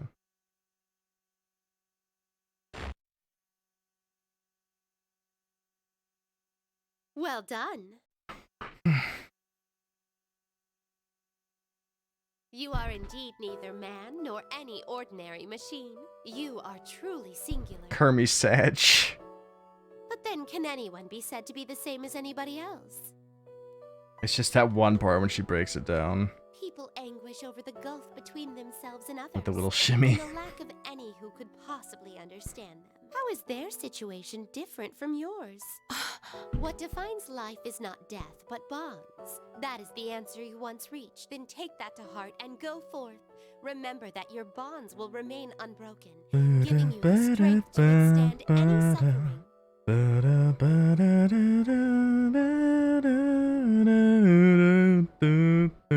My bonds. I too am currently on an endless journey.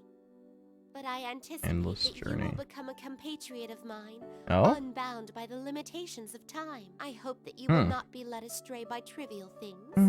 With that, I bid you good luck.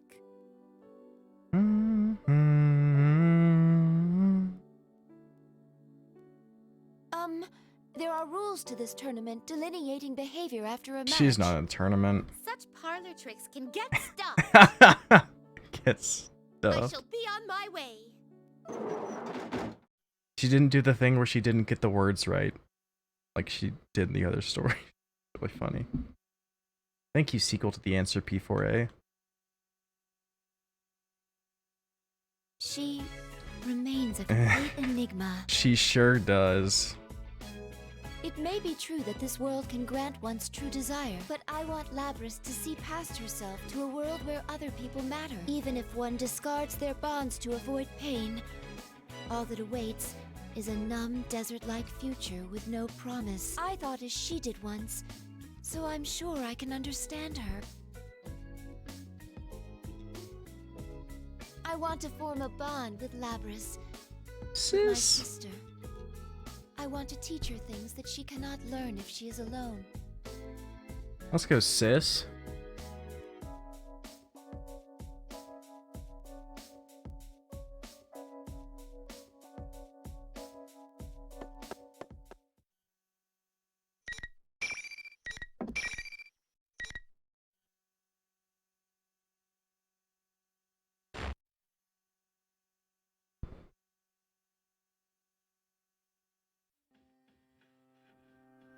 Bum, bum, bum, bum.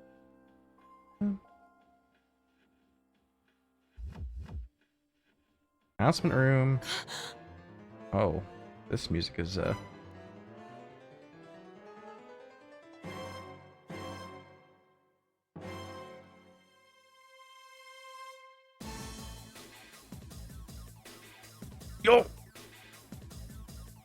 Yo!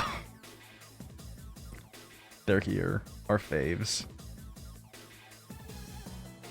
Oh, this is, okay, this song. It was one of the, like, chase songs from P3. What a shame. You gave it a try, but there's no way anyone would understand you. Huh? At least one of them has to understand how I feel. The important part is that it's all your fault. That's not true. You still refuse to remember? Look at me. What skate? What skate? What skate? And this again. This slewish cutscene.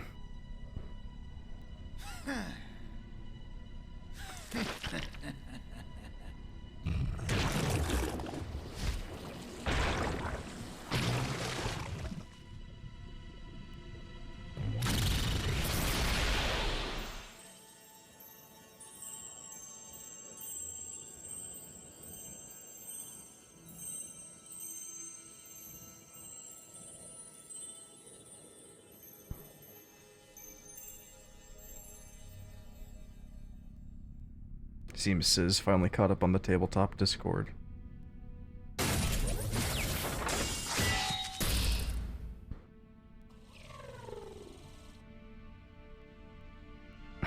Hermano Gabagool. He's built like Android 16, but he looks like a soprano. The true self. No way. Oh, Labrys, like an axe. She has my face. Stop! I'm not like that. You're not me. Calm down. It's just taking that form to agitate you. Yosuke is frantically trying to calm a confused Labrys. Oof. No. No. Taking that form, huh? I do have the power to confuse people's senses.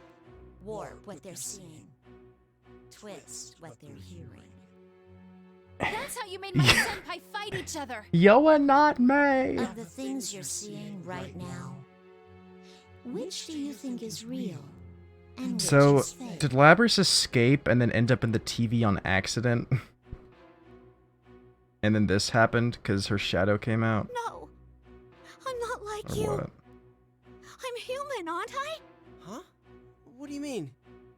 And how did I come to have these special powers? Why? Why, it's because I have them. Snap. I enhance my vision. Huh? A robot?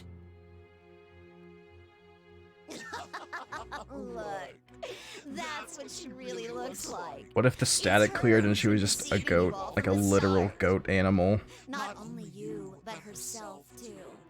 She really thinks that she's a human living a normal life at school. Yosuke is just kind of here, just taking part in the climax of the She story. prevented herself from accessing any memories that could contradict that.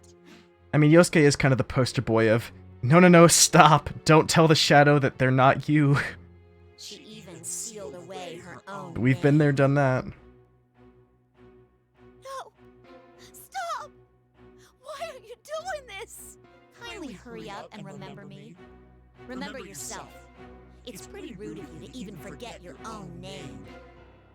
Shrigmadachi? No, wait, that's not it. No!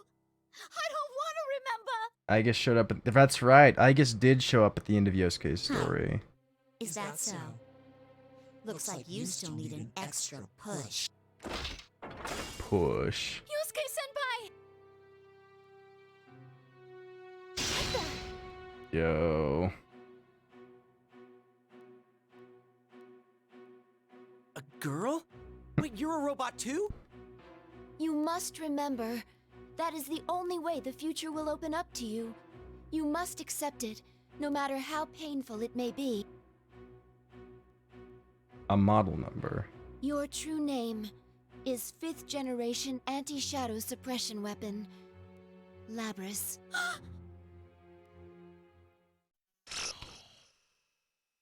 Well. Welcome to the Velvet Room. That leaves This place exists between dream just and Labrys. reality. Mind and matter. Murakami never thanked Igus. Why don't you introduce yourself? Ooh boy. I think this is one more stream. What should be one more stream of story content. I think we'll do this tomorrow night instead of Odyssey. I want to finish this game up, and then next weekend we can start Ultimax. That'll be fun for us. Fun stream, once again. Thanks everybody for hanging out.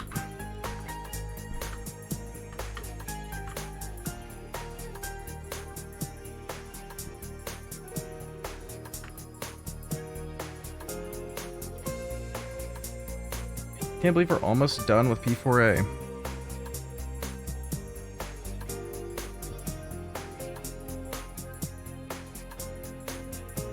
Great stream, guy. Thanks, Zebra. I will see you tomorrow for your Dragon Quest XI finale with your special video presentation, or whatever it is at the end. And then Persona, and then this for the last time. Yeah, good night, Steeners. Have sweet Igus dreams. Thank you, Igus. Bye-bye.